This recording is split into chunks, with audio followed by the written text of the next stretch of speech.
Baba Booey. Boo.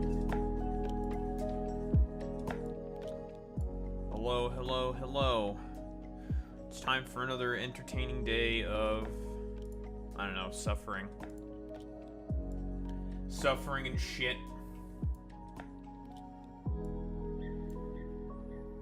Boop.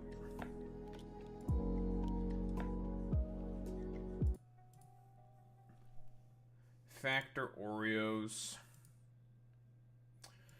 Factoring some fucking Oreos.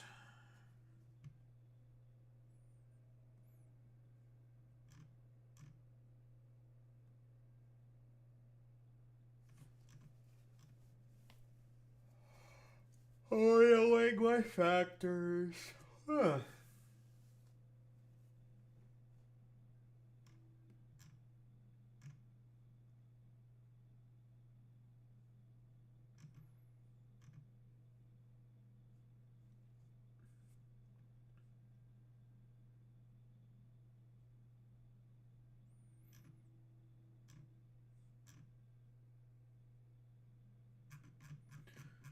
Ba-do-do-do.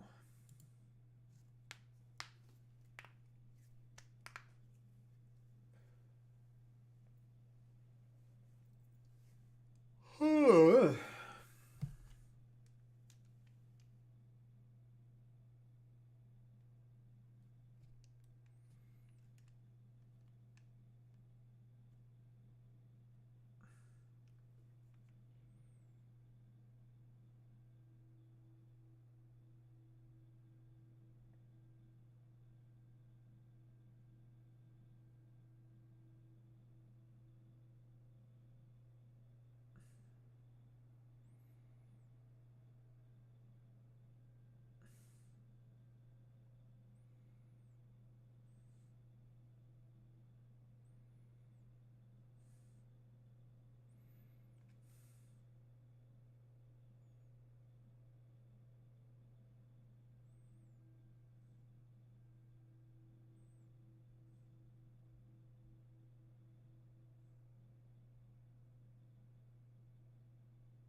It's time to stick things into the device.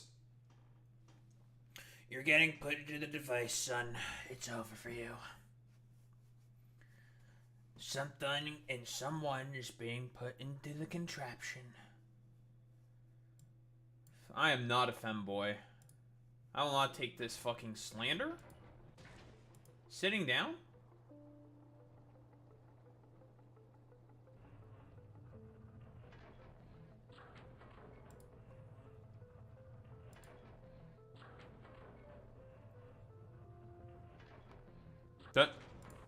That was a little weird.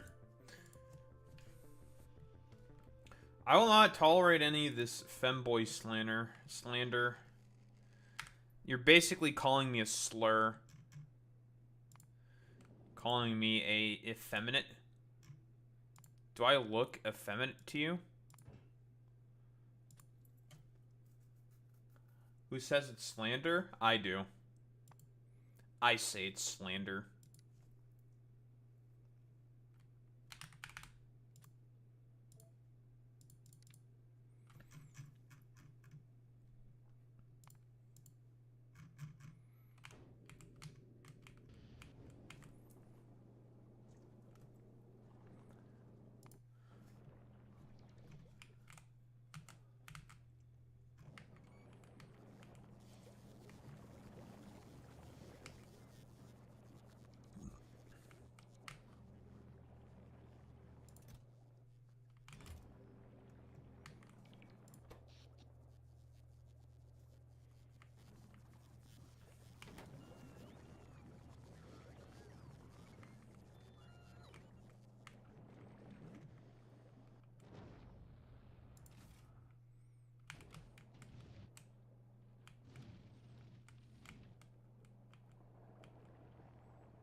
Lurking?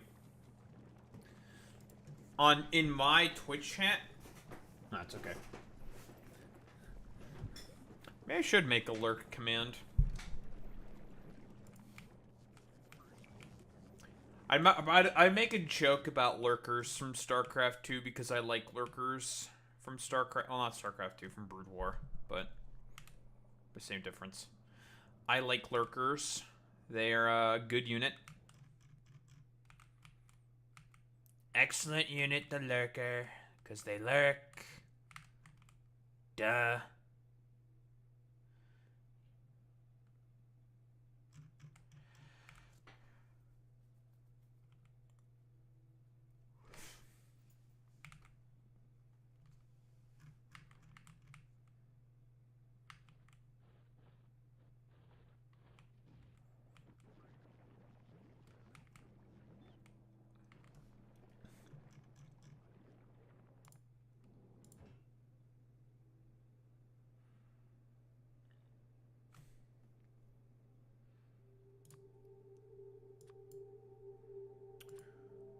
Okay, titanium barrels.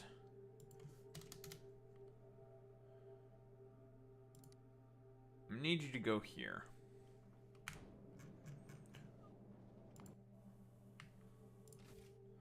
You are ready to accept the titanium barrels. We need the barreling machines before we can use the titanium barrels. Because apparently that's how that shit works.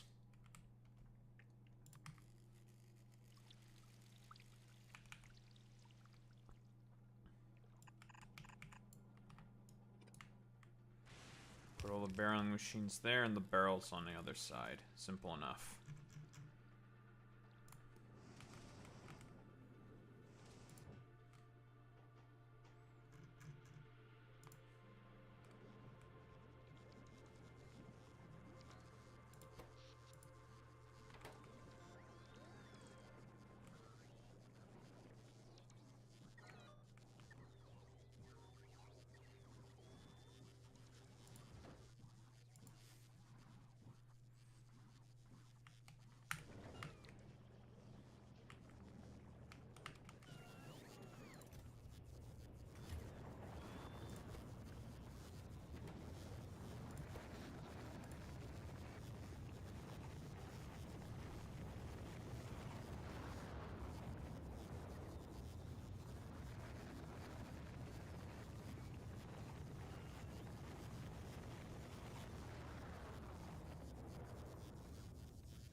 Yeah, I'm gonna wait for this fucking shit.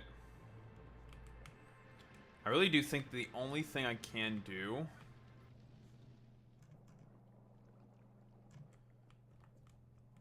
for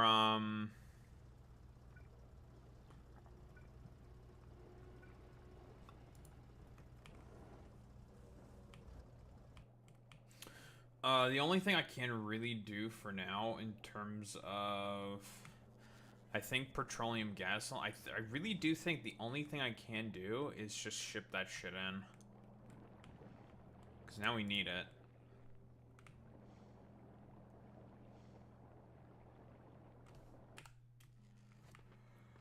We also need water.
Okay, so once we have obtained petroleum and water, what we're gonna do with it, or ice rather, turn the ice into water, because what do we need to do?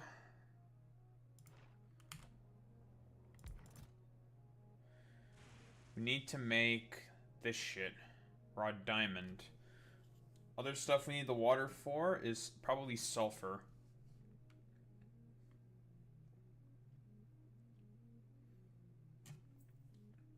Why do we need sulfur? So we make sulfuric acid. Why do we need sulfuric acid? For silica. Silica. Belts. What we came to this planet for anyways.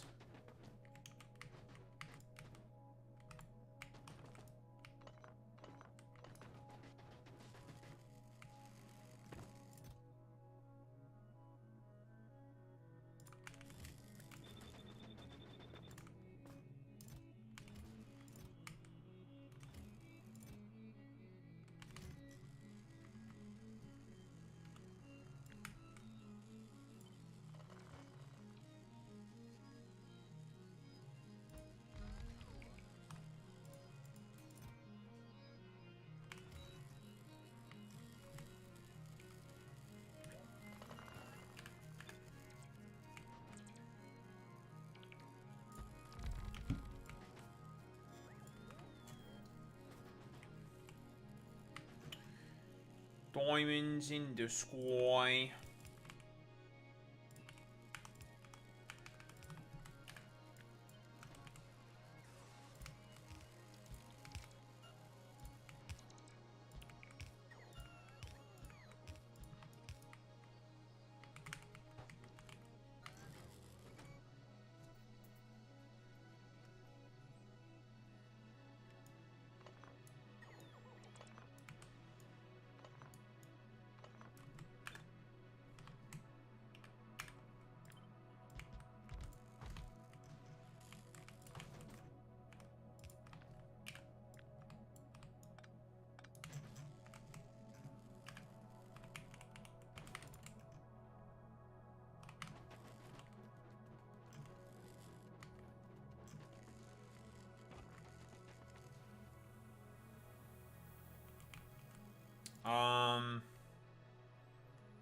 Favorite song or album?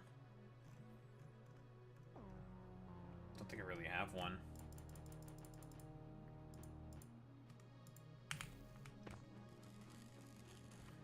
All I listen to are video game OSTs or funk, cause I'm a fucking loser. Cause I'm a bit of a freak.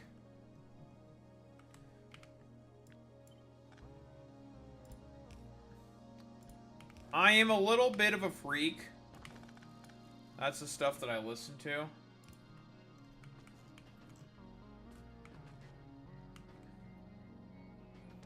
That's fucking insane. I mean, I am a little insane. I don't disagree with this assessment. I am a little insane. There is probably something wrong with me. I'm like, every time I hear that's fucking insane, I just imagine the meme with the fucking eagle going like, the left has gone insane. That image just plays rent-free in my mind because it's really funny. Tell me a video game soundtrack that you like, and I'll give an artist recommendation. Oh, Jesus Christ.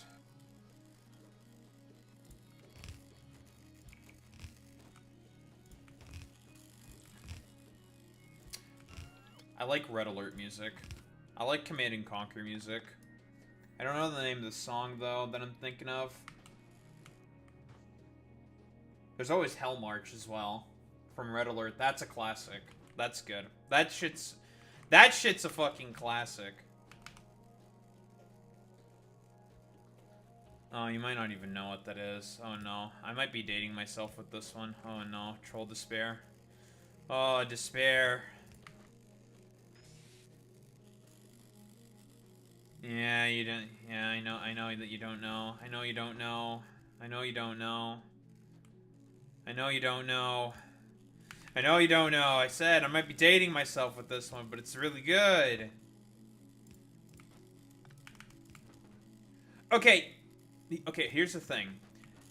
You might not know it, but if you hear it, then you might know. I'm your age, dumbass. You're my age and you don't know Hell March? That's crazy.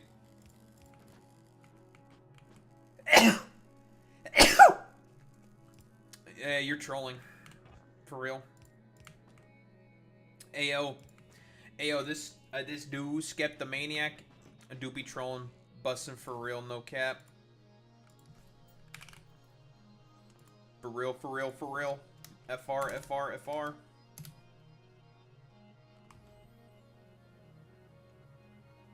No, I'm almost 30. I'm 29. I am almost 30. Mid-20s. Jesus Christ. I am not that young.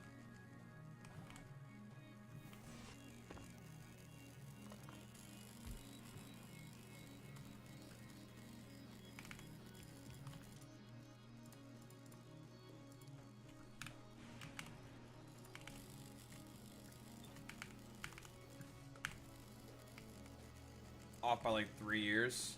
I mean, you know.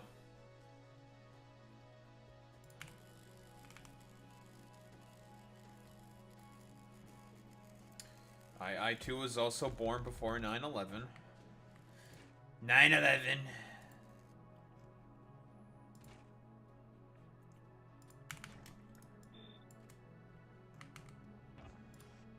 Or in the great words of Donald J. Trump, the N-word.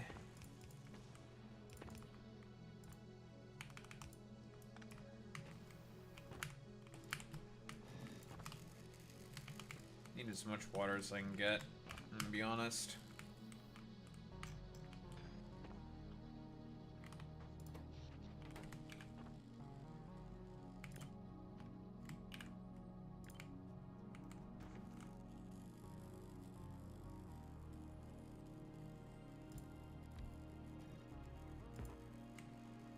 Yeah, honestly, Durandi, that is unfortunately, that is offensive.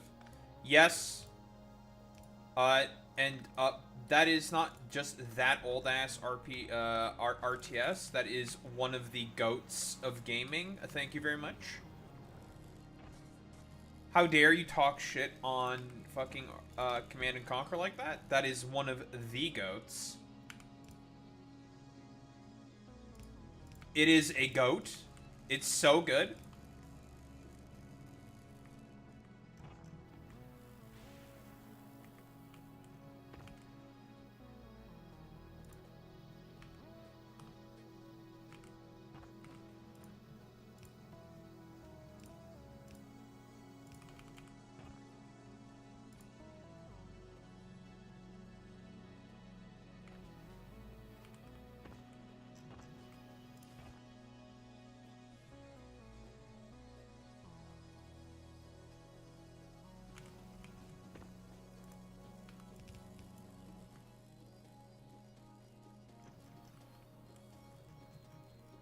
Well, I mean, all the incessant talk that you have about, like, femboys and stuff does make it quite hard to believe. It's true. Makes it understandable why it might be a little difficult.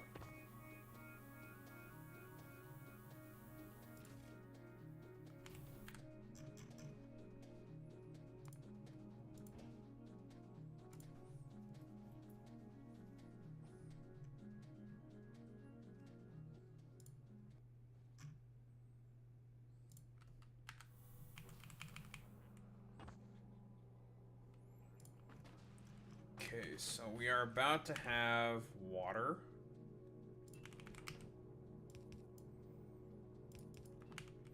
You know, I'm looking forward to all of the ways that because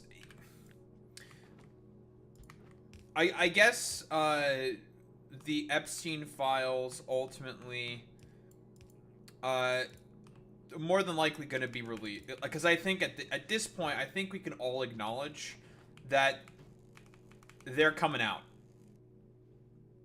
I think it's pretty much done and dusted. Like, it is a guarantee that they are coming out at this point in time, right? We can all operate under that assumption, correct? Those sons of bitches are coming out. It's rather fascinating to me just seeing the Republicans, I think for like lack of a better term, just either just coming to terms with that fact or either coping about it. See, I can understand that, Skeptomaniac, because I feel like that's something a lot of people want to do. You know, that's like something that used to be an inside thought, but that's becoming like more of an outside thought. You know what I mean by that? You know, like, yeah, it's becoming normalized to want to, like, I don't know, put Mr. Beast in the device or something.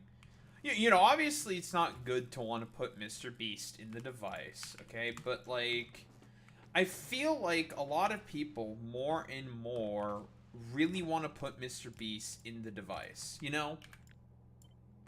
Now, not to sound like a centrist or anything, because I don't want to be like a fucking centrist about this.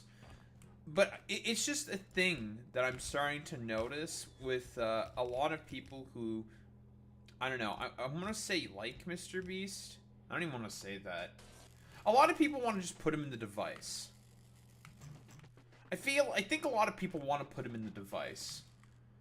And that's just not like a lefty thing. It's like an everyone thing. Everyone wants to put Mr. Beast in the device. You know? It's a little crazy, you know?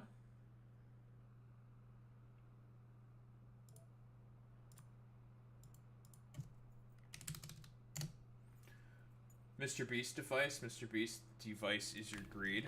That's true. It's you're spitting.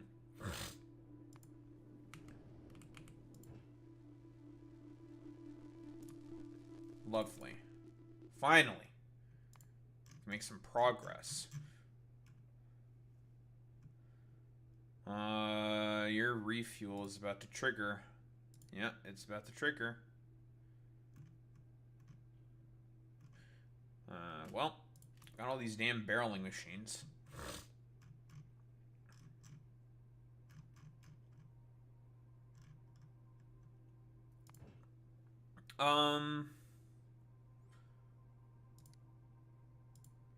You need to go pick up your fucking barrels.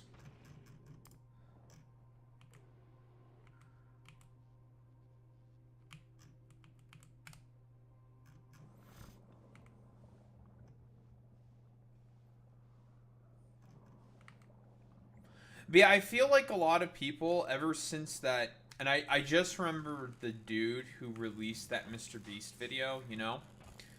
The Mr. Beast expose, basically, talking about how that man is on Fraud Watch, basically. It was like something Pack. I thought I remembered his name. Now I'm blanking on his name. Son of a bitch. But yeah, the dude who put Mr. Beast on Fraud Watch, basically. Dog Pack. There we go. It's Dog Pack.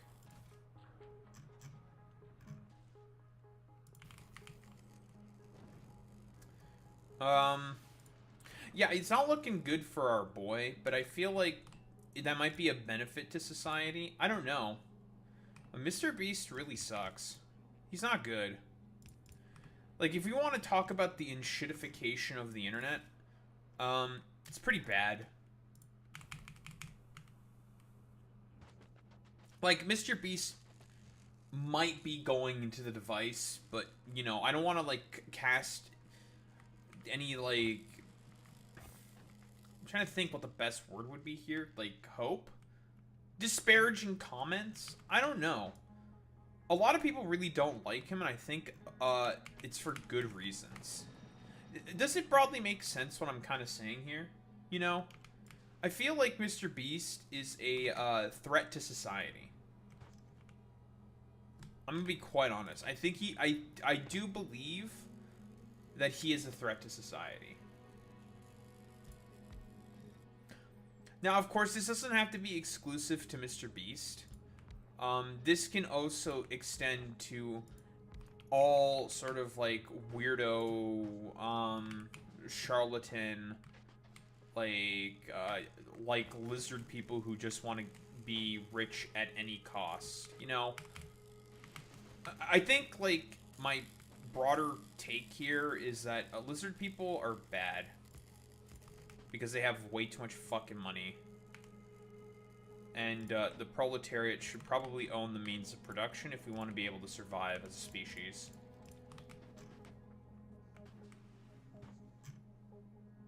Anywho, we're gonna make some diamonds. But it's gonna be raw diamonds, and then we're gonna turn them into polished diamonds. Because something women like diamonds or something, whatever. Women, homosexuals, what have you. I don't know if, like, homos like diamonds. Do homos like... Can I get a homo check on this? Do homos like diamonds like women or something? Am I playing into a stereotype?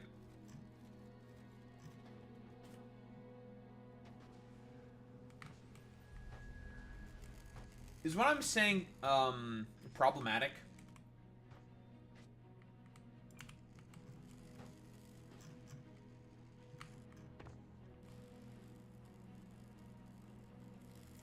Or is what I'm doing, or am I doing like a quotable moment? Like, do homos like diamonds?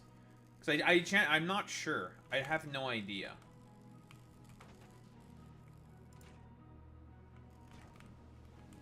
Am I going to be clipped and put on LSF? That's a joke. I'm saying that purely rhetorically. I do not desire such things.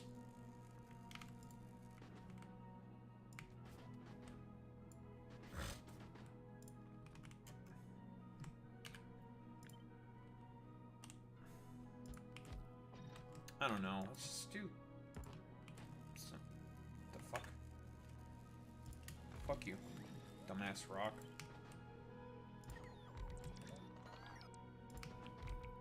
I don't know how many days damn diamonds I need. Bunch.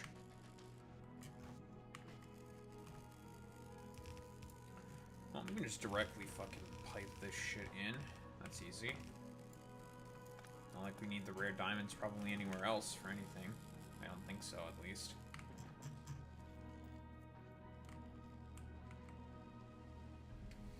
If need be, we can just change up the belts.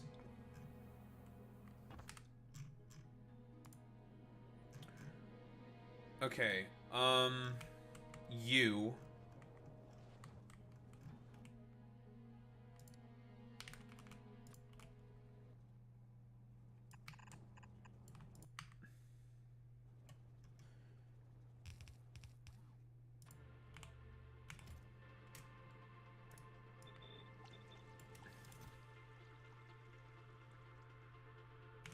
That's empty. I do not want empty. I want fill petroleum barrel.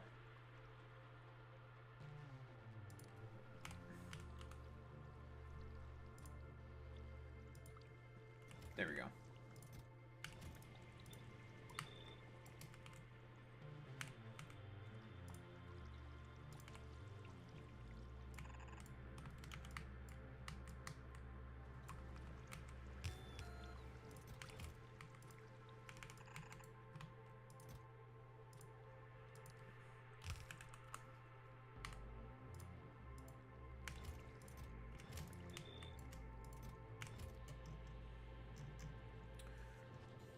I need you.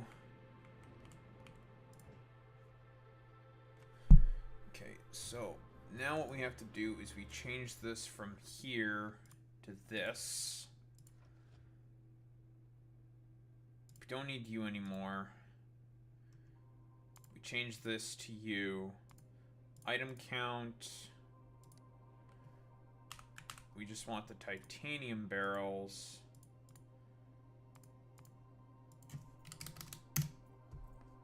So then we just do the cycle. Easy.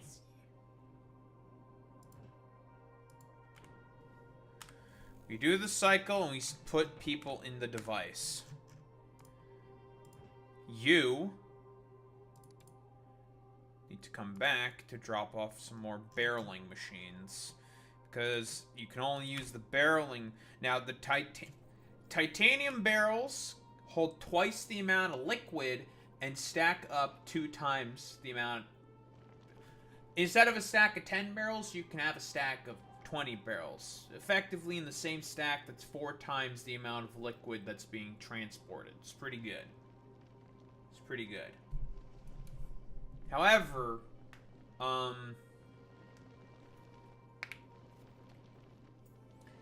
what was I gonna say?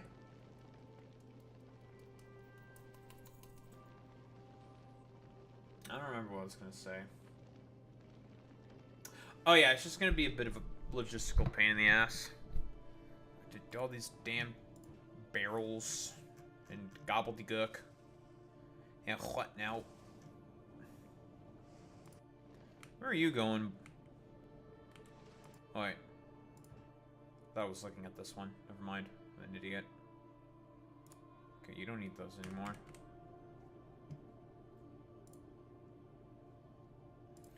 Oh yeah, I guess also, exclamation mark YouTube. We just started our new series. Yesterday, of course.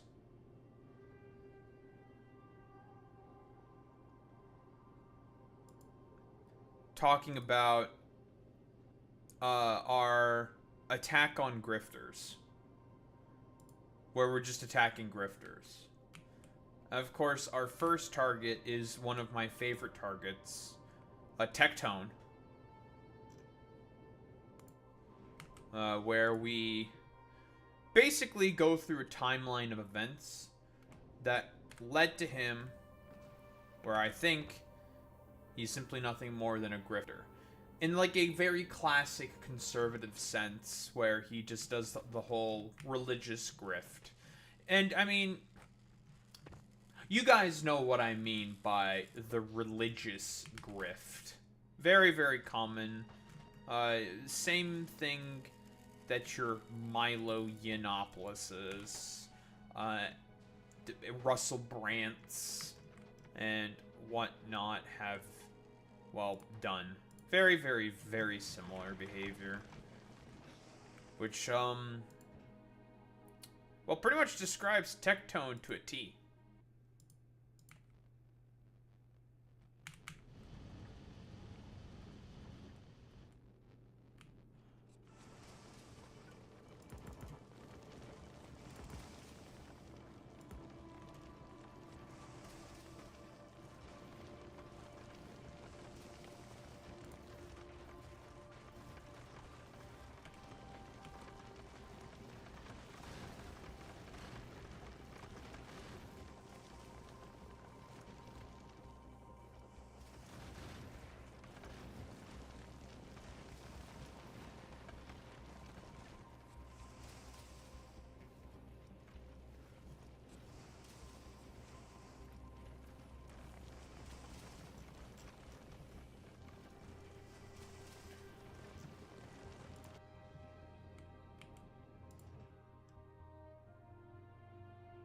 Huh? My shit got interrupted. By my interrupt. Puto. I am not happy about that. It's kind of annoying, actually. It's a little annoying. This fucking puto. What the heck?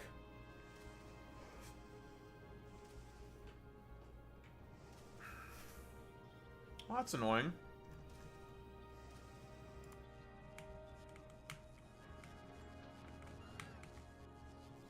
First time we had to refuel, though.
Well,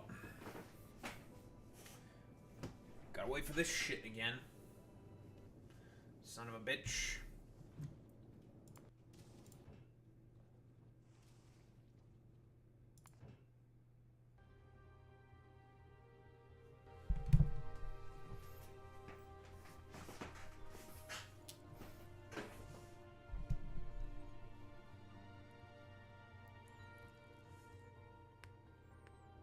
Am I not even close to the amount of barrels that I need?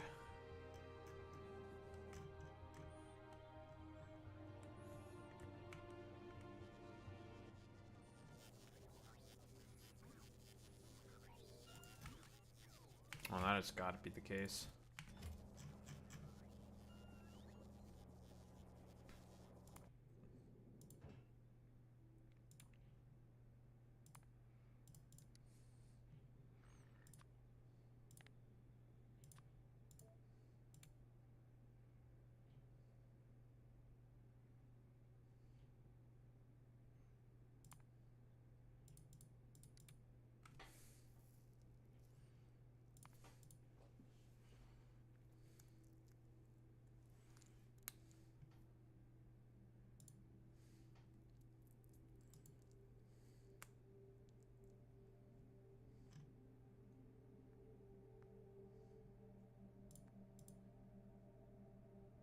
Hmm.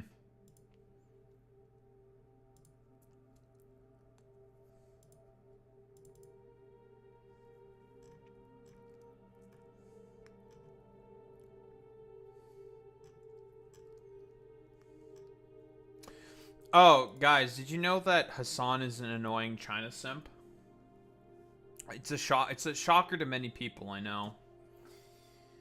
Dude, the fact that he defends China by saying that it is an abundance style consumption based economy that also mixes the best things about centrally planned economies, I think should, if you're like a Marxist worth any fucking weight, should trigger the absolute living shit out of you. It's just like, bro, what the fuck is this? What is this like fucking stupid revisionist fucking bullshit? Hello? Like, God, why are we simping for the fucking, I don't know, pretend actually existing socialist fucking state? Because that's what a lot of MLs do, and they say a lot of the exact same shit. They simp for what is ostensibly a neoliberal capitalist fucking economy, but they're just like, guys, it's red instead of blue, so therefore it's way, way better or something.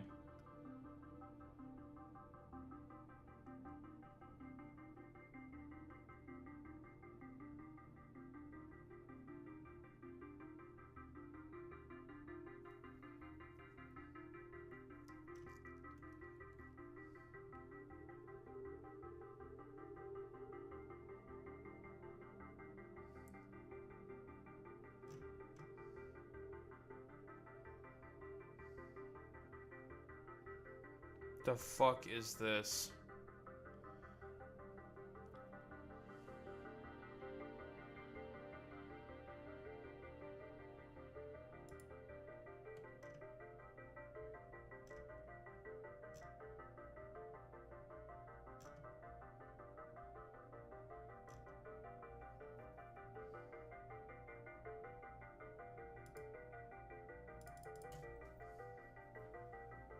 That's weird.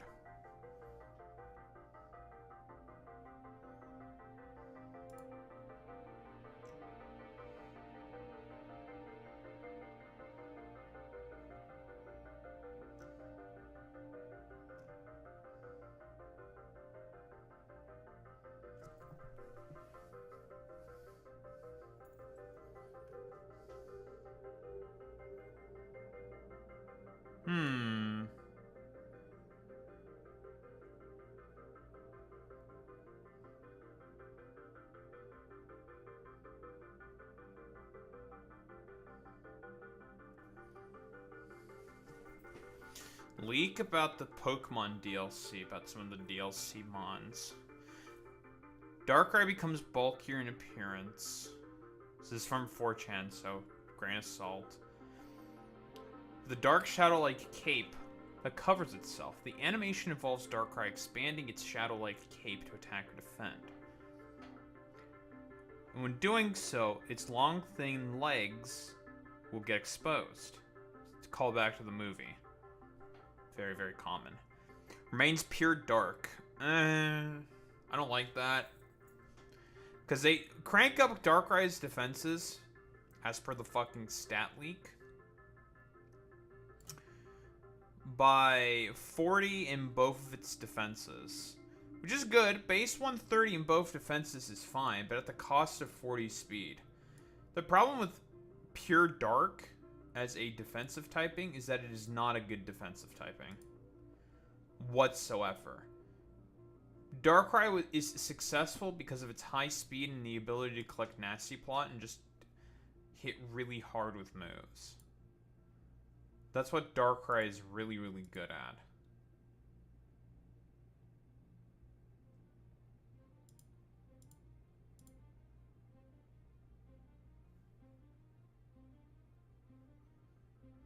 So losing its speed is really, really fucking bad.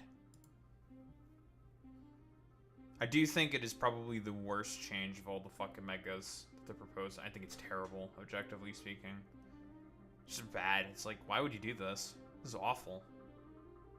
Why do you think this is a good idea? What the fuck? Ick. Heatran doesn't change too much. Mostly the steel-like armor covers most of its body now. You can see clear lava coming out under it, dripping onto the ground.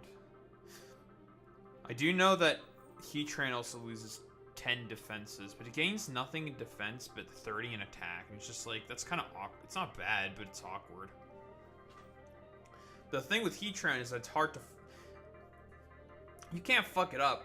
It's like impossible to fuck up. Even with that, like, just plus 30 in attack, I guess. It got plus 30 in special attack as well, which is just like, eh. Or no, plus 45, rather.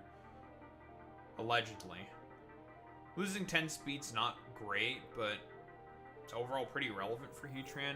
At this point, I'm more interested in seeing what ability it gets. Maybe they'll cook up just some random crazy-ass shit or something. Who knows? Zero Aura doesn't, unsurprisingly becomes more like a furry fighter. Yeah, the typing remains pure electric. That's fucking dog shit as well. Pure electric types are so fucking bad. Just terrible. Just bad, bad, bad Pokemon. Ugh. That's not good either, I'm gonna be honest. Shape overall the same. Color slightly darker. Now both its hands and the tip of its tail constantly glowing with plasma-like effects surrounding them. For plasma fists, right? Bleh. Eh.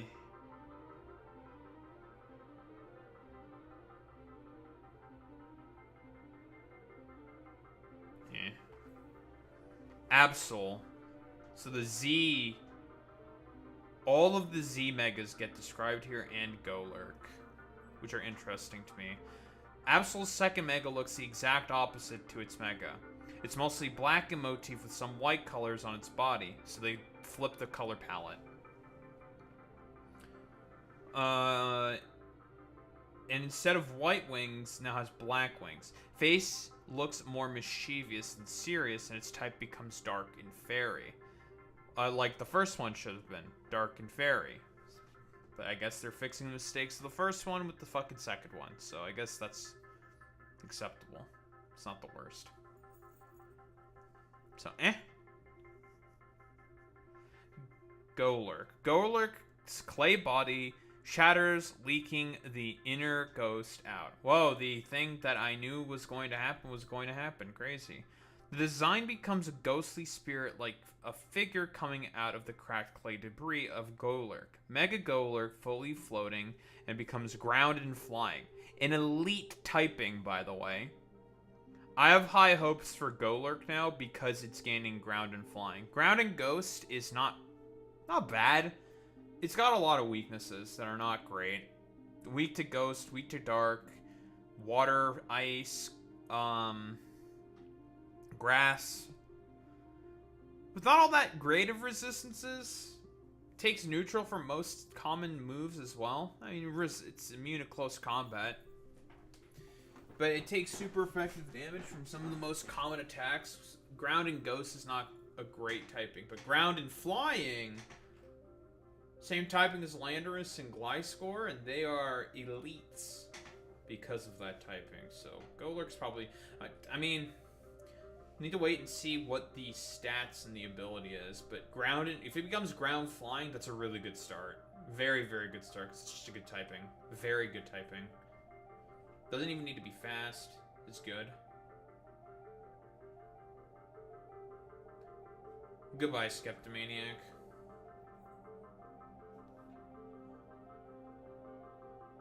Garchomp. Well, to be fair, these aren't technically spoilers, but it's a leak from 4chan. So, grain of salt, grain of salt. This could just be complete bullshit.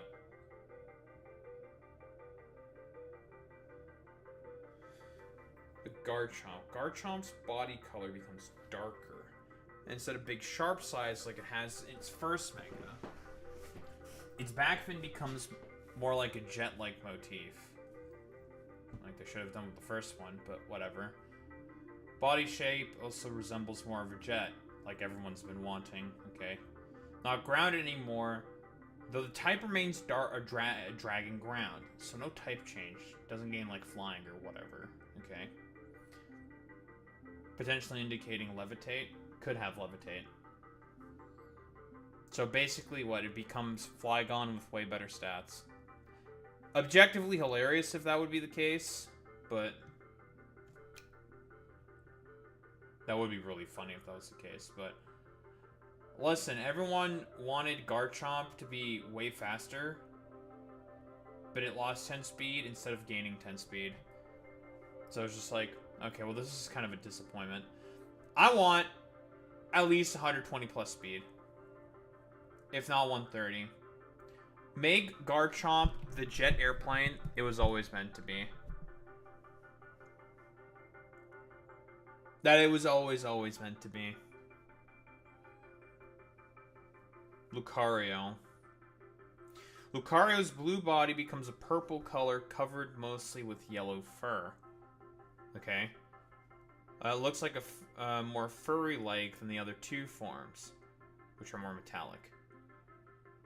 Its torso fur expands to cover more of its body, so it looks like it has yellow pants with a long furry tail. It has yellow hair spiking up with a faint blue purplish aura constantly surrounding it like a Super Saiyan. So, yeah, they finally decided to make Lucario fucking Goku. I mean, in Smash, they had Goku's voice actor voice Lucario, so it's just like, I mean, I guess it's about fucking time. And its type becomes Fighting and Dragon. I mean, Fighting and Dragon is a really good typing, but the reason why Fighting and Dragon is as good of a typing as it is on Koraidon, for example, is because Koraidon effectively has a third stab because of its ability, or a Calcum Pulse, and the fact that it very often will tear into a fire type. Very, very often. Effectively giving it a third stab, which is insane. Doubt they'll do the same thing for Mega Lucario Z. Highly, highly doubt it. But well, I mean, we'll have to wait and see what wacky stuff they may come up with.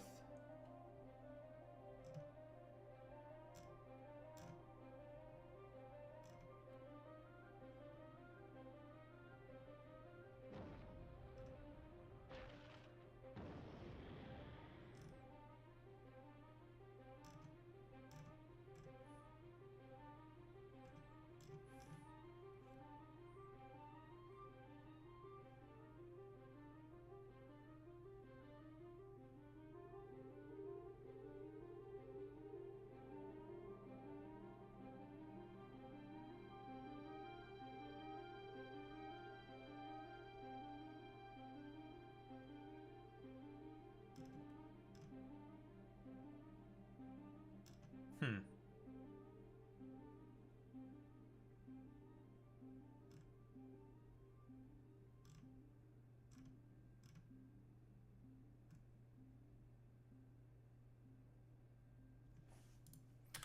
Fascinating.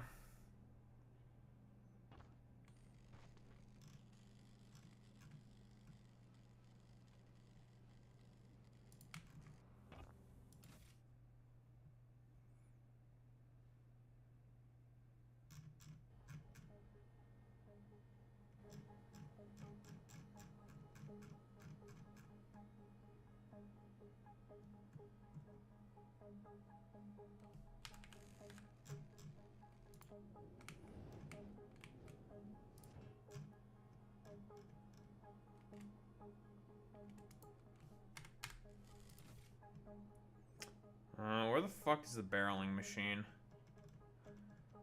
Where'd you go?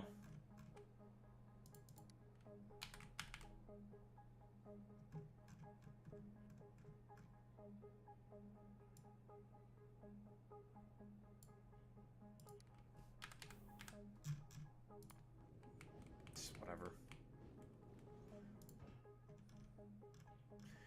Probably dropped.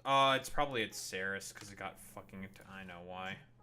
It's at Saris because I got interrupted. Whatever. It's not the end of the world.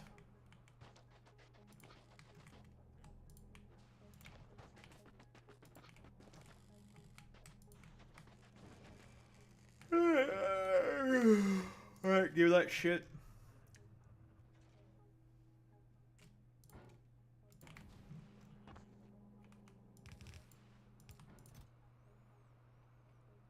Alright, empty titanium barrel.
minerals.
Polishing compound.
Okay, well, let's polish diamonds.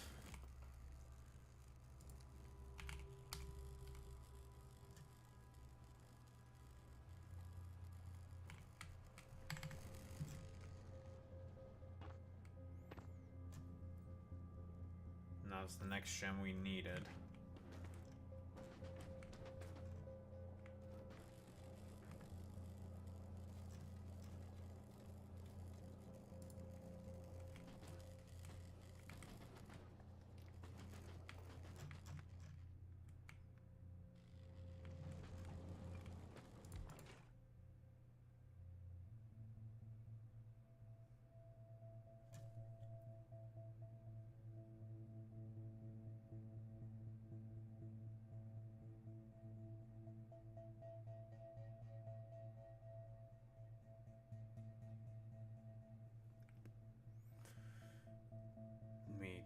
these.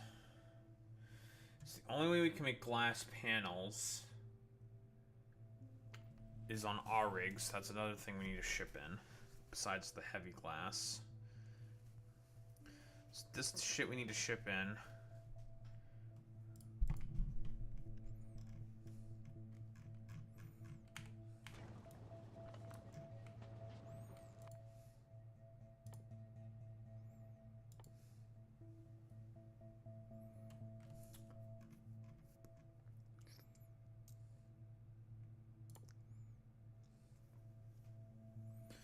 Plastic.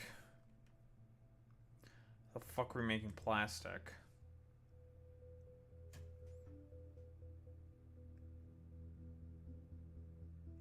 We don't have the ability to make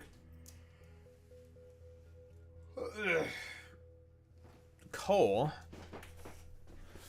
Can we make coal? What do we need to make coal? For coal synthesis, we have carbon. Do we need sulfur? We do. Carbon, sulfur, water. Okay, we can make these actually. Okay, so we can make coal because we have water. We have sulfur because we have water.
Drawing is going to be a really big bottleneck for us.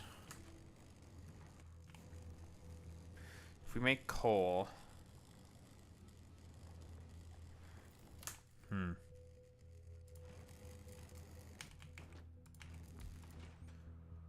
Sulfur.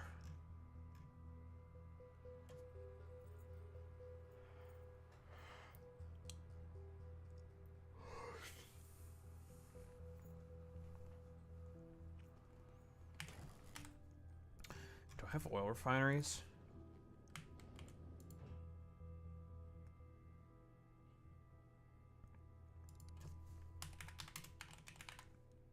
No.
Hmm.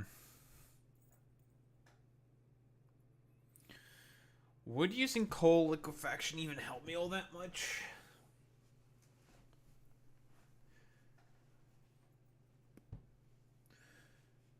Most of the output that I would be getting from this stuff would have to be used as input.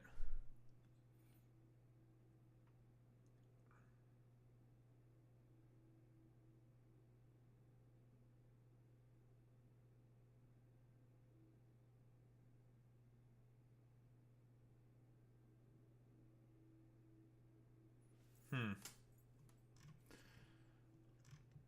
Not great.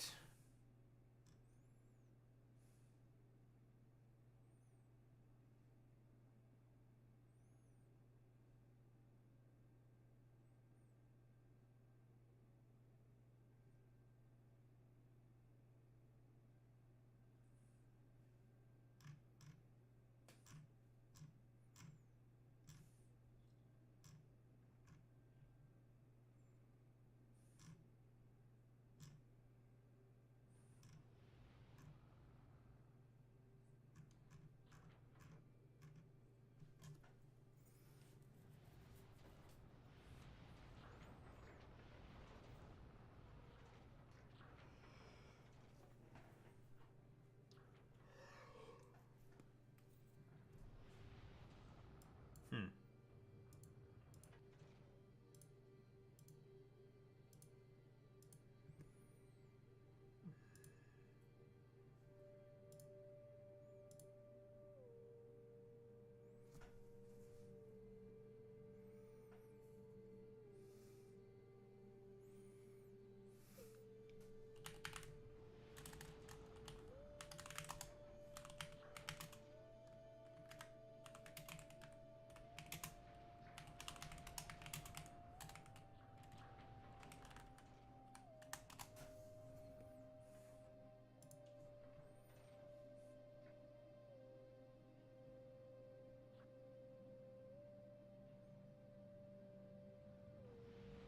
Hmm.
Falconess. Here's where we're doing this. 780. It's only 780 per second. Including these. 870 or 880-ish.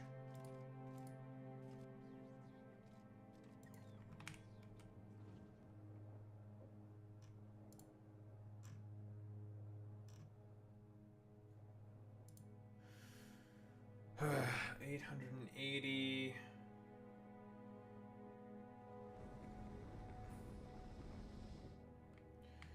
If I were to hypothetically double this, how much that would have to make a fuck ton of coal. Yeah. Most of it would have to be put back in. But eventually I'm going to get a recipe that just makes coal. I'd rather use that. So what do I do then?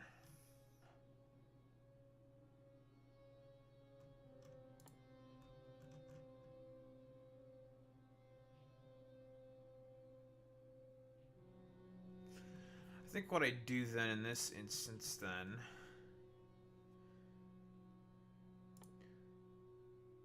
Just use this. This has to be way better. This gets me calcite. Don't have to ship in calcite anymore after this. Seems better for sure. But I was doing all this so I can get plastic. How am I making plastic here? We ship in petroleum, but we need coal. We don't have any coal. We need coal synthesis to make coal. Because we have carbon. We can make sulfur. We need to make sulfur anyways.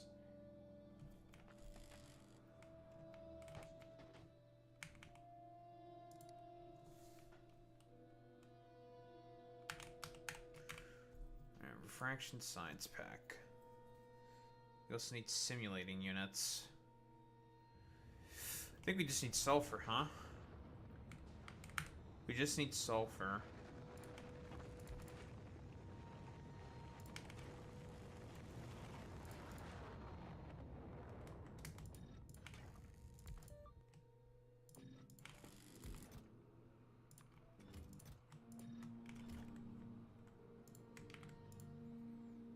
Per second. Oof. Kind of like chemical plant takes that easily. We don't even need probably a ton of this stuff.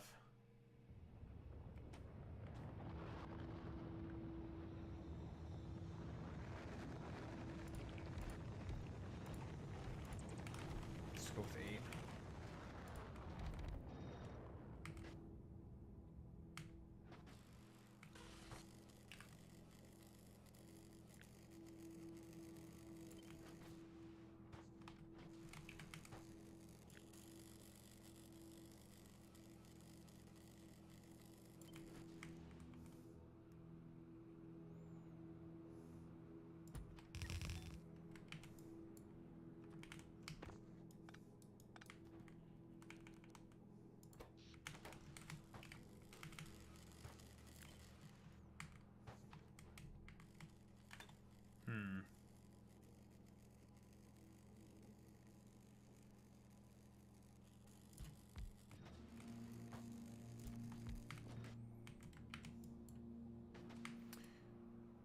Ugh, that's a lot.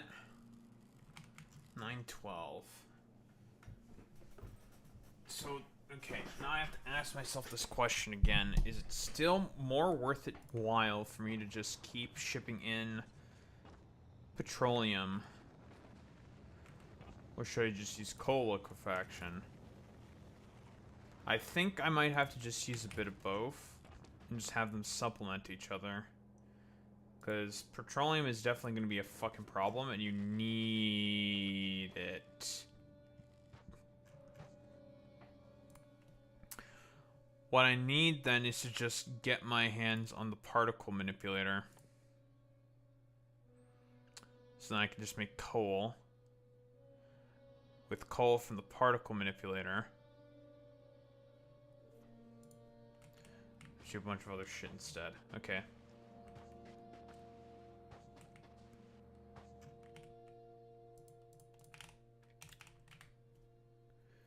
Refraction science pack.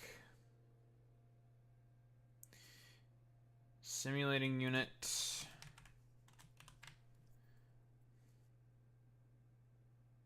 I need supercapacitors.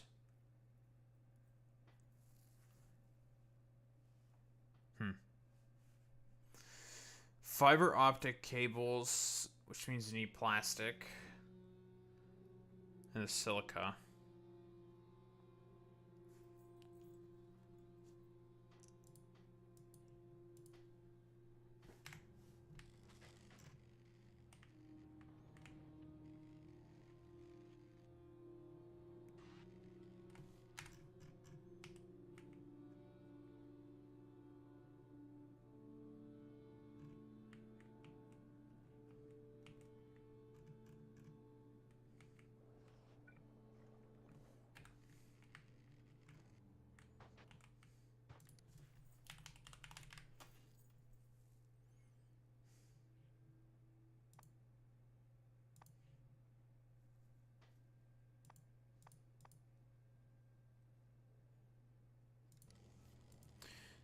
The only way forward is to just ship in the petroleum gas for this shit. Okay. Okay.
Water.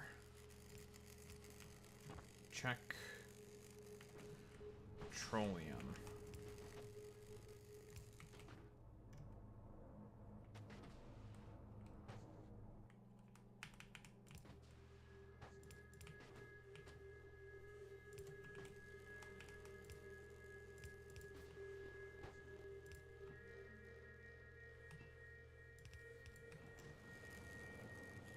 Well, that's sulfur.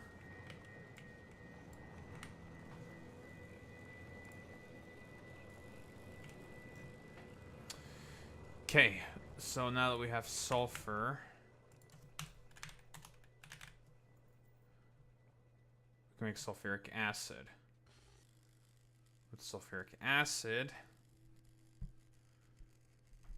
we can make silica. We need calcite to make silica.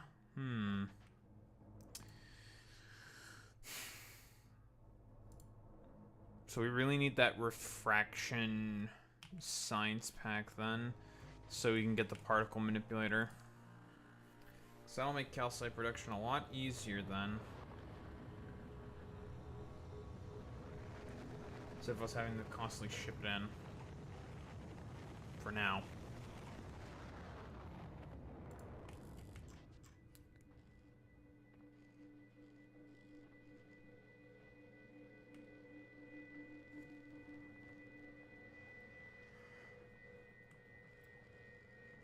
Oh, should be okay for now, though.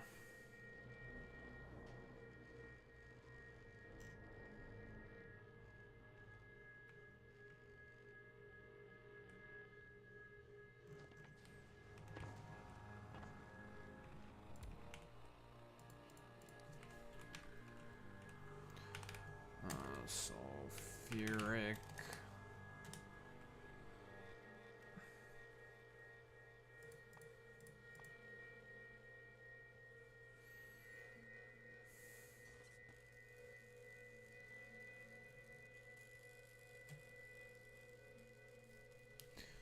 Okay.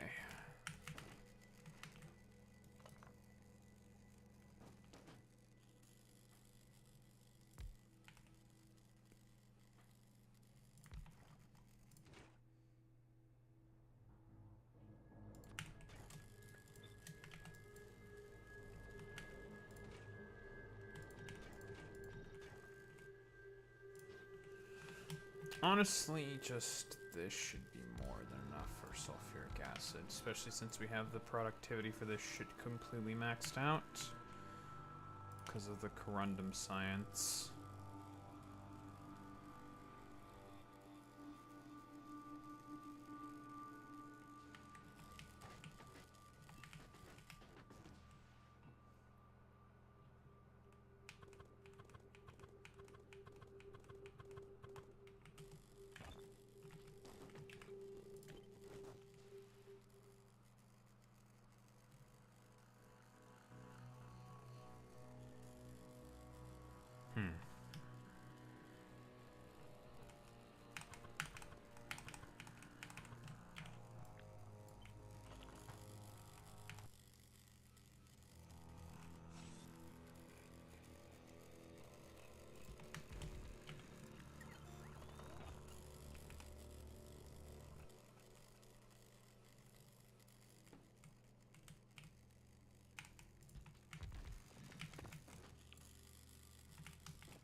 Cut these off. We don't need that much.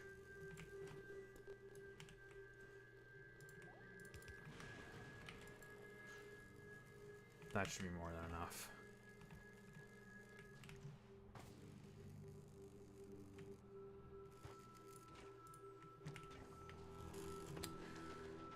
Alright, iron plates.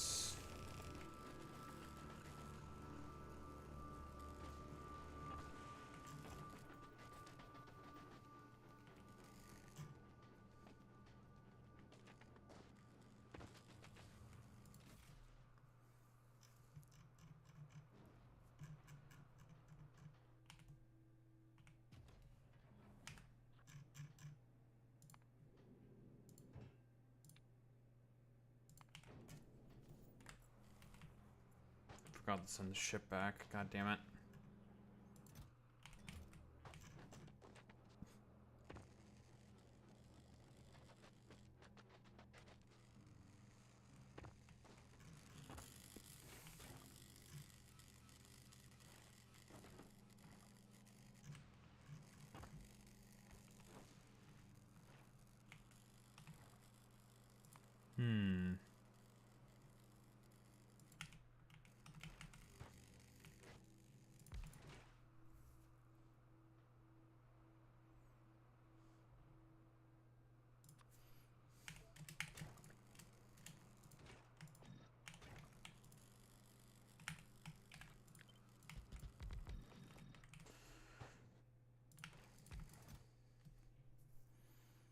Definitely use the press to make these because the press is quite efficient at making plastic bars. This is what I'm going to need to use the initial production. So eventually you're going to replace these with the particle manipulators to make the coal instead. Because it only needs carbon. Carbon.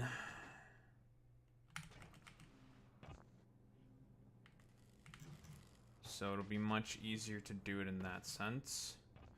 For now, this will have to do as a temporary measure.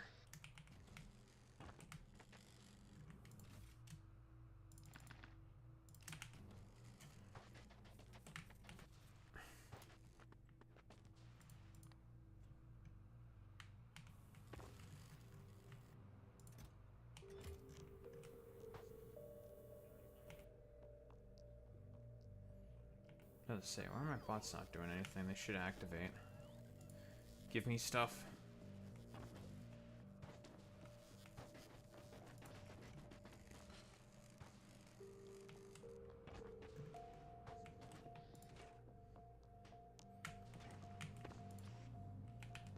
I think we just are going to have to use...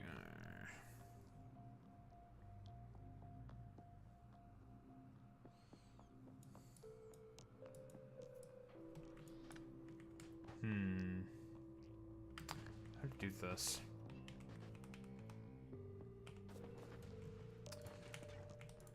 We need everything to be on separate belts and shit. Do we want everything on separate belts? Okay, let's just do the standard. This. This.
It's not that much. That's obviously a lot. Just enough sulfur, although I think we are going to probably need some more sulfur. So I'll build that now.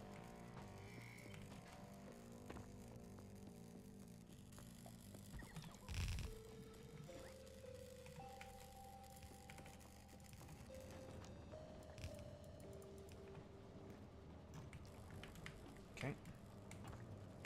Love the 127.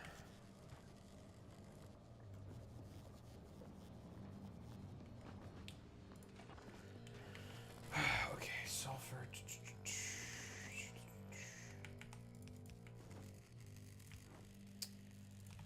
Iron, sulfur.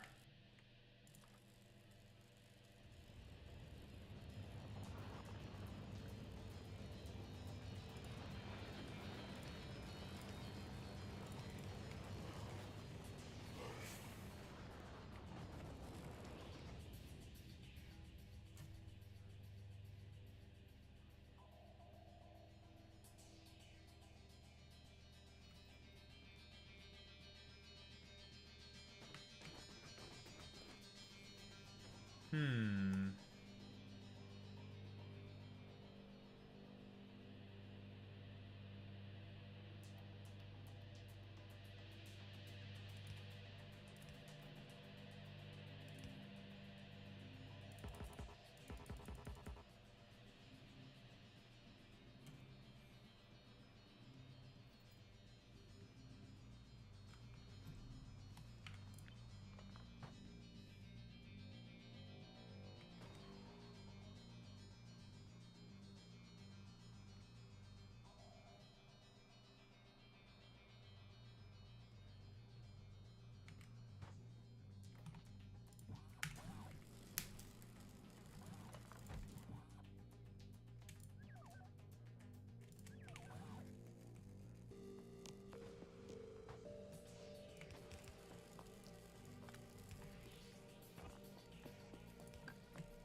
Alright, well this is temporary. Carbon comes in through here. Don't need to be concerned about output there.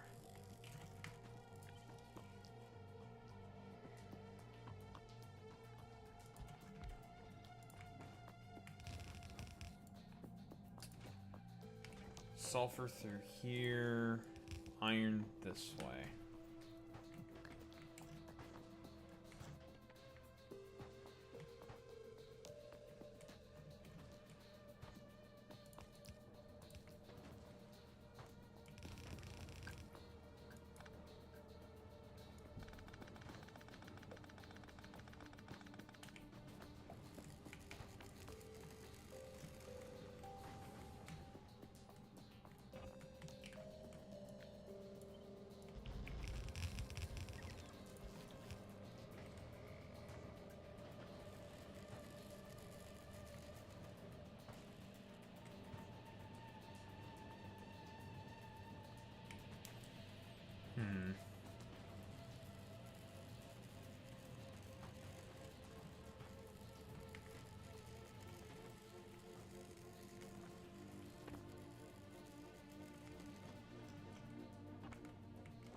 On that side of the belt, that works.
Do.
that's that done. Ugh. So now we have coal. Now that we have coal, we have plastic. With plastic, what can we do with plastic? We can then make fucking fiber optic cable. That's a bunch of malarkey. That is a bunch of malarkey. That's a bunch of malarkus. Thank you, Joseph Robinette Biden Jr., my favorite guy on the planet. That's right, we love Joe Biden up in this house. And we have the sulfuric acid for silica.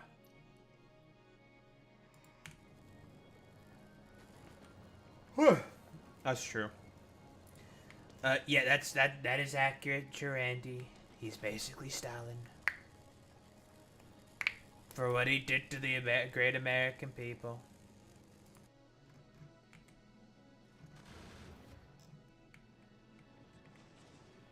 For what Joe Biden did to the great American people, he's basically no different than Hitler. And Stalin put together.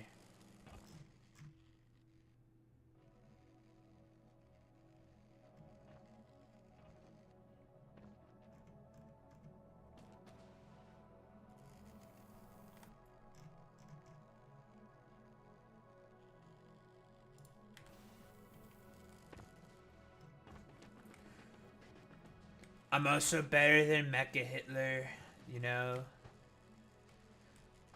I'm better than Mecha Hitler. I'm better than Zitler.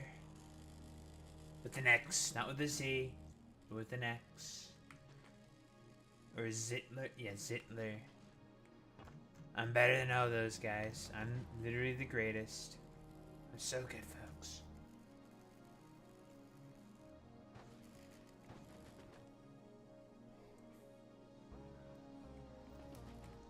I don't know.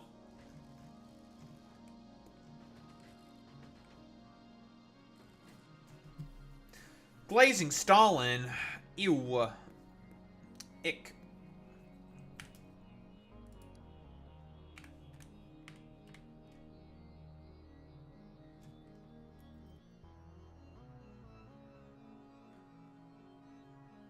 Are we talking about Ceausescu?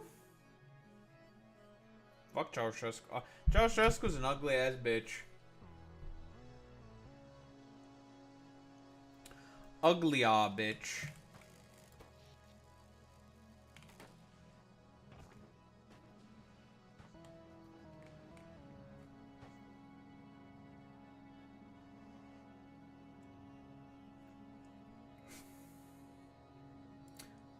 Well, I think Ceausescu's just like, he's just like a crony.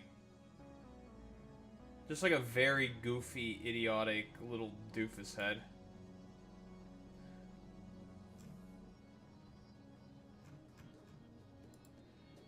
He's like the type of dude that you look at and you stare at his eyes, you're just like, man, there's not a lot going on behind there, is there?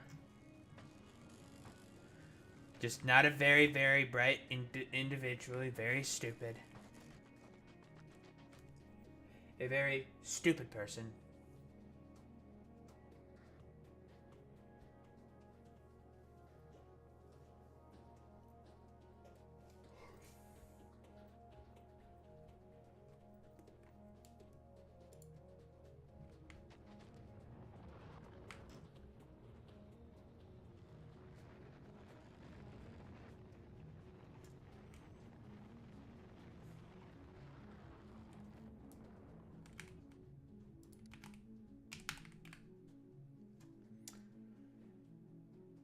Okay, ruby lasers.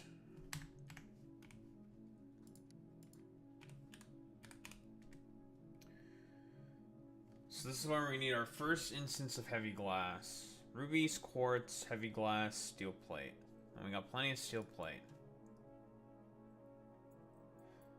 Many people are also saying that Fidel Castro was very handsome. That's true, Randy. So true. Some also say that might be also a truth nuke, but I'm just throwing that out there. Could also be a truth nuke. Simulating units. I need supercapacitors. Ick.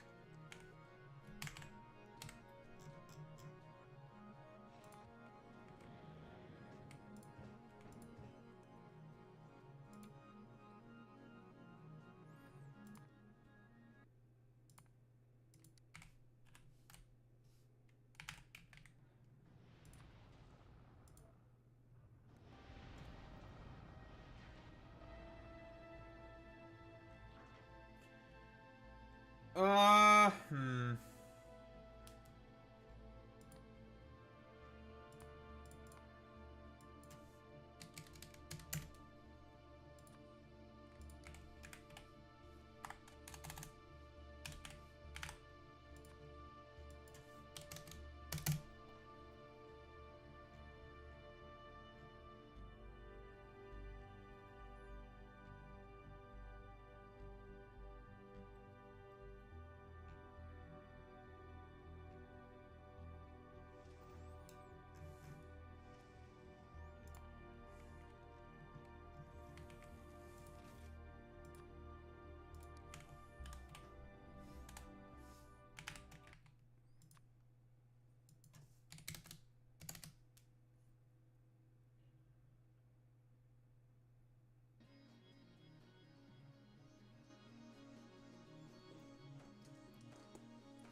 Plastic. We need plastic.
Plastic done.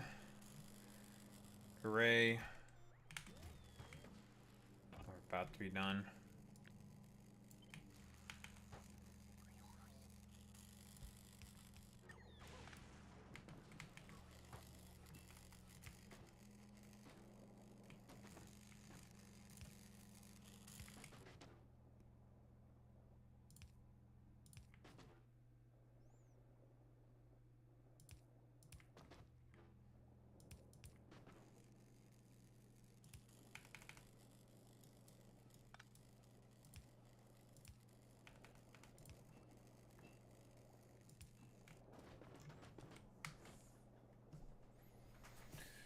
Alright, well, that's plastic.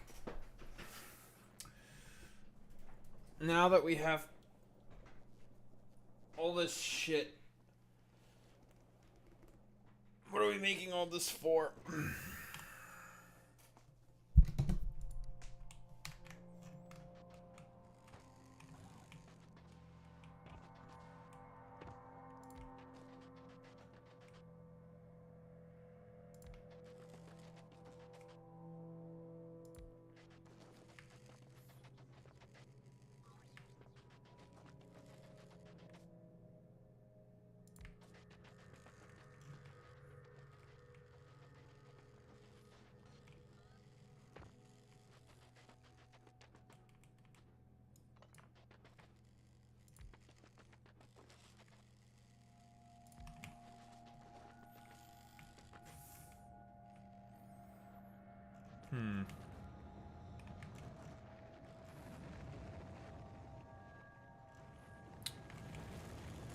Bring these up because we'll need them rather soon.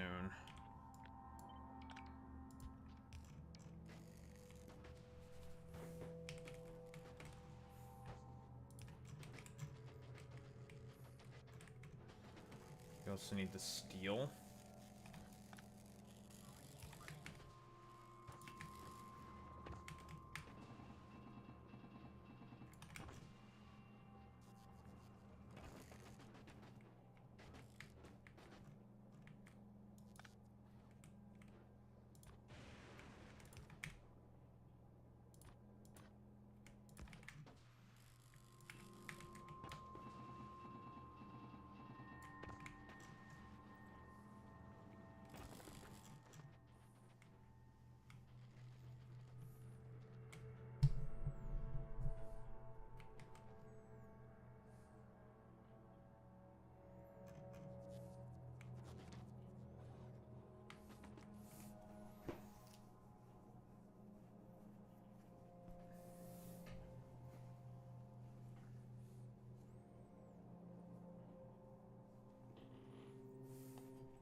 Okay. Refraction. Polishing compound, we have that. Simulating units.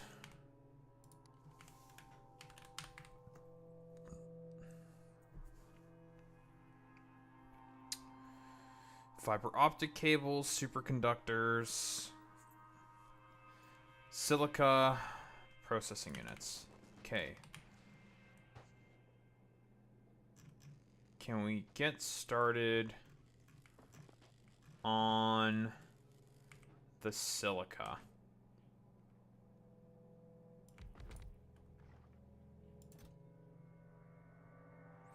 Calcite, rock quartz, and sulfuric acid. Yes, we most certainly can. It's not how you spell Trudeau. Alex Roivos, I'm gonna have to cancel you. I'm gonna have to cancel you now. If we don't get a goddamn crime report, I will destroy you in the marketplace of ideas by punting so many espers that you're gonna have to pick up all of the pieces. It's fine. I don't really care. I just wanted to talk about kicking espers. But it's not with an, there's no X. Just the U.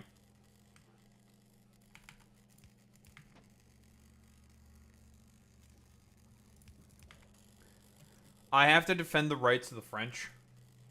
Obviously. Oh, Boy Meets Mini is here now. All these motherfuckers are starting to come out of the woodwork? What the hell's going on here? Eh? Where have you been, but misters? Fisters? Sisters? What? Who said that?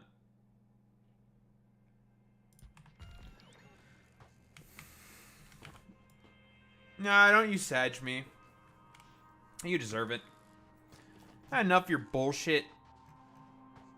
Where's our goddamn crime report? Dink donk, crime report, dink donk, crime report, dink donk.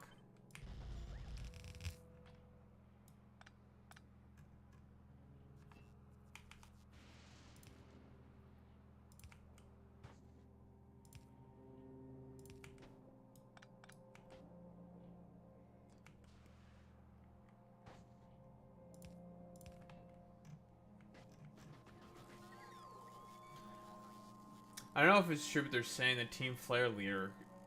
Wait, what? Mods. Punt 17 more espers. Mods, punt more espers. Oh, we got a fucking wise guy here, eh?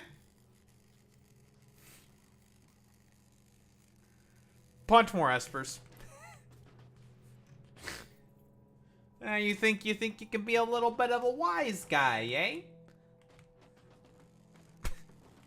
Mods, punt more espers. One of the dumbest things I'm coming up with right now.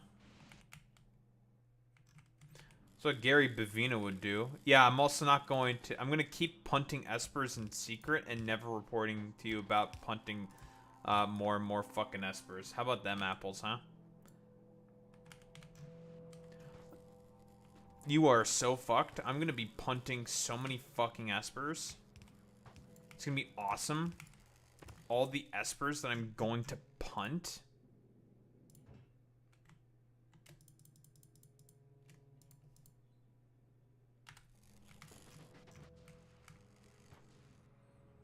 To make you triggered, liberal. To get you real triggered, you lipcuck.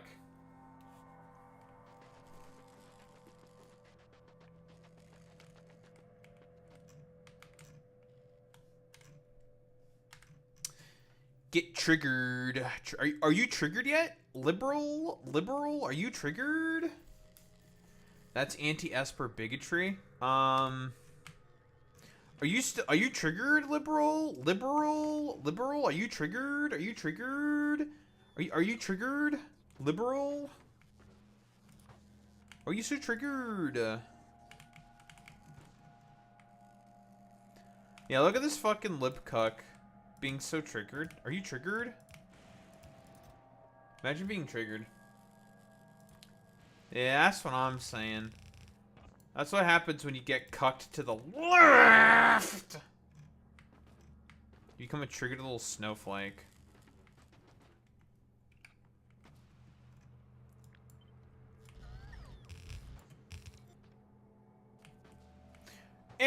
You know what? Fuck you. Becomes more racist to meow sticks.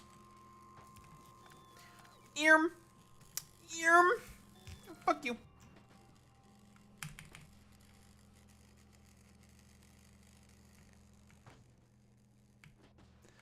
I've had enough of this damn... You know what, Boy Meets Mini? I've had enough of this damn demon rat. Can I get a yee yee amen, brother? Can I get an amen for that? Had enough of these son of bitch, gosh dang, demon rats. Doing all this bullshit with our gosh dang cities. No, he's a demon rat because you're a demon and a rat. That's how it works. Because you're a demon rat. It's not a Democrat, you're just a demon. I'm going to damn you to hell. Alex Roivass, if that's even your real name.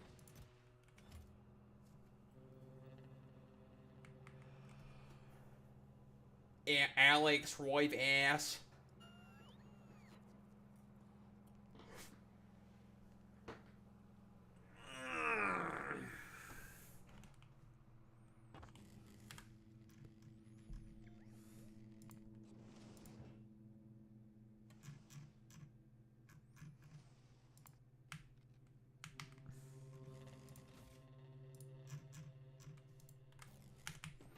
Because I think you're just a gosh dang demon.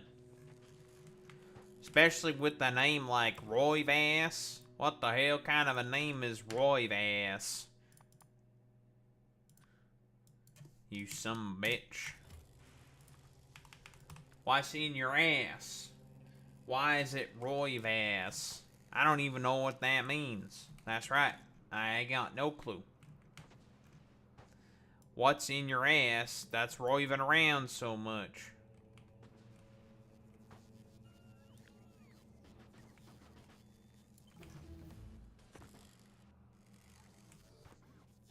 That's right, Bull Meatsman. You can't trust in that gosh dang Esper. That's right, Bull Meatsman. You can't trust it, son of a bitch.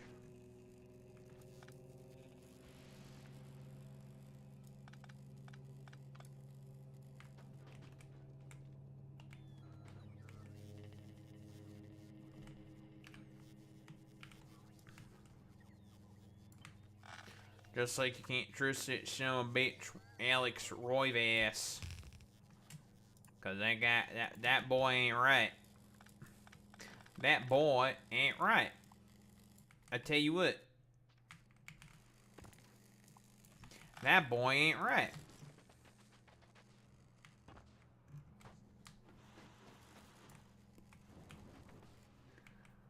Doesn't preach the gospel of God, country, and Trump.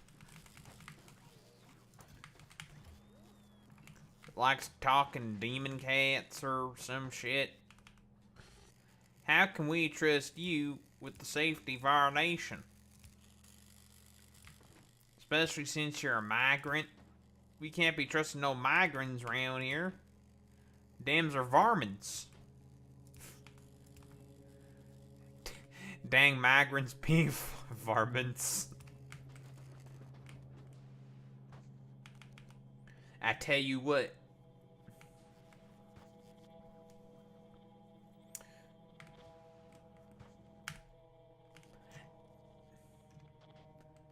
What the hell? I ain't no gosh dang migrant. I'm a pure-blooded American. How dare you say and try to deny my heritage, you dang racist. Yeah, that's right. I could be like the left, talk about race all the time and shit. I bet you love talking about race. Like critical race theory and all that bullshit.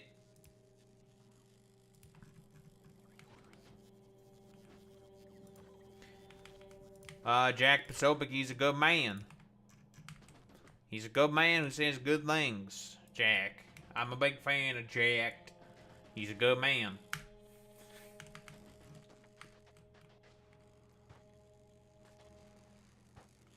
Posobiec is definitely Slavic. 1000% Slavic.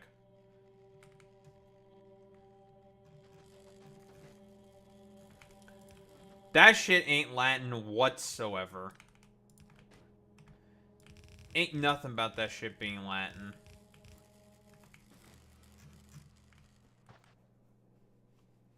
Polish? Yep. Let's remind him what the Nazis thought of the Slavs. Don't remind Jack Posobiec. He'll become like a trigger. He'll get triggered, and then you just have to go to him and be like, "Are you triggered, liberal? Are you triggered? Are you triggered, liberal? Are you triggered? Are you triggered, liberal?"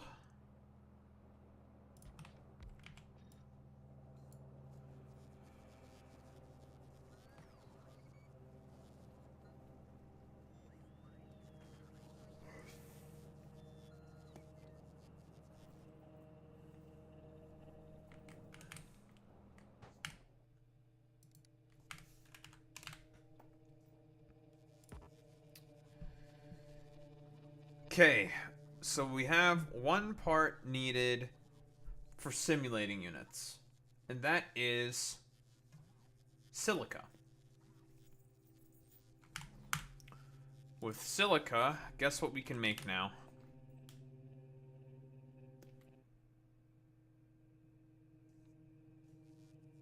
Well, except for the hypersplitters, but they're back. We can now remake all our fucking goddamn cum belts. So we'll be doing that immediately.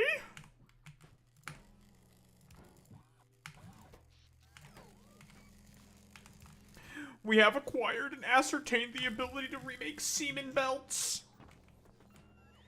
Good news, everyone! We can make cum belts again. Good news! We can acquire semen. What? Who said that?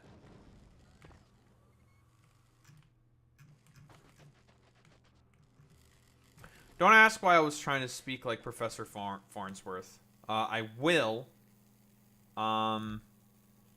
Cause eternal anguish and suffering upon your bloodline. I'll do it. And there's nothing you can do about it. I will go full schizo. And there's nothing that any of you will be able to do about it. But good news, everyone. We can make semen belts again. So why don't we make a fuck ton of semen belts? So we can see a bunch of men. What? Who said that?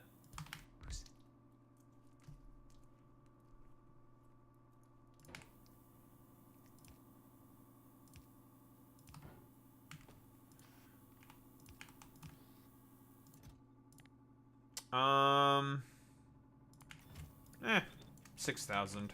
It's more than enough.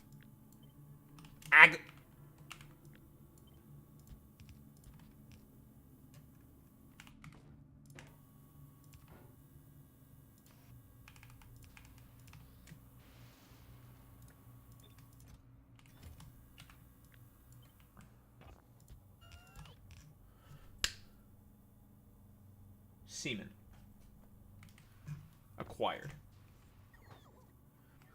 We now have semen.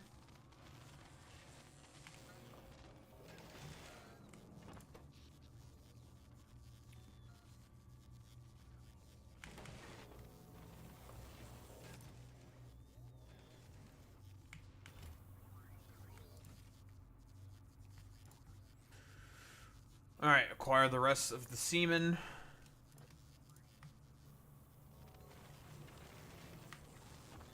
And be happy about the fact that we can now make semen belts again.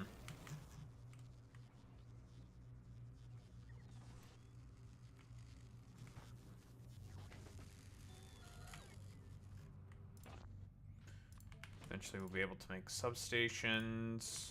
Make these just in case.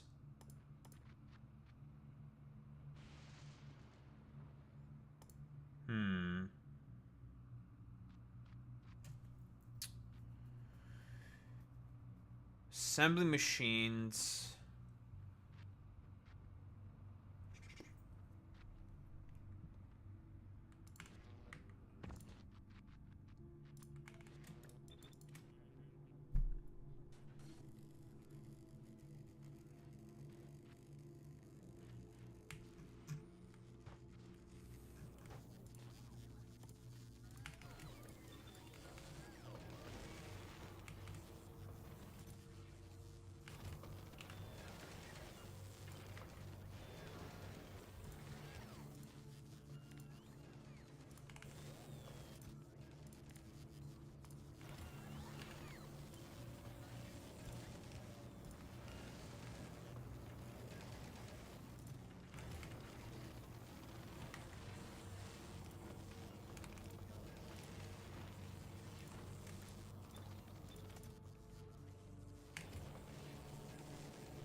Well, the one thing we came here for, we now have required at least. So honestly, we can leave this planet whenever at this point now. We need to get our processing units back, of course. But if we wanted to leave this planet, we could. We are beginning to reproduce these. So if we want to leave, we could. Well, we need to fix these first, of course. The other thing that we do need is our assembly machine 4s. We do still need those as well.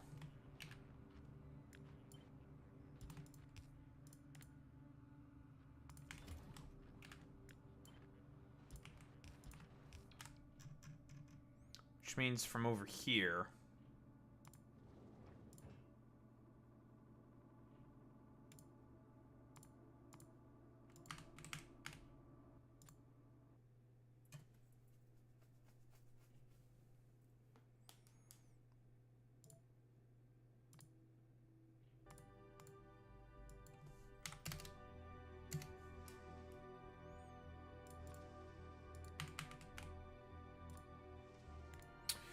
Actually,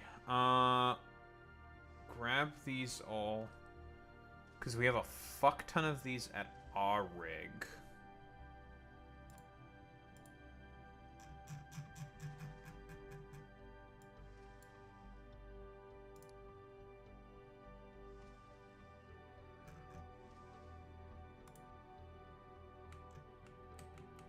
You know what? I'm gonna be intelligent for once in my life. This thing has... Did I get rid of all those? I shouldn't have.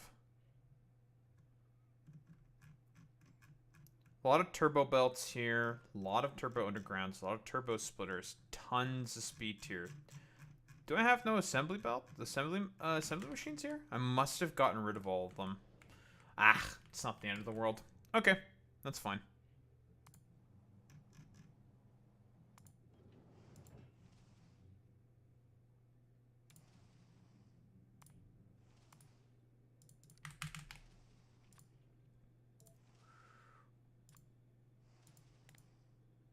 Not from our rig, but Vulcanus.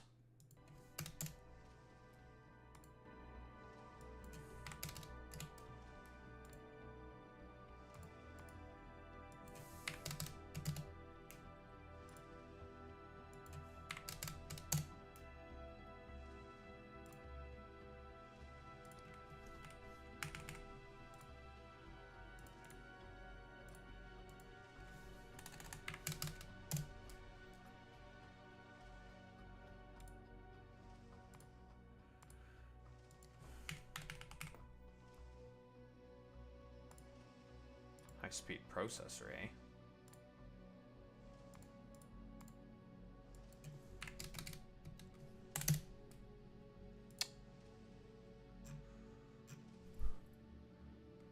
Man, this one ship is going to be doing a lot. Of course, I can always just double dip and just add another ship. Just copy paste, very simple.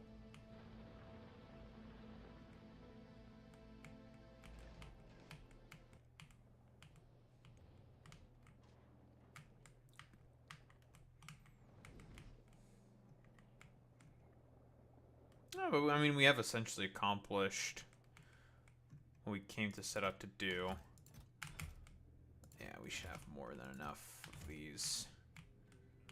And be producing more than enough of these. Yeah, that should be fine. That's fine.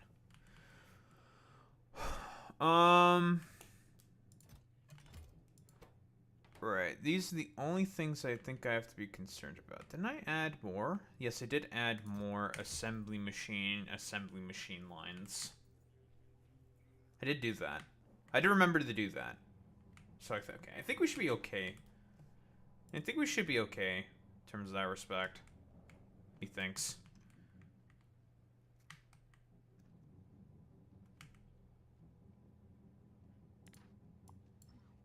Don't need those anymore.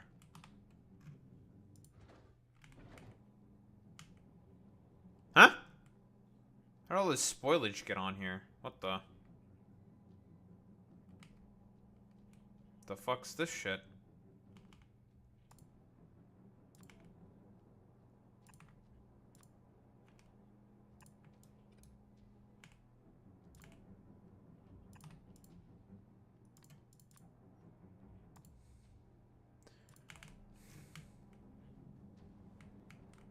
Huh?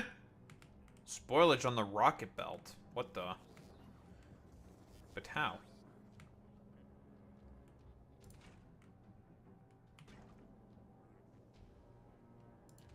¿Por qué?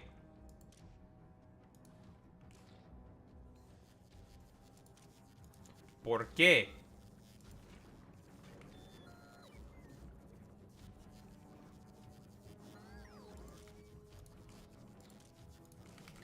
It's a good thing I caught this out now.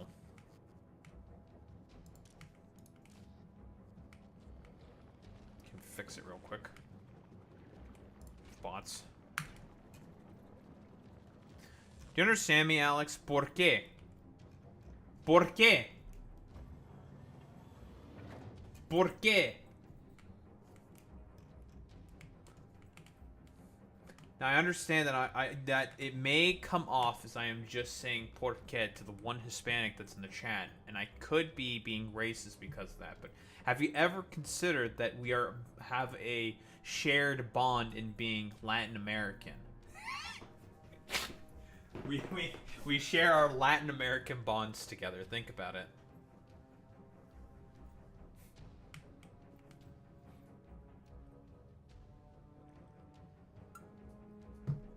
Can't believe that Daho's being racist on the timeline yet again.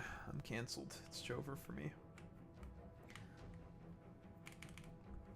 I should get rid of this shit too. I don't need this thing here.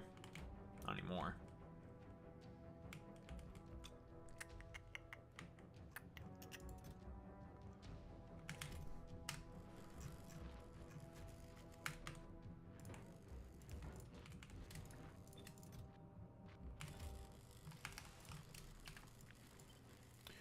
Pop.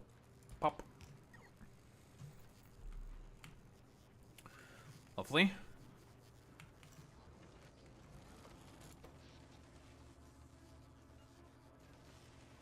Cool.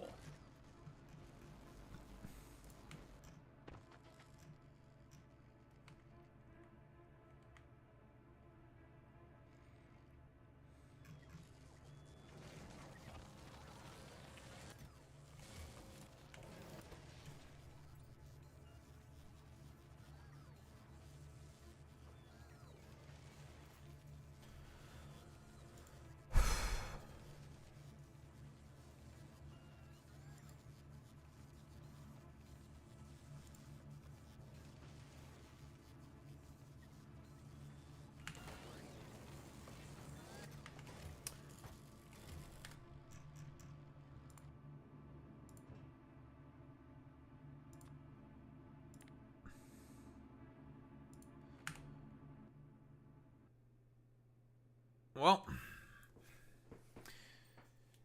I guess the good thing about all this is at the very least I can now fix this shit.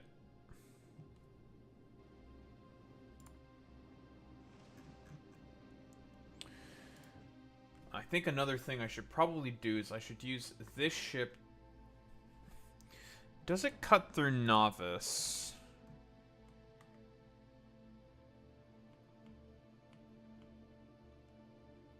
It would be too much of a pain, too much of a deviation to cut through Novice.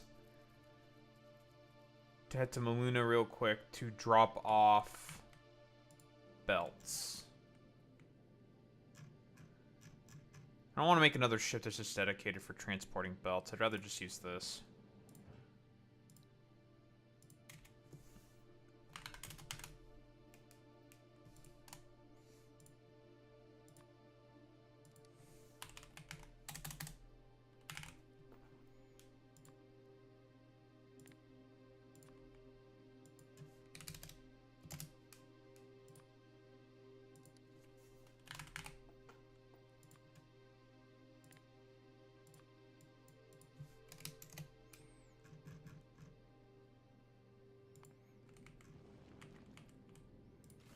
Because I need these for spaceships.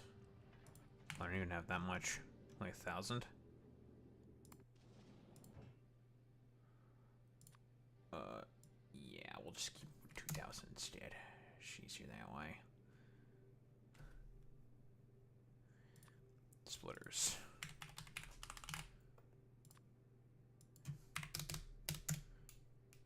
Oi!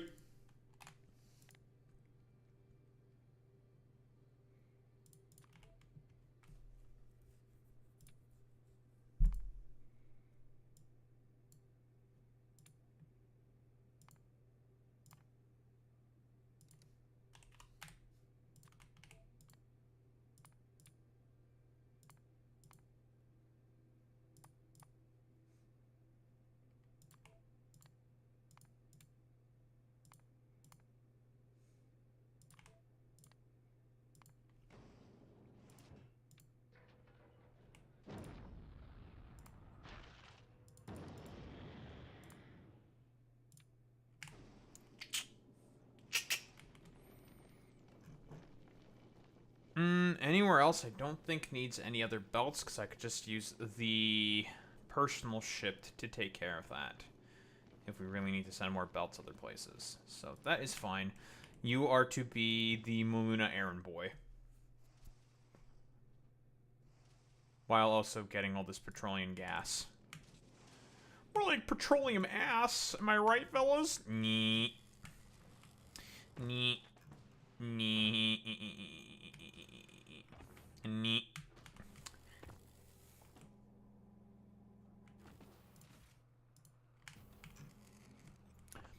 If I do need another dedicated ship for more petroleum, we can always do that, because funny thing about Corundum, this shit's infinite.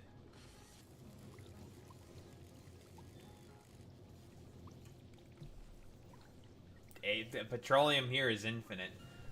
The only problem with this is that the travel time's a little long, because this planet's basically on the other side of the fucking planet. But the petroleum gas is infinite, so Infinite oil, it's true. Very true.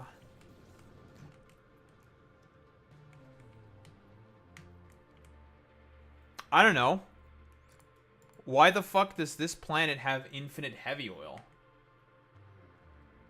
There used to be a previous civilization here, so I guess you can make the argument that because of them all, I don't know, dying horribly from something, all their bodies sort of pre-combusted, whatever the fuck. I'm not bombing boats. What boats am I bombing? Shut your goofy ass up. Or like on Egress.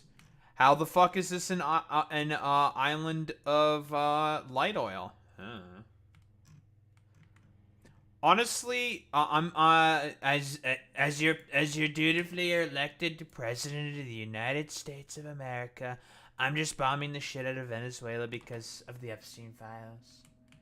What do you? That's not. I'm not trying to regime change. What are you talking about?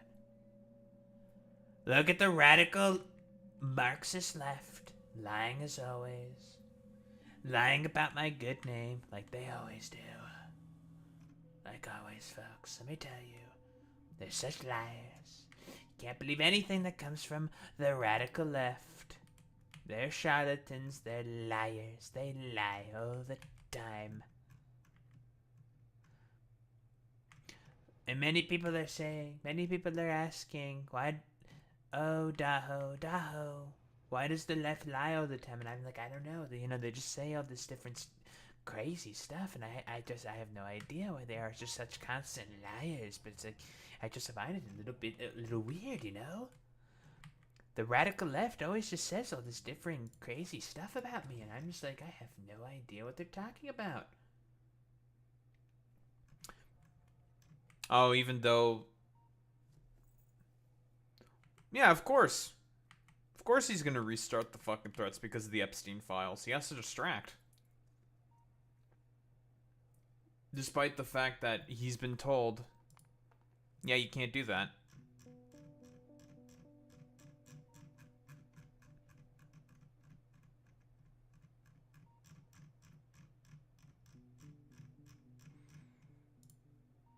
Like, every judge has said that, like, you can't do... I mean, we're gonna get into the stuff with ICE as well, where the courts have just now ruled that they're not allowed to be masked anymore. They've lost their masking privileges, and it makes sense why. Right? The reason why they've lost their fucking masking privileges now is because people are impersonating officers and are doing crimes as officers, and people are losing trust in police because a random dude who can just walk up to you masked, you don't know what they're going to pull or what they're going to do or some fucking fuck shit. You don't know. You have no idea. Could just randomly pull a gun, rob you. And it's all because of ICE creating an environment of no trust. Because they wear masks all the fucking goddamn time and have no identifying information. Why should you answer any of the questions of people who are supposed federal agents when you have no idea even if they're fucking federal agents? You don't know. Why should you trust them? You have no reason to. You should just, like... If a masked ICE officer just comes up and tries to talk with you, you should just fuck off. Be like, bro, if you don't have any identifying information, I don't have to talk with you. You don't have a warrant, so I'm just gonna leave. Like, you can't do shit to me. I have rights, and I know what they are. You don't have a warrant. I'm not on public property. I'm on private property. Fuck off. You can't do shit to me. Now, of course, if you're on public property, that's going to be a whole different story, because they can then just make the argument about, like, well, now you're on public property, we can just do, like, whatever we want to you. But even then, in that particular case, even if you're on public property, they can't just arrest you without due cause, right? Fourth Amendment. Then you just say, like, I have rights under the Fourth Amendment of the Constitution. Even if you are a fucking immigrant, illegal or not, it doesn't matter. The Constitution within the 14th Amendment. It's the 14th Amendment, right, Boy Meets Minute? I could be wrong on that. It's either 14th or the 15th. Stipulates that any persons on the soil of the United States of America have the same constitutional protections. So, they still can't do shit. You know, the fact that I, as a Canadian, have way better knowledge than most Americans about fucking civic education should probably tell all of you something. It is the 14th. Okay, I was correct. I've been covering all of this so much, it's like, I should remember all of this. I was right. It was the 14th Amendment. That's a big spike.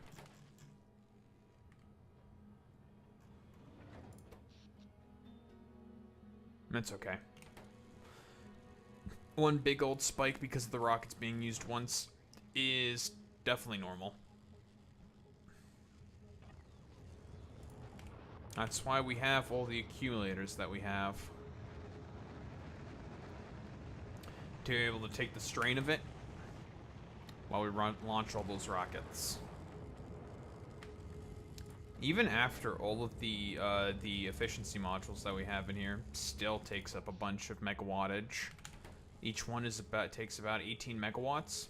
Yep, about 18 fucking megawatts. Even with these efficiency modules. Because we are at the cap. Only two level 3 efficiency modules are basically that is enough efficiency modules to make sure that or that's like the limit that you can have in terms of power reduction.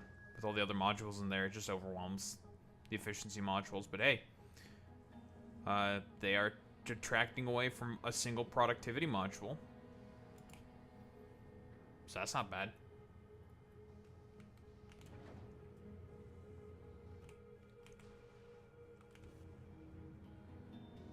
Alright, plus 370. These are both 50. So if I add these all up together, it should be 470. Wait, is there no cap to this? Hold on.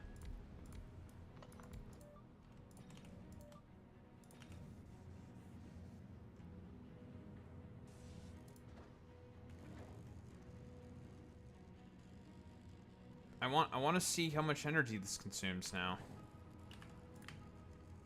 I'm curious now about something. Because these things are always going to take up the most power. This is an experiment. We're doing a libtard experiment. We're being libtards. So this should be a 300% reduction. There should be a limit to basically any building of 80%. However, with these two things in here, it's applying the full 100%.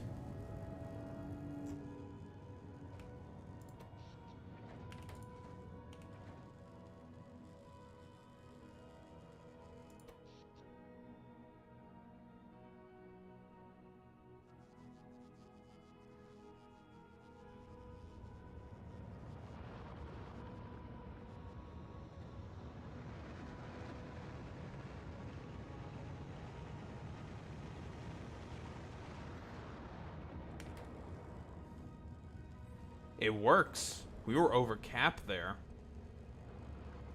Holy shit.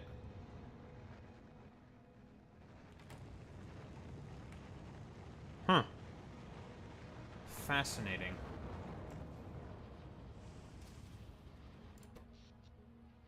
Yeah, it works. We were definitely over cap there. So this is 300% reduction of energy.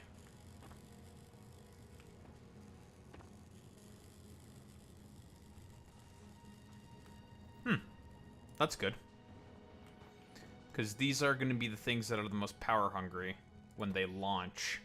And they will be consistently launching. So that should help significantly.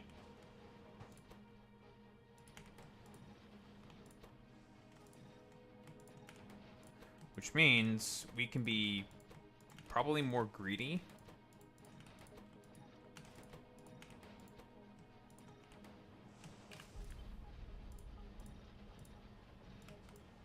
Well, first things first.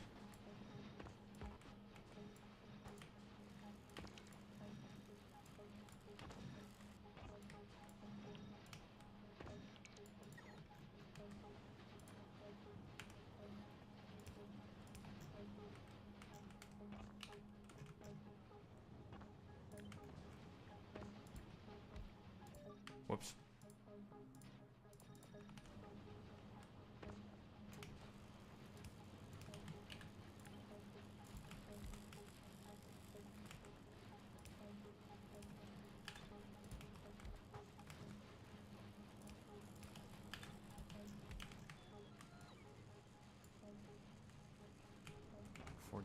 .7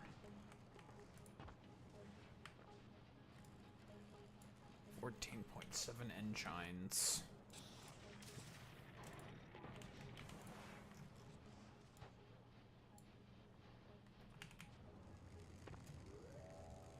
Because the bottleneck for this shit is always going to be the engines.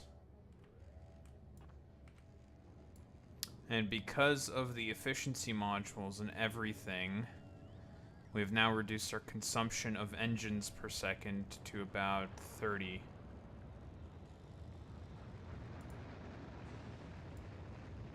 Which is pretty good.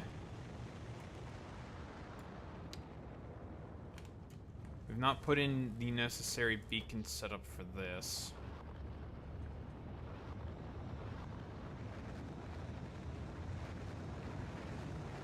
Why are the assembly machines going so crazy?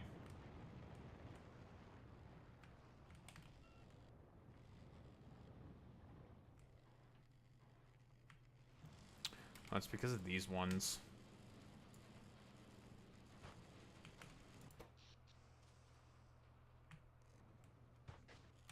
Nah, I know why.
Also, the only reason why I'm doing this is eventually, what I am going to do is when I get access to it, that being fusion power, I am definitely setting up a fusion power grid here, so then I don't have to think about this stupid fucking problem anymore. But for now, I have to think about this stupid fucking problem. So because of the efficiency modules, it means our rate of production has gone down. But our power consumption is not as bad.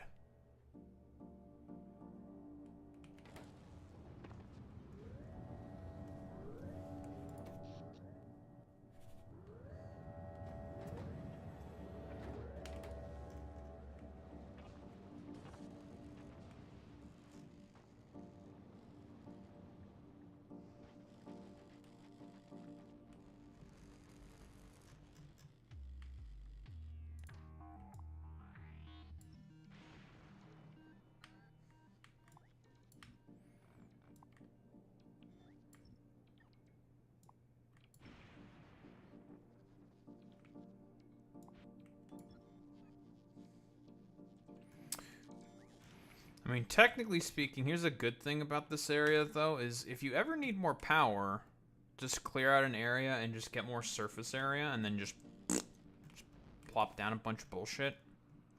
That's all you need to do. It's alright. Not bad.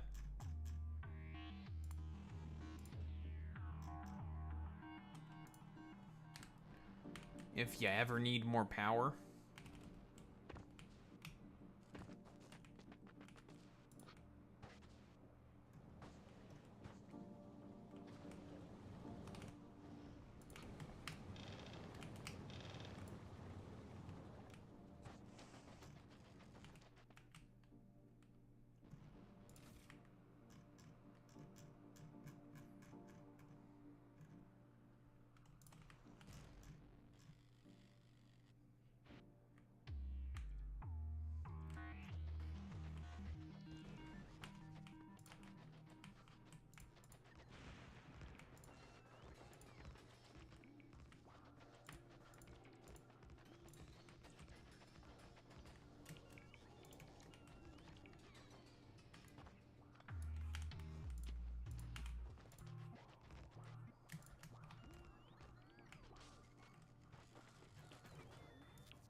You know what they say, ever need more power? JBM. Oh yeah, we are being a bit cliffist right now. Yeah, we are being very, very cliffist. As one should be.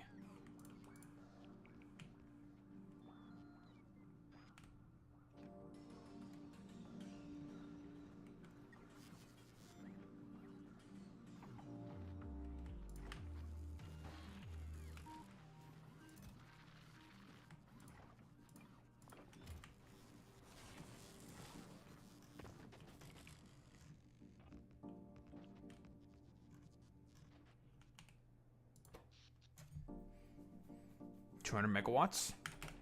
Pretty good.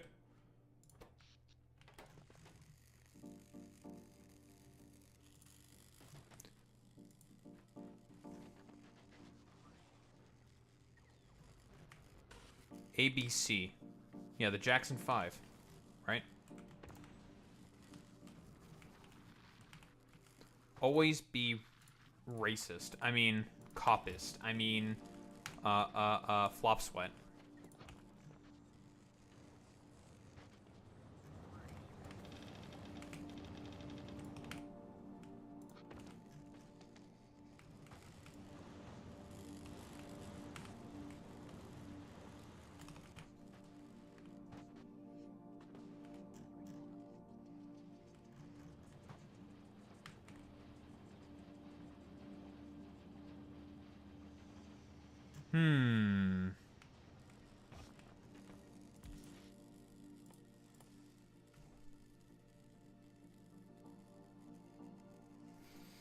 I do ship in petroleum, actually.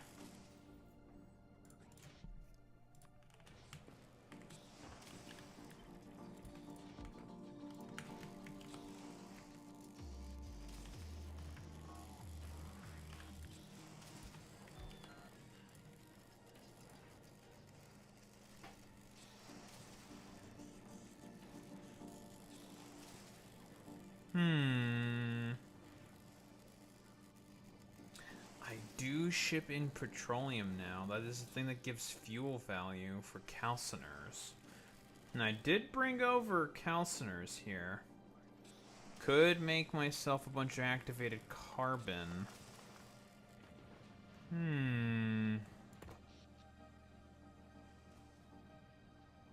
This is bad, by the way.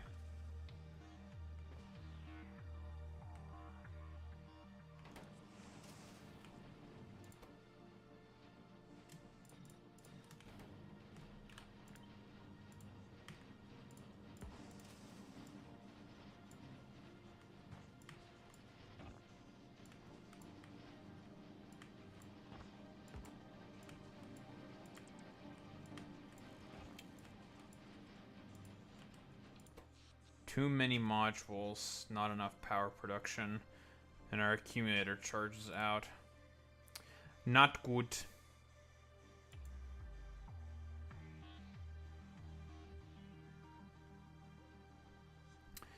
It's difficult to have a power death spiral, though, on this planet. In fact, it's not really possible to have a power death spiral on this planet.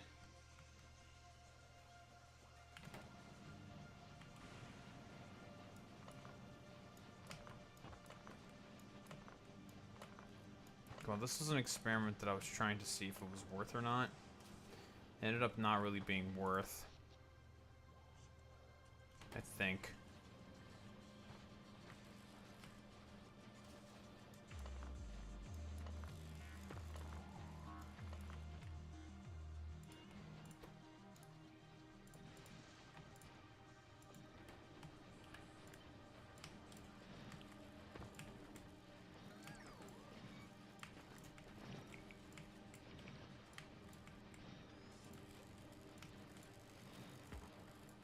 Hmm.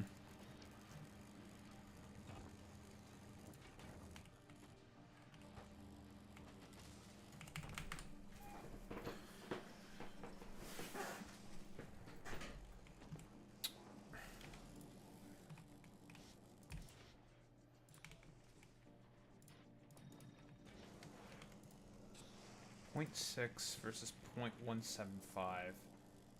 Still about 4 times better. Ish.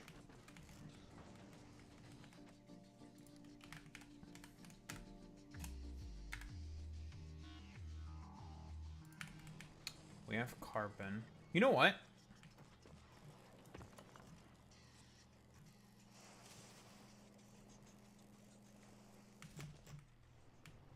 I think we're gonna do it.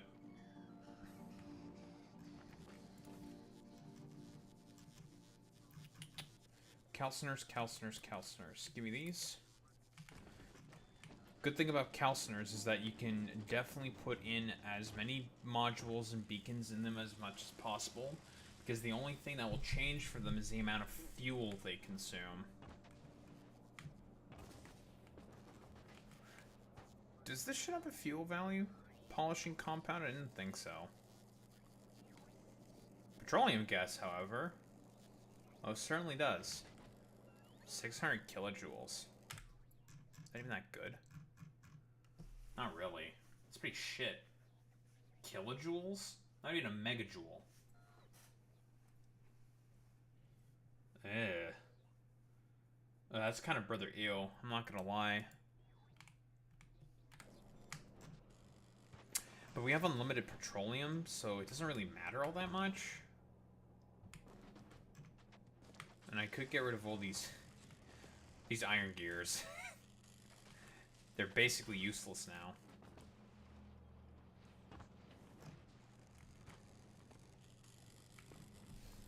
I don't know, it seems worth.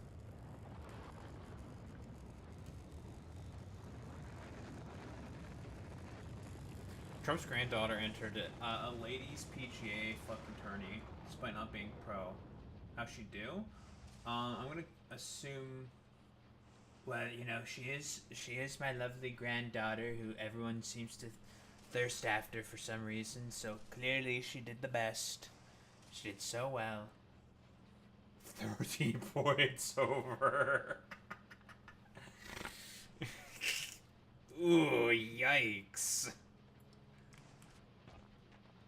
That is dog shit.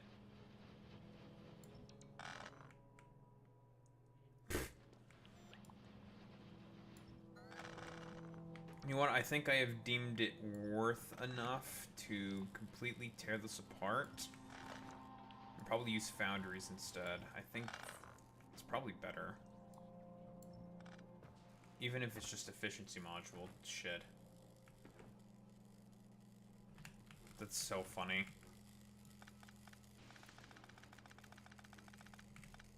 Listen, people love me. They love my name. Everybody loves me. I'm obviously the best at golf. Despite the fact that he cheats all the time at golf. It's so funny. Like, you've seen all the images of Trump cheating at golf, right? Like, his dumbass caddy will, like, consistently move the ball for him. Yeah, he is a DEI golfer. Like, unironically. Imagine being a fucking DEI golfer, bro.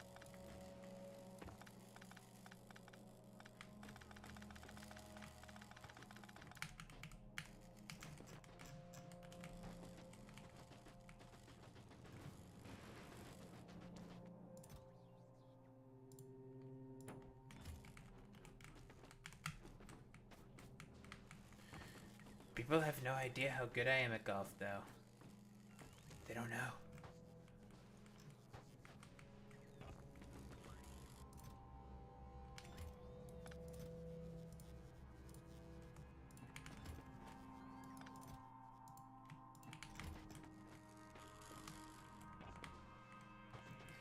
But yeah, bro has to, like, cheat consistently at fucking golf. It's really funny.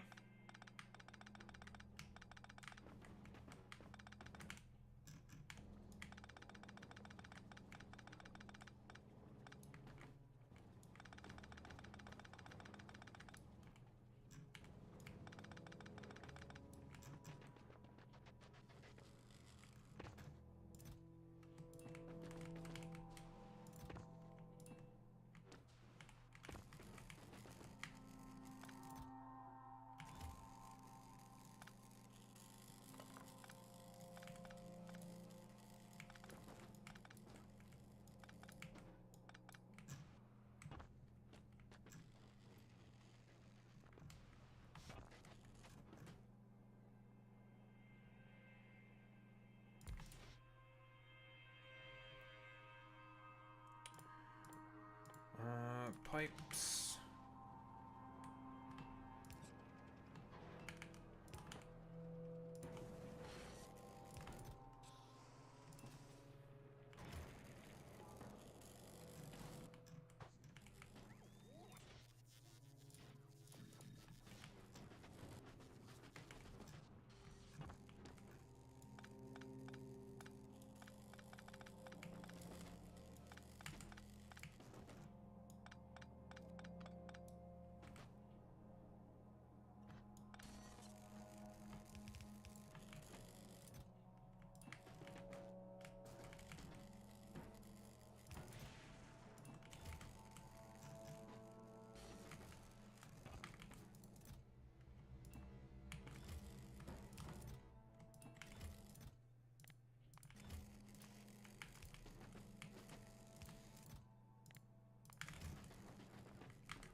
Well, that's a lot of extra gears and steel and pipe that we have now.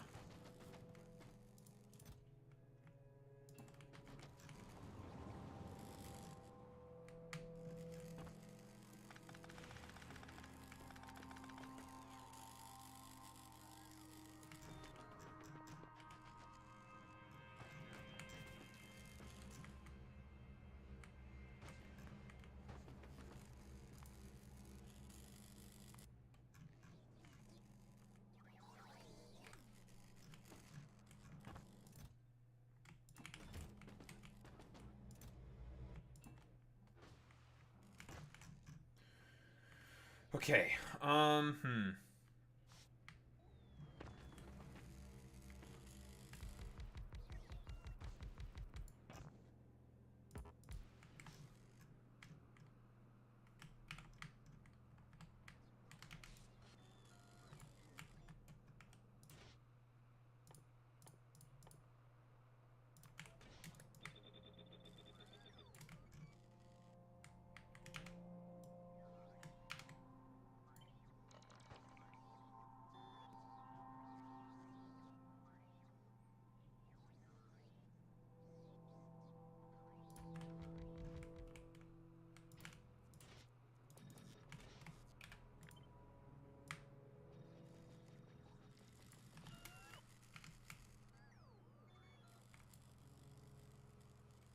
Nine per second. Not even that much better than what I had before. If I don't have that, still 9 per second. If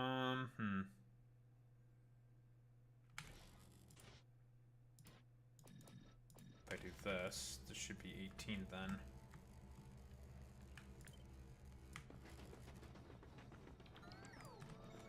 Better, but not exactly what we're looking for.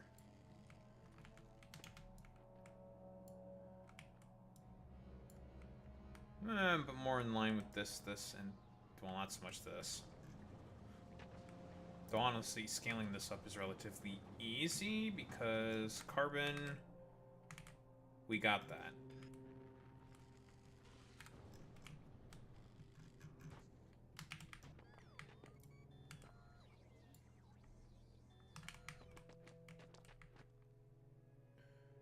And then for the calciners.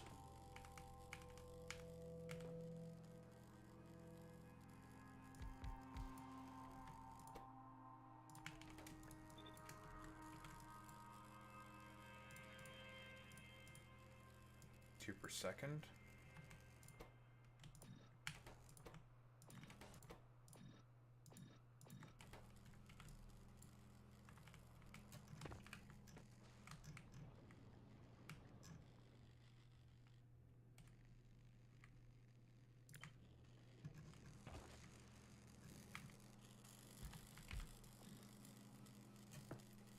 Five per second.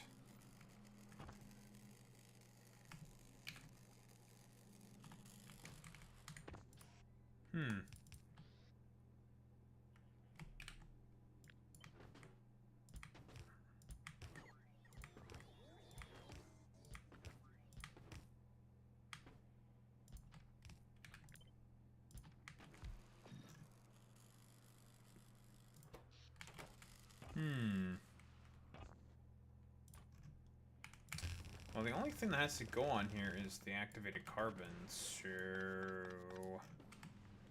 Yeah?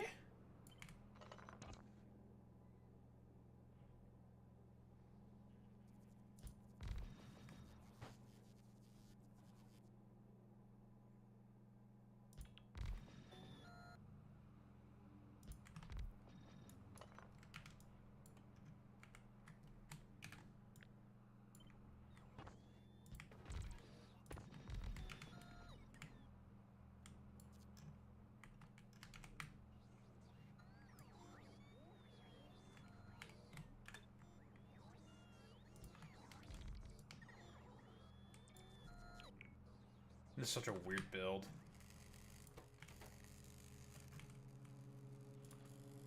This is easily one of the strangest things I have ever concocted.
10 per second. It's not the worst, but not great. But it's not the worst. But it's not great. So... suck it up, Buttercup.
I think this is an acceptable outcome.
Consumes 10.5 petroleum per second. Jesus Christ, that's a lot more than I thought it would.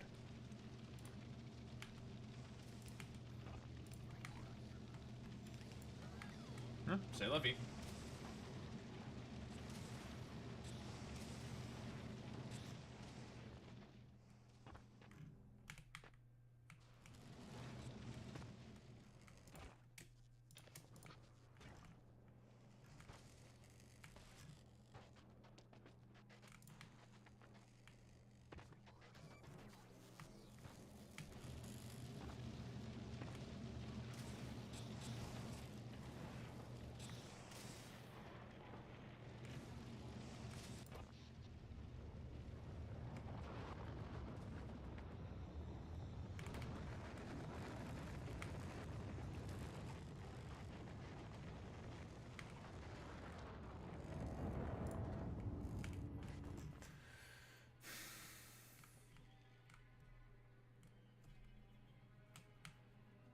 Okay, now that that has been taken care of.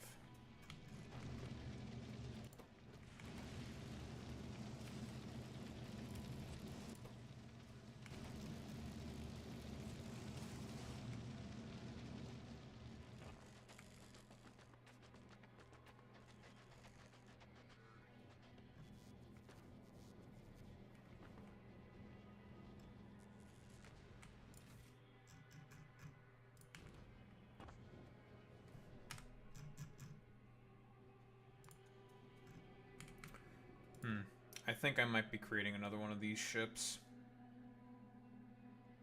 But scratching this out.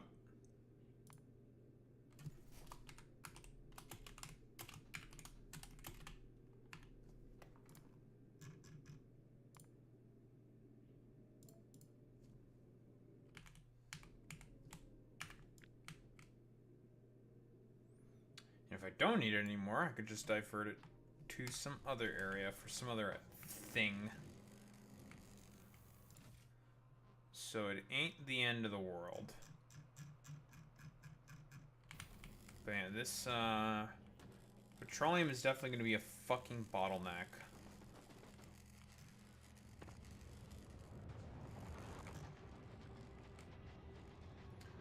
And we just need to make sure that it really is not a problem.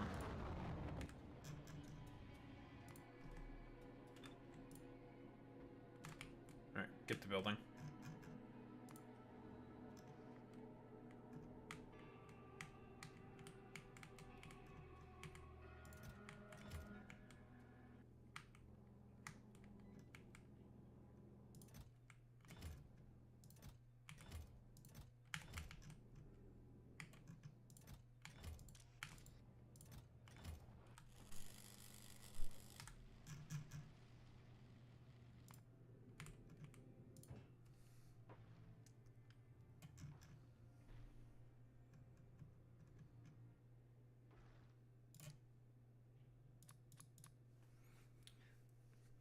Alright, delete those.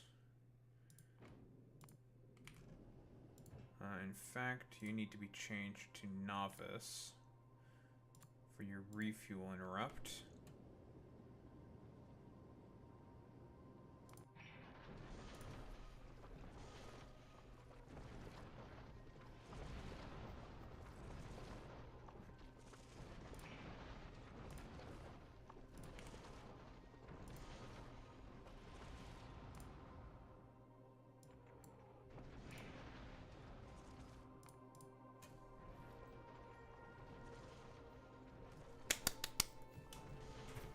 Alright, that'll take care of that.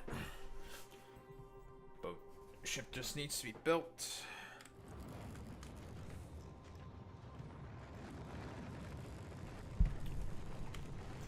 And that'll give us, presumably, double the petroleum gas barrels. Because, yeah, we're gonna need it.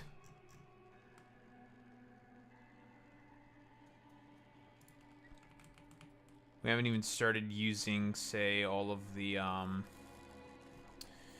haven't even started using the plastic to make a bunch of advanced circuitry. Because we need to now make red circuits, we need blue circuits. There's a lot of shit that we still need. We are nowhere near done with this planet. Because the next science pack we're going for, which is the refraction science pack. Bit of a wacky one.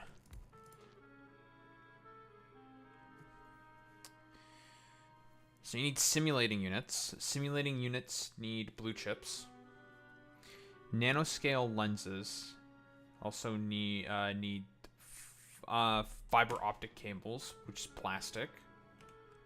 We have everything else. We have the diamonds, we have the sapphires, so we can make the fiber optic cables now. Which are these things. So we have that on lock.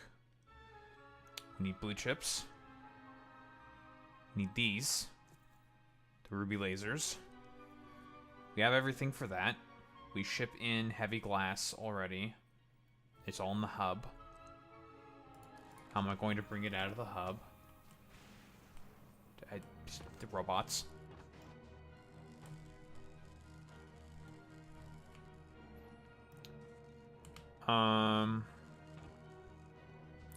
So that's ruby lasers. And I also have to ship in supercapacitors as well. And that's for the nanoscale lenses.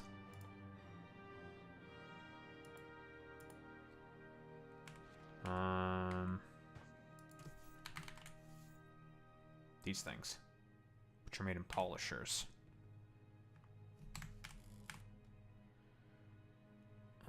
Where the fuck is the polisher? These things. These need glass panels. Can't make glass here. Because we don't have sand. No sand. Gotta ship these in. No sand. Can't make them here. We can ship in the sand. I don't wanna. I'll ship in the glass. Rocket capacity 200 stacks. Or 200. 2 stacks? It's not bad. We can just designate that as work for the errand boy.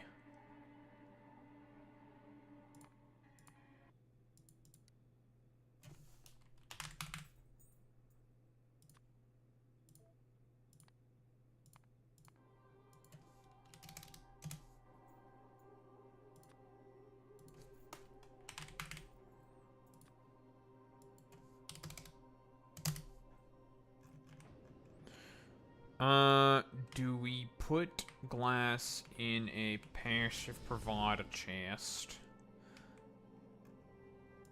Yes.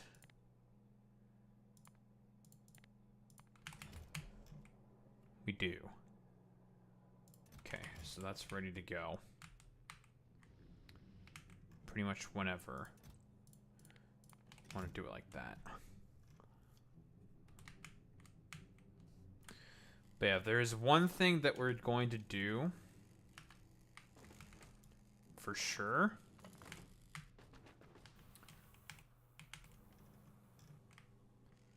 Is when we have the ability to come back to this planet, and we can come back to this planet whenever we have rockets. Once we are done with Aquilo, this plot right here,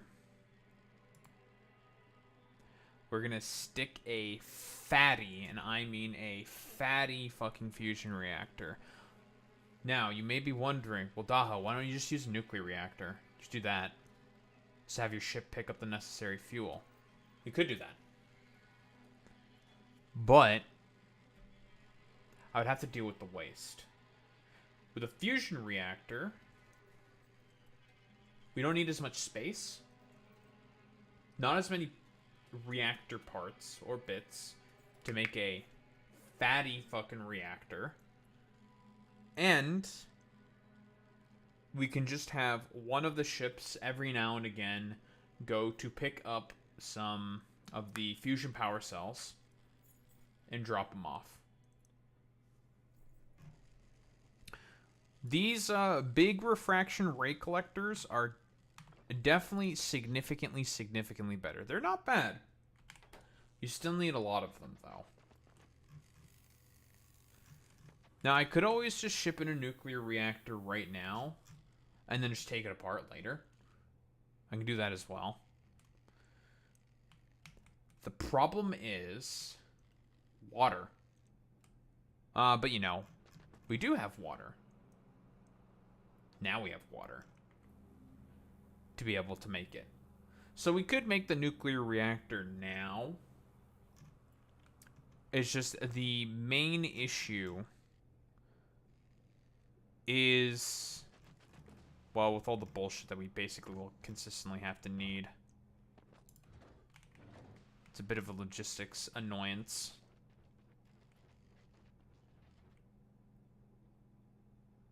You're gonna punch ferrets. Okay, transphobe.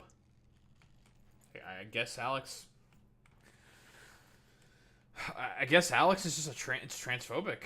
Okay. It's alright. It's okay. Sure, man.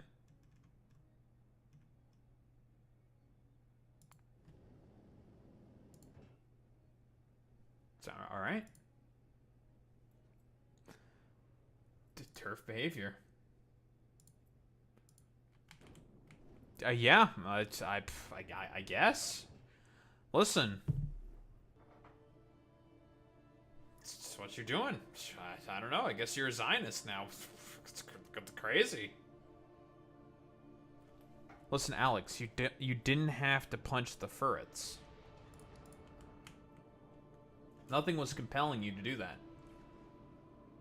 You're just ferret punching for no reason, dude. Like, what it was. Nothing compelled you to do that, dude. Why are you doing that? It's a little weird. Boy Meets Mini, don't you think that's a little weird? I think that's a little weird. I think that's really weird, really weird. Like, no one said anything. Yeah, it's a little sus. Alex, you have some explaining to do. Oh, the October 7th of Esper. What day was that? Do you even know what day that was, Alex? What day was the October 7th of Esper kicking? Notice how I only allude to kicking of Espers. I never actually do the deed of kicking Espers. The one who normally kicks the Espers, that's Boy Meets Mini. The problem you should be having is with Boy Meets Mini. I haven't done shit. If we want to be technical about it, I ain't do shit. I didn't do nothing wrong. So if there's someone you want to get mad at, you can get mad at Boy Meets Mini. He did add the emote, and he made the emote, and I thought it was hilarious. So I decided to put it in. I had nothing to do with the creative process of it. Okay, Boy Meets Mini, you know what to do with this fucking transphobic Esper lover. You know what to do. Yeah, you brought this upon yourself.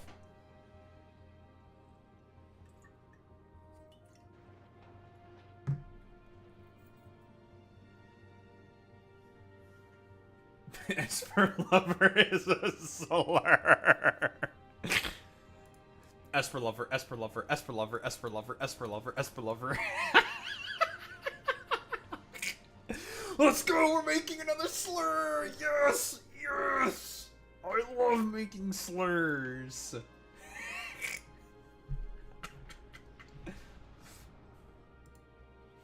It's like you know when Alex Jones was having like his schizo crash out and he was like Jew Jew Jew Jew Jew Jew Jew Jew on that one episode.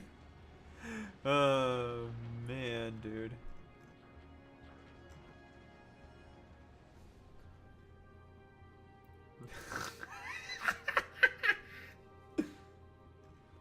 Ferret lover. Yeah, I mean, Ferret's fucking sick, dude. What do you mean? Like, you're trying to use that as, like, an own, but it's, like, not working out the way that you think it is. Like, Jesus Christ, bro. Like, look at this fucking guy trying to use Ferret lover as, like, a fucking slur. That's so fucking pathetic, dude. That's weak. Just like... I sleep. I'm asleep for that, dude. That's fucking weak, bro.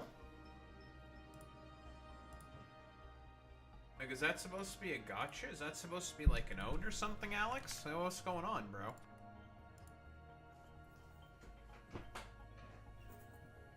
Like, being a ferret enthusiast is based. Being an Esper lover means you get pumped, you get punted. Oh, God, dude.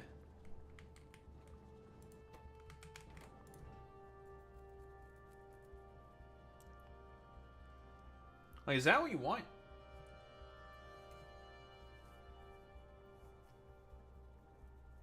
Kicking Espers is ace-phobic?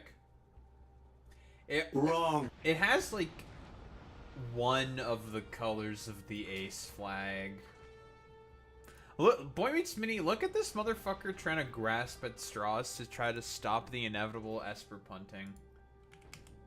Like, God, that's just, like, I expected better from you, Alex. What the fuck is this, dude? I expect better.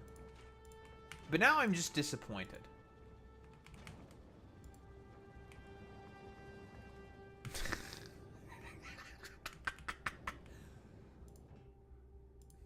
I expected better, sweaty. Sweaty.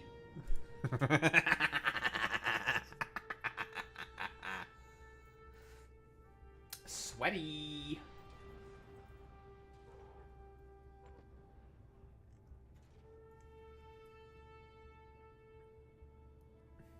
Fur has no trans colors? Yeah, but we made it trans, so it doesn't matter. It now has trans colors because we made it trans. Didn't even use Sylveon. Okay, if we want to be OG with our trans representation, you go with Gardevoir, okay? Get with the fucking program, okay? I know the lore 10 times better than you ever will, alright? Get the hell out of here. It's just Sylveon's a more explicit representation. Alex, you're just getting owned in the marketplace of ideas. No, Shiny Palkia is not lesbian. That goes to Shiny Mega Meganium. That's the lesbian. Shiny Palkia only has like maybe one of the colors from the lesbian flag.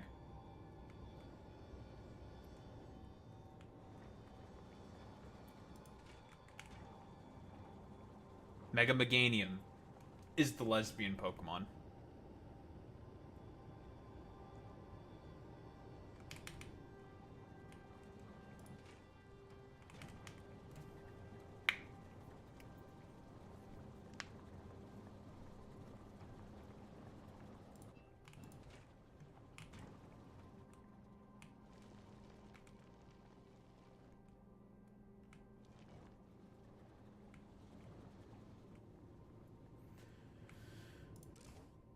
Almost heated up with these two shitters.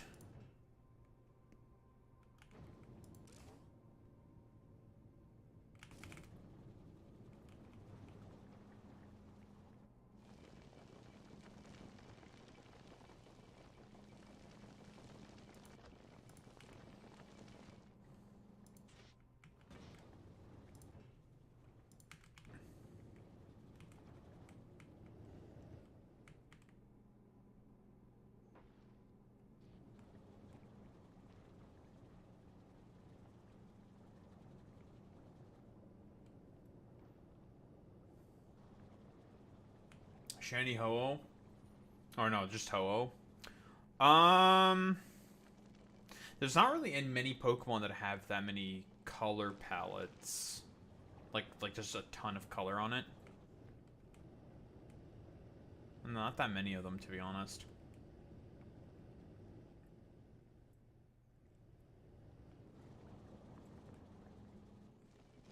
Xerneas is also a little weird.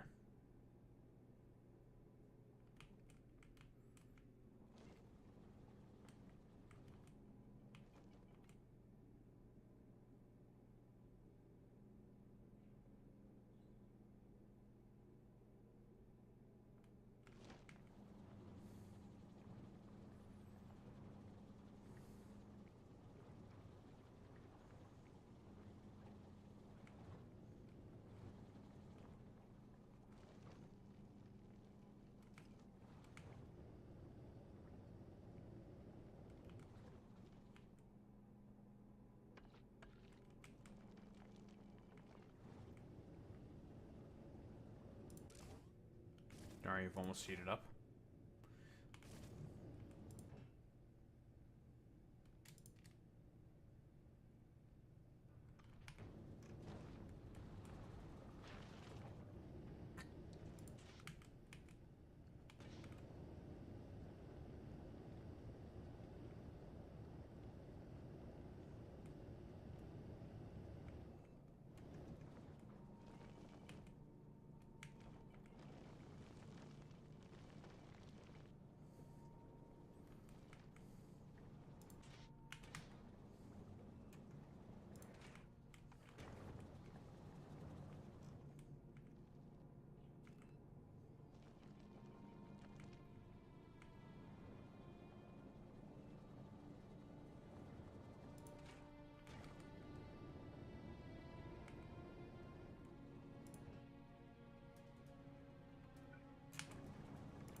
Ay, ay, ay, ay, ay, ay, ay.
Chud-like behavior, very important.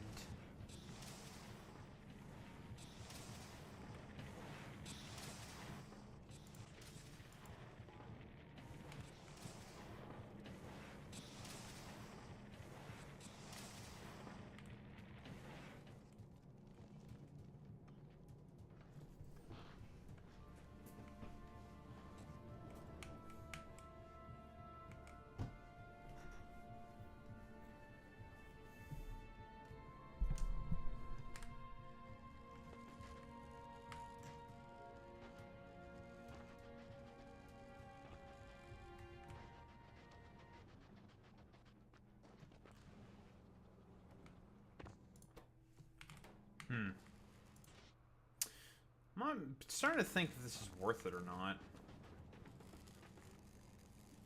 Constantly wasting this amount of... This does make shit way faster. The problem is I have to ship in the fucking shit. I'm starting to think if this is worth it or not. I'm not sure, though.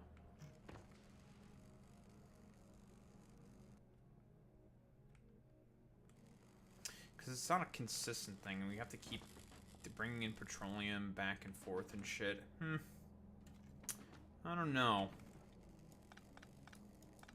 That was an experiment, I have to say. I don't know if it's been worth it, though. I have a feeling that's not really been all that worth it, though. Not because of the carbon usage. The carbon... The carbon that gets used is irrelevant. I'm gonna deconstruct this shit again.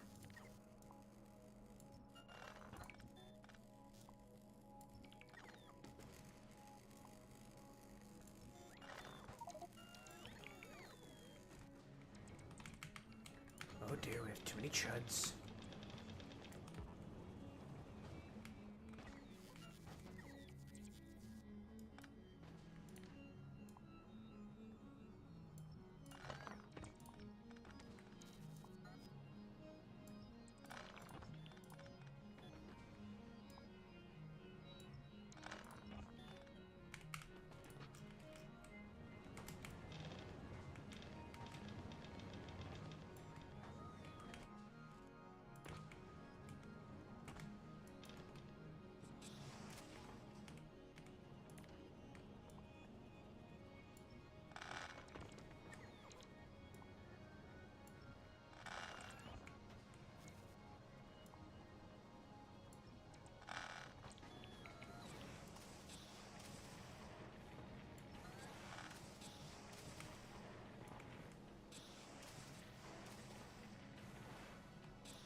Well, back to the old build.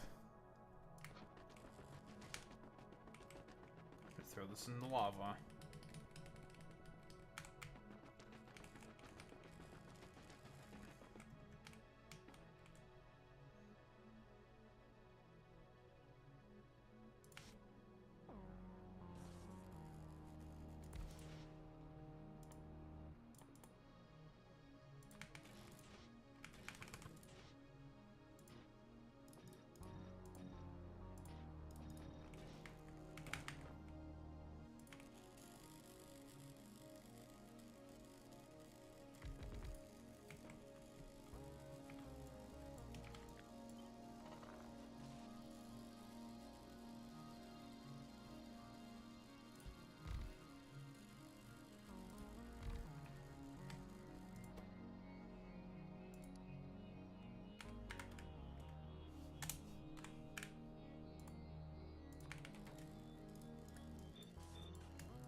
Jesus. Free Uyghurs. Uyghur, rather. Thanks for the follow, bud. I appreciate that. Thank you very much. True. Free the Uyghur population within China. I agree with that. China, pretty cringe.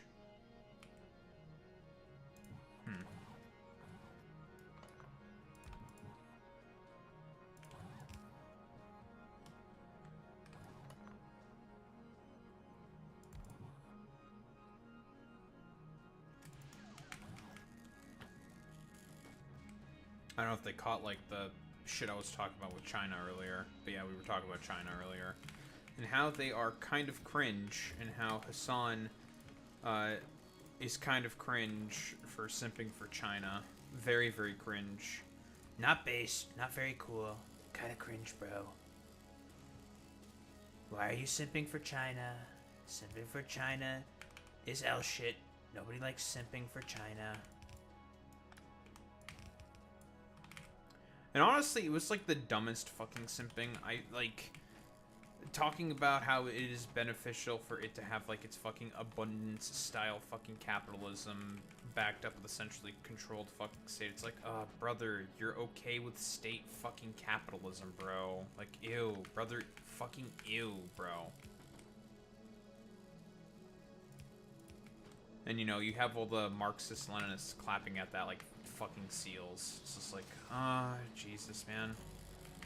Look at my fucking leftist advocates, dog. We're never gonna get a proletarian fucking state, dog. We're so wallahi cooked, bros. You know. Bros, I think we might be kind of cooked.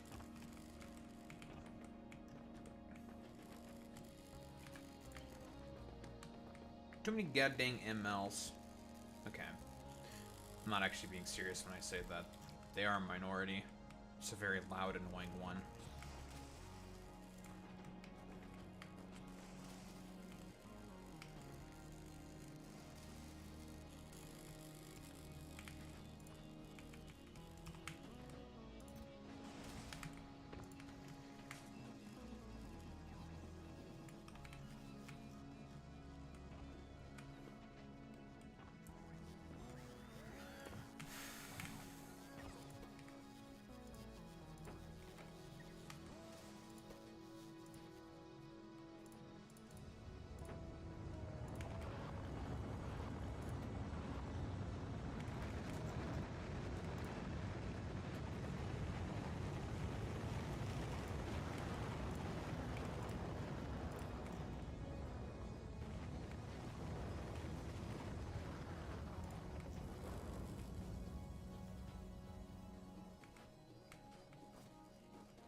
Hmm.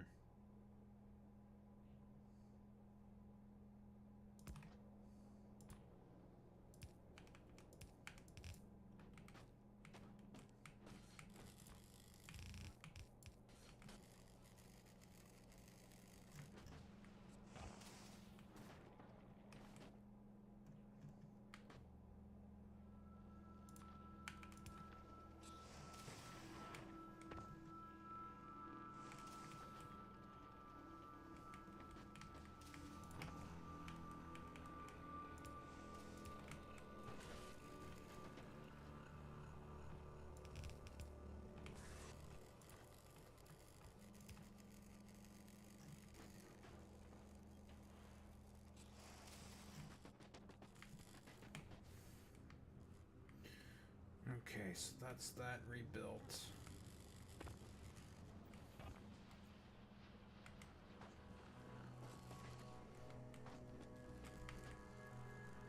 I think I need to stop there for today.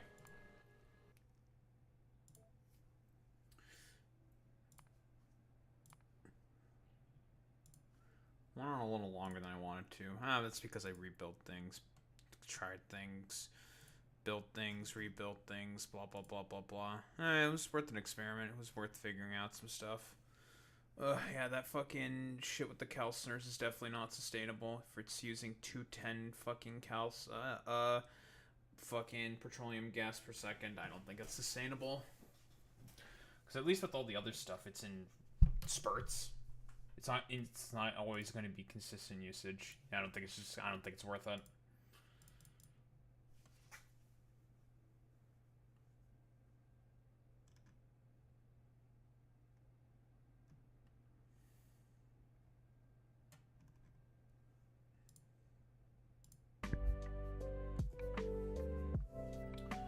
Okay. Luckily, nothing too crazy to talk about today. Well, not too much, so that's fine. I knew. I will be right back, though, gamers. Bathroom, gonna grab water, all that normal shit.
We are so Barack Hussein Obama.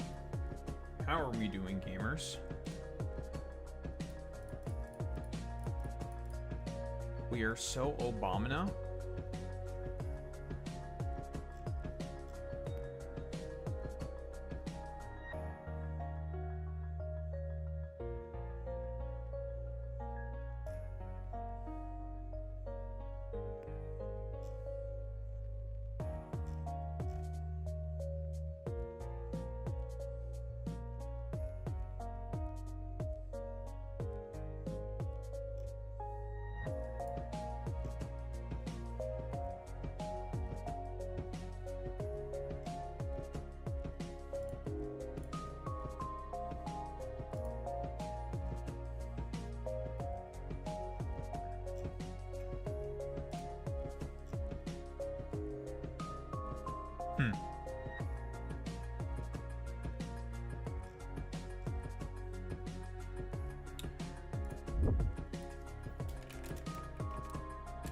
I can't wear masks.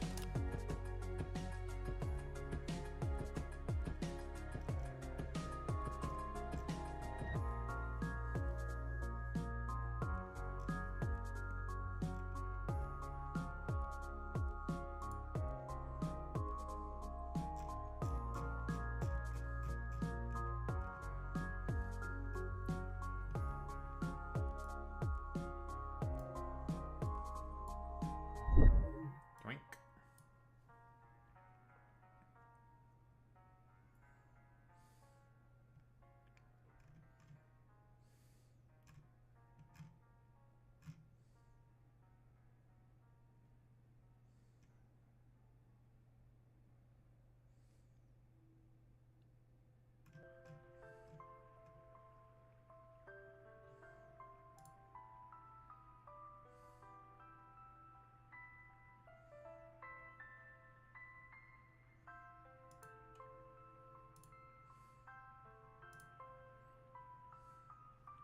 Man, people are gonna be so fucking stupid and annoying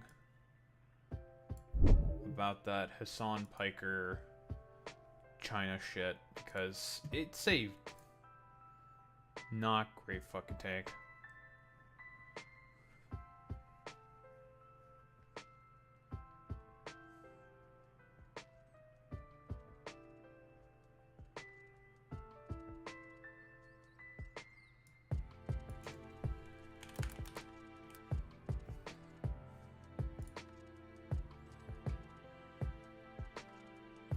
Do we want to talk about the Hassan? You know what? I'll talk about the Hassan China take. I mean, there's like also the Hassan fucking I was gonna talk about the H-1B visa stuff today.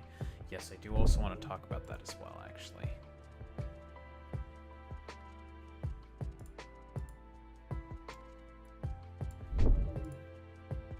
Throw that on the pile. Short, quick stuff. It's totally fine. Now, a couple things on my docket as well that I could get to. Not for today. Got enough stuff. You know what? Yeah, I'll talk about the Hassan China stuff. I think I will. I want to.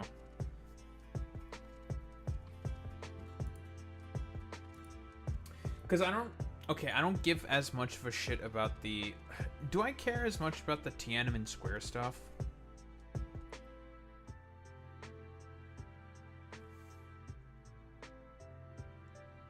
Because I can definitely agree, because he was talking about how the reporters were like, how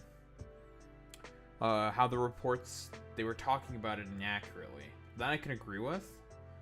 They're being overly aggressive for like no reason. That's true. I still think it's kind of weird for police to want to go up and just basically check your fucking phone. That's not a good thing. That's pretty bad. That is pretty bad. Because that's fucking police state crackdown shit. Not good. Not good, not good.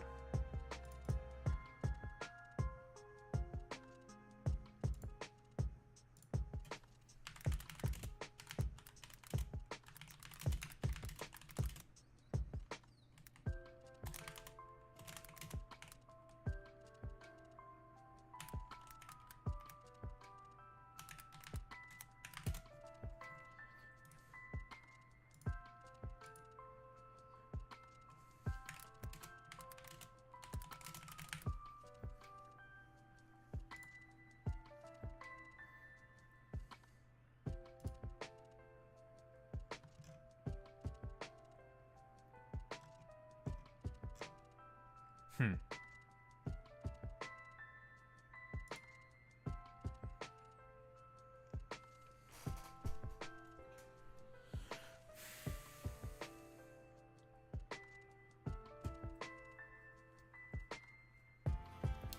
List of the top 10 states with the lowest IQ is currently going viral.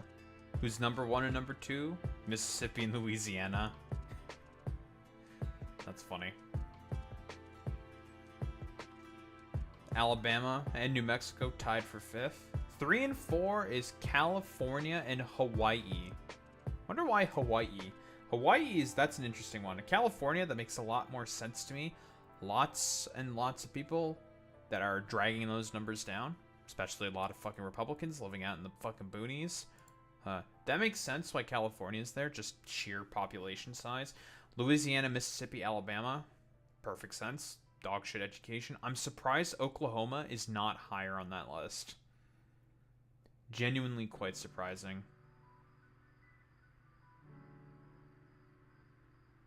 And then it's what? Nevada, Arizona, Arkansas, Tennessee. Then the rest are just Republican states, and one of them is like a swing state. Well, 2 of them are swing states, and 2 of them are Republican states.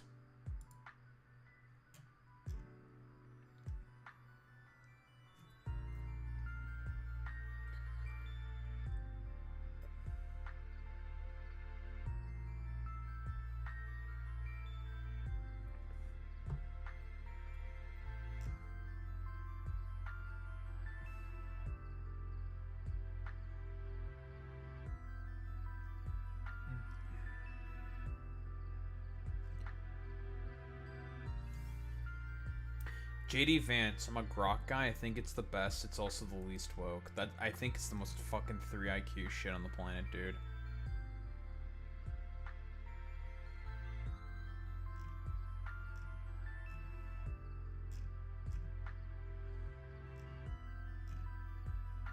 Okay, bro. Nice meme.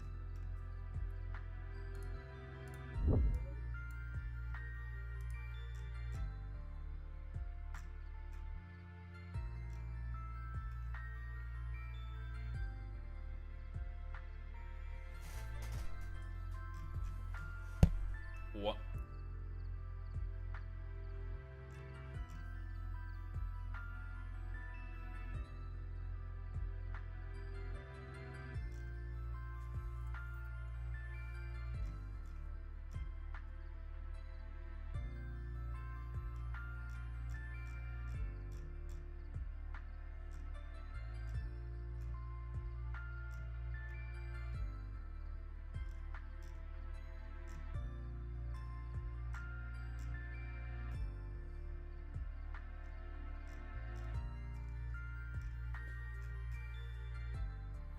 Hassan on Asmongold's popularity in China. They know fucking Asmongold and shit. That's so strange. No one from China should know who Asmongold is.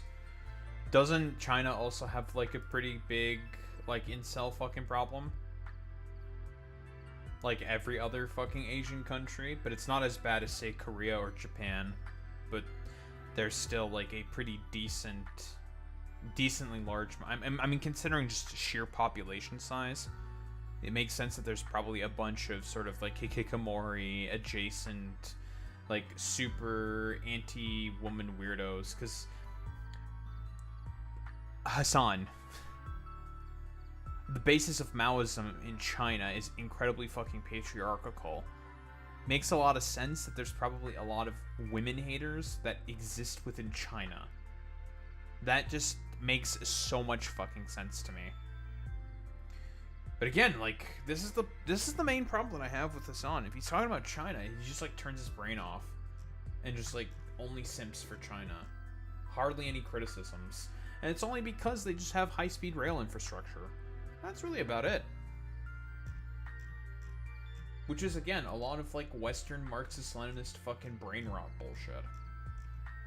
It's like, okay, bro.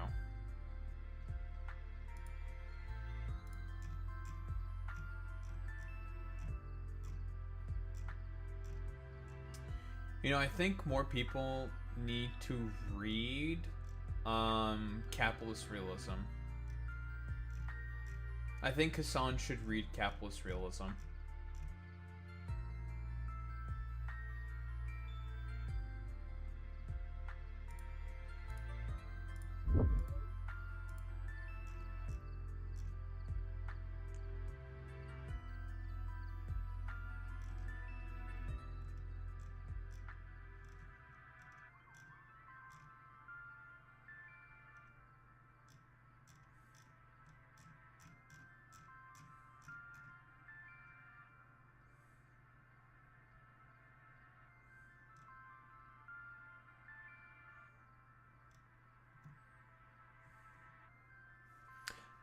Does Hassan not also realize China sells Israel a lot of its surveillance tech? Well, 1000%, yeah. China's a producer of chips. They produce a lot of their own advanced chips that they sell to the Israelis. China is the second largest trading partner for the Israelis. Of course, the U.S. is number one. But China is also up there. Does a ton of fucking trade with the Israelis. But that's something that a lot of Western Marxist-Leninists never like to focus on. You want to know who's, I think, the third biggest trader and where Israel gets most of its energy from? The Russians.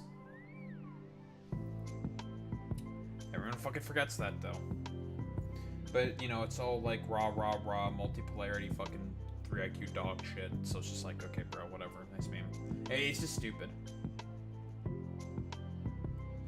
Says US cops still much worse than Chinese ones. I don't disagree with that, though. I do not disagree with that. Okay, I'll do a little fucking blurb about this Hassan shit, I think.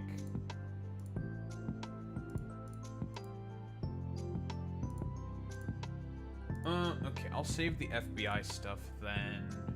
With the ice mask shit. I'll save that for tomorrow then. Because we got plenty of stuff already here. Plenty on the docket.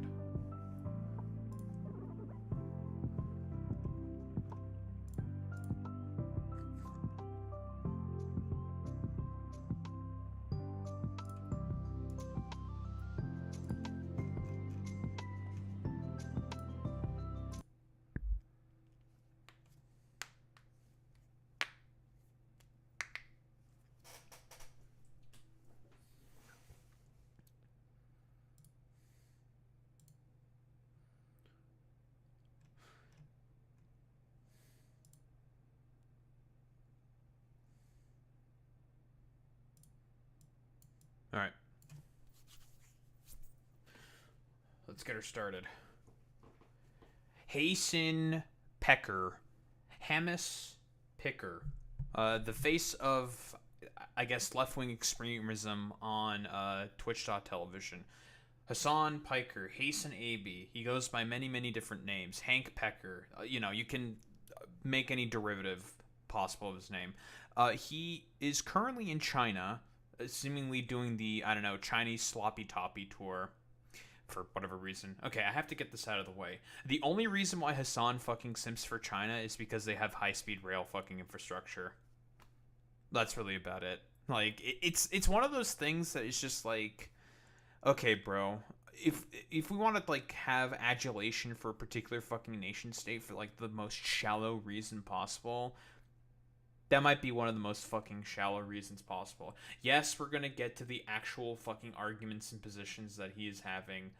Still not a very, very good reasoning for why you should be a fucking simp for fucking China, but we'll get there. So, the first thing that it's causing a buzz, and for whatever reason was reported as if it was an international fucking incident, and we'll get to Hassan's reaction to this, because I do agree with his reaction to this. Western media was just kind of like blowing this interaction up for no reason, I'll be quite honest.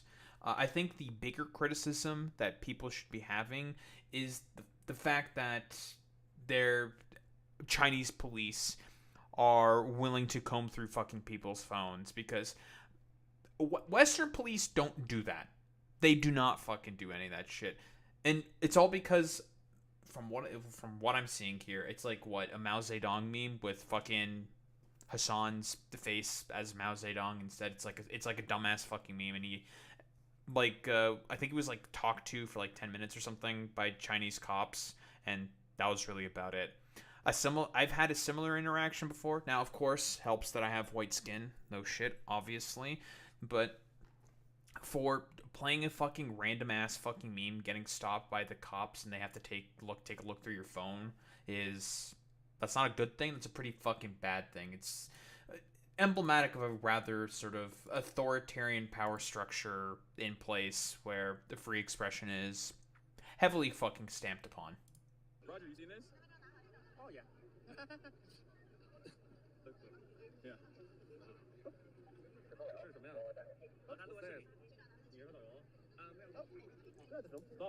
OK。So they're yapping with the Chinese officer.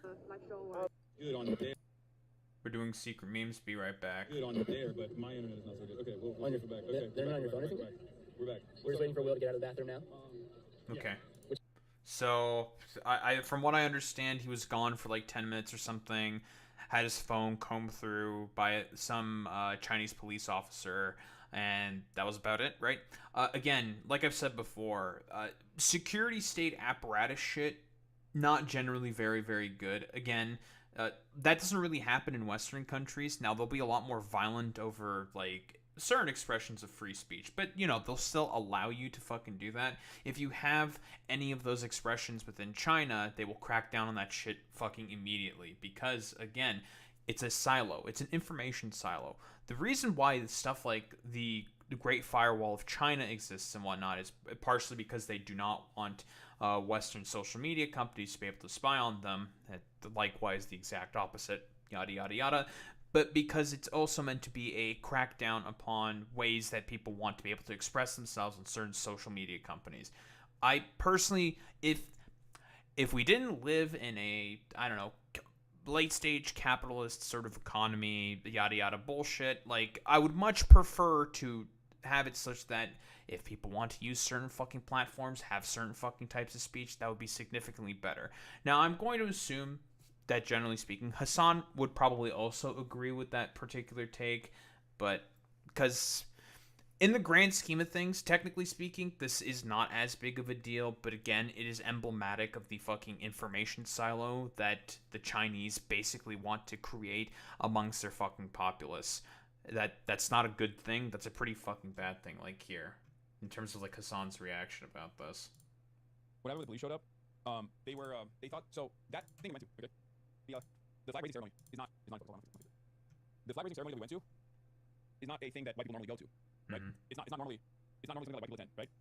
And I assume that they are probably extra attentive and extra careful about people coming to do some fuck shit. Sure. Like, there's a reason why, for example, there were Chinese nationals on each other's backs, right? But I knew that like if we did it, we would get called out by cops. Because like by and large, especially like the government's aware of like how they are perceived or how much like anti-Chinese propaganda exists out there, and I think the older people are also aware of it as well. But I think the younger populations in China are ironically enough less aware. Like the younger normies are less aware of the animosity that exists, which shouldn't exist at all, obviously, but unfortunately does, and it's almost entirely one-sided, entirely designed by America. But yeah, we're white, so as foreigners. I don't necessarily agree that it is 100 design. There is a lot of American propaganda there about China. 1000%. I don't disagree with that, but China's not any much better, my dude. Like, let's not go through some of the history of the colonialist fucking shit that they have done.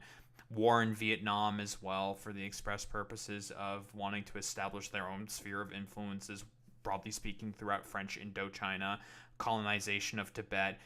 Boy Meets Smitty, you can attest to this. A lot of the border skirmishes that happened within the Himalayan mountains between the Chinese and the Indians, and the Pakistanis as well. You can attest to this, Boy Meets Smitty. All for those that precious glacier water that the Chinese are coveting. So again, lots of things to criticize the fucking Chinese state over, and broadly speaking, a lot of the problems that I have with Hassan is that he will very, very often downplay a lot of this stuff because he's trying to make sure he doesn't upset a particular audience all that much, and that is a lot of fucking Western MLs, where if they... And I've had this take before. A lot of Western Marxist-Leninists have rather rose-tinted glasses in terms of the sort of a system of governance that they practice and that they preach for. It's not a good system of governance. I'm going to bring up my boy, Mark Fisher. In Capitalist Realism, he describes a lot of Soviet style, well, specifically under Stalin, who created Marxism-Leninism, as a reaction of the failures of the German Revolution back in 1933. Back 1933? Yeah, around there, like 1920s, 1930s, something like that. The time frame doesn't necessarily 100% matter. The failures of the KPD to be able to catalyze a socialist revolution because of the SPD also significantly cracking down on the KPD. Yada, yada, yada. We don't have to litigate the fucking German Revolution all that much. Both sides bad, blah, blah, blah, blah, blah. Kind of, who cares? The KPD's revolution was extremely fucking half-baked, yada, yada, yada. There's a whole fucking ton of history and fuck shit that we can go into, okay? Very, very fucking quick summary there. As a result of the failure of the German Revolution, because both Lenin and Stalin were putting a lot of investment and time in the revolution in Germany working out, for the broader sort of project of international socialism to be successful, after it fucking failed, what did Stalin do? I'm throwing my hands up. This shit's fucking over, okay? Socialism is not meant to be an internationalist fucking movement, which directly contradicts Marx. I'm going to now develop my own fucking ideology, that being socialism in a single state. That was Marxism fucking Leninism. A complete fucking perversion of, well, Marx's fucking teachings and readings. So much so that even fucking Mao Zedong even said, like, yeah, Soviet-style fucking socialism or communism is completely non-fucking sensical. And to get back to Mark Fisher very often describes and compares neoliberal capitalism to that of Soviet-style economies, of Soviet-style socialism, quote-unquote. And I agree with this comparison because, think about it for 3 seconds, the necessary bureaucratic architectures and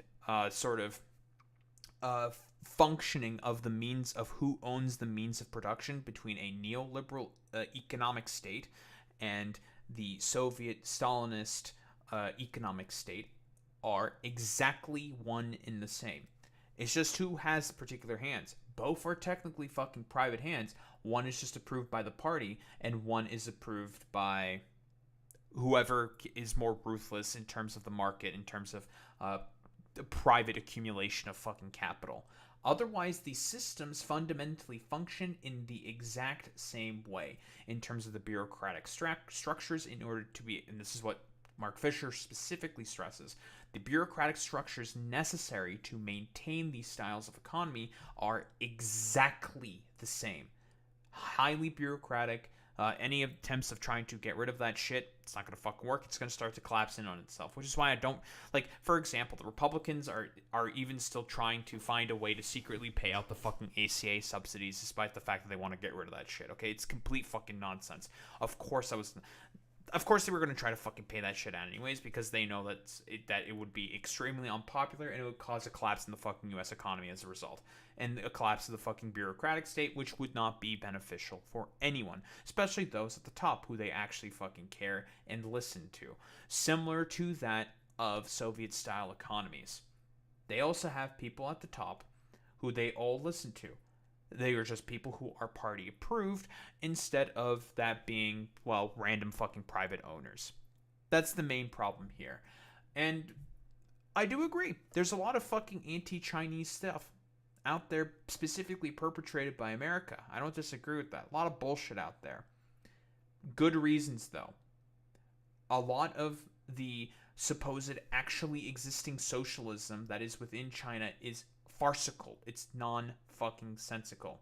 Oh, 1000%, boy meets India. Lots of fucking xenophobia as well. The Chinese people are, and a lot of them, not all of them, but a bunch of them, are extremely fucking ethno-nationalist. Han ethno-nationalism is very, very prominent within China, and that's something that is perpetrated within the government itself. Lots of problems with China. It's not this perfect fucking bastion of actually existing socialism. Hardly. The parallels between the United States and China are quite significant. It's just that China just has a lot more state investment, which I do agree with. I agree with Chinese fucking state investment in a lot of different infrastructure projects and whatnot. There are some problems, obviously. The ghost cities are a problem. They also engage in a lot of fucking speculative real estate, asset gambling and whatnot. We covered a video about this specifically in Hong Kong. The state also does that. They're also a lot better educated. I definitely do agree with that as well, Boy Meets Minnie, but that's because the state investment going into infrastructure, into education, which is good. I generally would agree with that. That's still not to forget and to mention how nothing about China is fucking socialist. There's still a lot of fundamental problems, and a lot of Western Marxist-Leninists, and this is the problem that I have, is and they generally ignore a lot of those criticisms, and they sort of fall back on a lot of thought-terminating fucking cliches in order to defend the supposed actually existing socialist states, when I have made the argument that there are none whatsoever.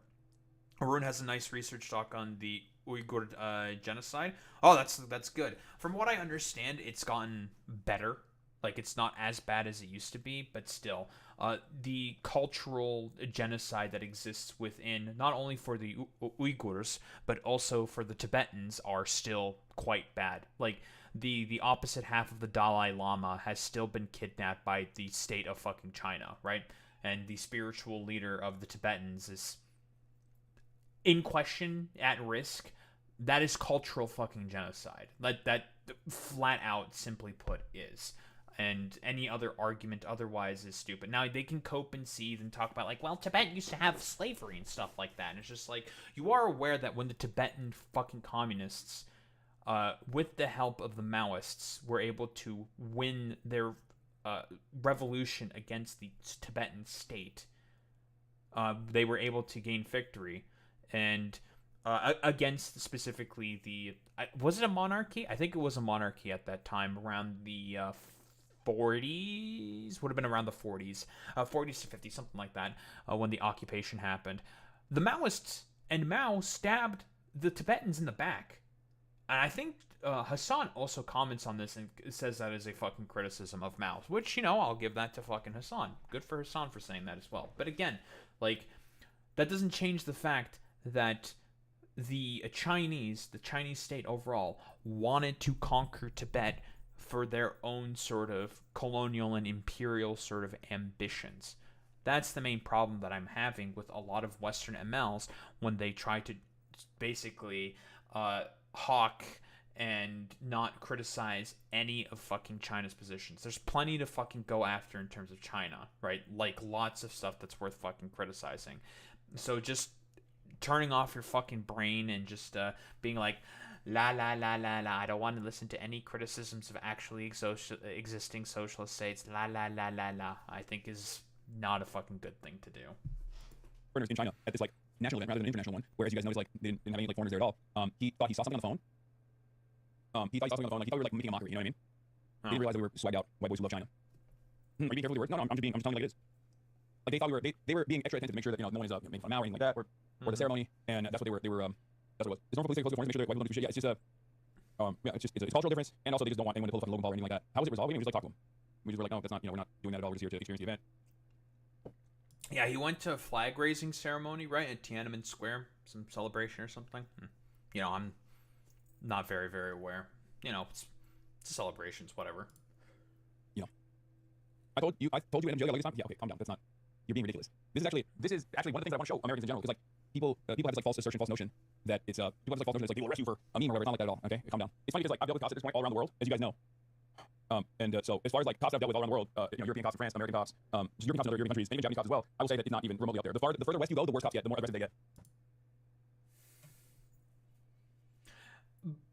I mean, depends, right? It depends on the color of your fucking skin. Like, I don't think any Western cop is going to look through someone's fucking phone. Like, I don't know. Yeah, like, what about fucking Indian cops? Aren't Indian cops particularly fucking aggressive? What about Pakistani cops? The further west you go? Like, again, like, I don't really fucking agree with this sort of assessment. No, the structure of policing is just generally, period, sort of bad. But then again, This is the fucking Western ML fucking brain rot coming through. They're very aggressive. Yes, Pakistan is even worse. Yeah, I figured, right? Like, that's not that far. Like, China shares a fucking border with those guys. Hassan? Like, they're still pretty out east in comparison. Just sort of like blanket saying like, oh yeah, the further west out you go, the more aggressive cops get. No, no, no, no, no. That's not true. That's a lie. We need like India and Pakistan are literally right there. That's just not true. Like, let's not be fucking silly here. But then again, I think this is also a position that you and Arun also share consistently. Boy meets mini.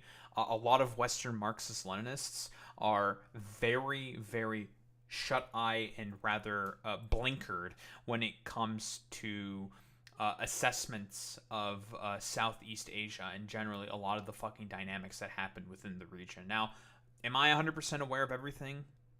No, but in comparison, I think to your average Westerner, I'm probably like a fucking sage in comparison. Oh, Sri Lanka being the worst, I think that makes a lot of fucking sense considering all the bullshit that's happening in Elam. That makes way more sense.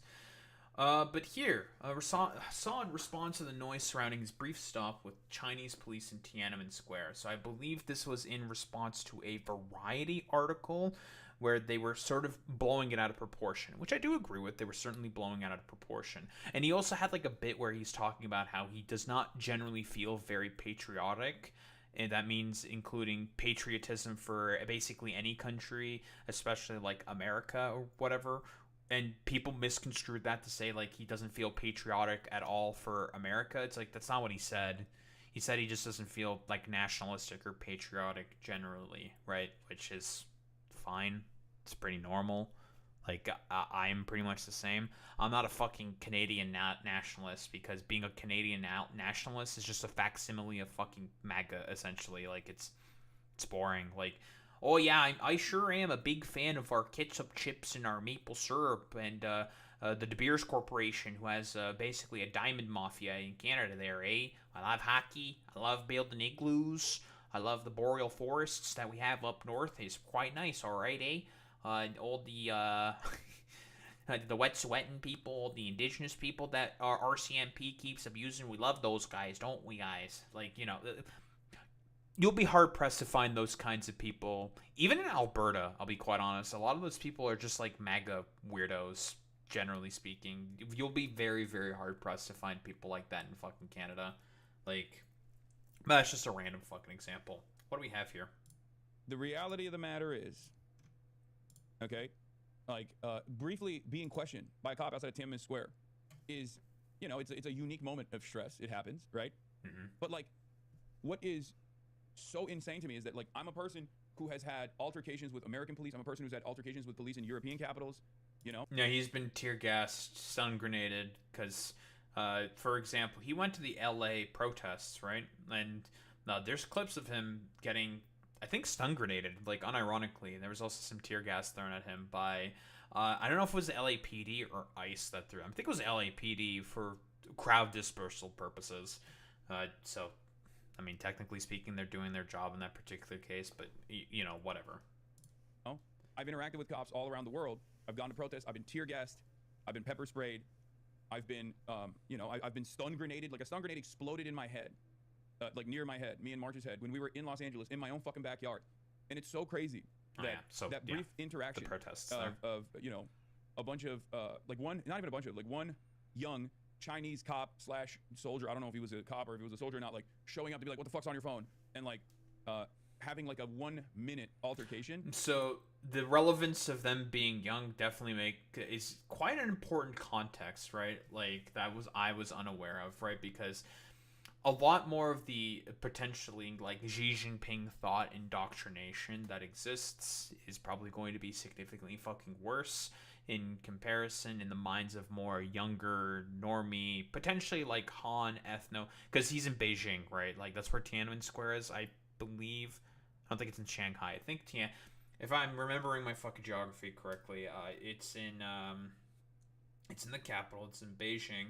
A lot of the sort of like Han ethno-nationalism is going to be much, much worse amongst the sort of like quote unquote, I'll say like core of China, the Han core especially, That's where the propaganda for a lot of the Han ethno-supremacism is going to be worse. And we all know that Xi Jinping wants to definitely maintain the Han ethno-supremacy within China. He has talked about this before, and no policy has really changed in terms of that. Like, in terms of, like, going after the Uyghurs, he's definitely gotten less aggressive, but the inner desire to want to make people, generally speaking, more Han Chinese is still prevalent within a lot of the cultural propaganda that China, generally speaking, puts out. Yeah, southern China isn't as supremacist. Yeah, exactly. This is much worse in the fucking north, where you have places like Beijing, like Shanghai, or Zhengdu or something. I think that's like one of the other large cities. All the fucking big ass cities are right around the fucking north by parts of the fucking sea, right along the east fucking coast. That's where the centers of power mostly exist. Chengdu, yes, thank you, Boy Meets Mini, not Chengdu. Whatever. I'm being racist. Nah, fuck, whatever. But yeah, that's where the more sort of like ethno-nationalist propaganda and supremacism is going to generally fucking exist within China. It's going to be in the areas along China where it's the northern parts of like not northern parts, more like eastern middle parts, right around there and by China, like closer to fucking Taiwan, especially because of the fact that, well, they still have all their fucking tensions with China, with Taiwan for the one China policy and all this fucking gobbledygook and bullshit. You know, we all know the history there. Has been blown up into this much more significant thing. Like, I've been detained by my own country, man. Like, I've been detained by my own country.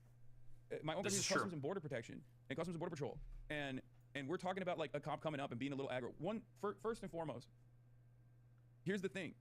But yeah, I do agree that story was definitely blown out of fucking proportion. It was very, very silly. Like, focusing on the stupid patriotism fucking bullshit, and also like him getting talked to for 10 minutes by one younger Chinese cop who may be more of a normie, isn't 100% aware of like Hassan or whatever, seeing like a dumbass fucking meme, thinking that was making fun. Like it's totally like whatever. More so, the bigger criticism there is like cops being allowed to look through your fucking phone. That, I think that's, generally speaking, the much significantly larger problem, and just like sort of chalking that up to like a cultural difference, I don't think that's a fucking good thing.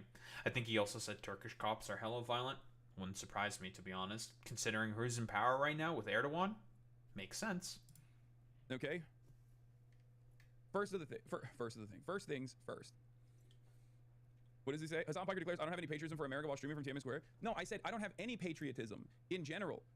Oh, yes. This is the thing I talked about before. Yeah, this is incredibly dishonest. He doesn't talk about... He says in the clip itself that, in general, he is not patriotic. He is not nationalistic for countries. But people saw the I don't have any patriotism, didn't see that there's a comma there for America, and just decided to put those two parts of the sentence together, and said it was like, oh, this is all together. It's a thought. It's just like, no, that's fucking bullshit. That's some fucking spin. Okay, that's not what he fucking said. Which is why I don't like I find it fascinating that the Chinese people do. That was my point. Yeah, he's talking about how a lot of Chinese people have patriotism in that fucking country. It doesn't... I mean, that's not like... That shouldn't be really surprising in China. Like, okay, this is where I have to criticize Hassan. Again, we've talked about this before, but there's a lot of big pushes amongst the fucking government for Han ethno-nationalism, right? Like, so of course, like, there's a ton of sort of, like, inherent, like, patriotic sort of pushes forward in China, specifically speaking. Like, you can chalk this up as the second sort of Maoist, like, cultural revolution that exists within China. Like, this isn't like strange for fucking China. They have had multiple sort of like cultural revolutions in the past before. Like, are we just gonna forget about that? I guess we're just gonna fucking forget about that, but whatever.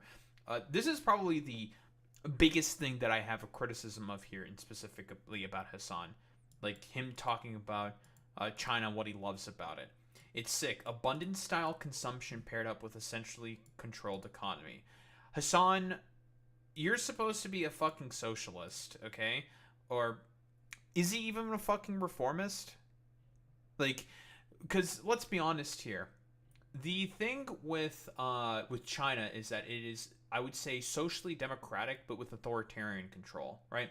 It is definitely a social democracy. It's still a capitalist economy. Let's be honest here, and I don't know, sewing out for fucking 1950 Soviet era blocks next to a okay, who the fuck really gives a shit about that stuff? Okay, that's just like, again, more like Western ML LARP shit. Like, who the fuck cares? It's not a good system of economy. There are still inherently coercive forces that exist within China in comparison to that of America. It honestly, this is the same shit in fucking Europe. Sick, abundant style consumption paired up with a more centrally controlled economy. The states within Europe have a lot more fucking goddamn control over the economy, over regulations on a lot of their corporations, because they do significant amounts of taxing of those fucking of those fucking corporations. This isn't a fucking China thing. This is a socially democratic thing, which most European fucking countries are. This isn't synonymous to one particular place, which is what I don't like about this in particular with I don't know, just saying that this is like something that's synonymous with fucking China. And also, yeah, I agree with that, Boy Meets Mini. Look, Soviet buildings are fucking dog shit. Brutalism is fucking dog shit. I don't disagree with that whatsoever. My mind, in my conscience, I have already become Chinese. Okay? We were already white Chinese in this chat. I've already become full Chinese.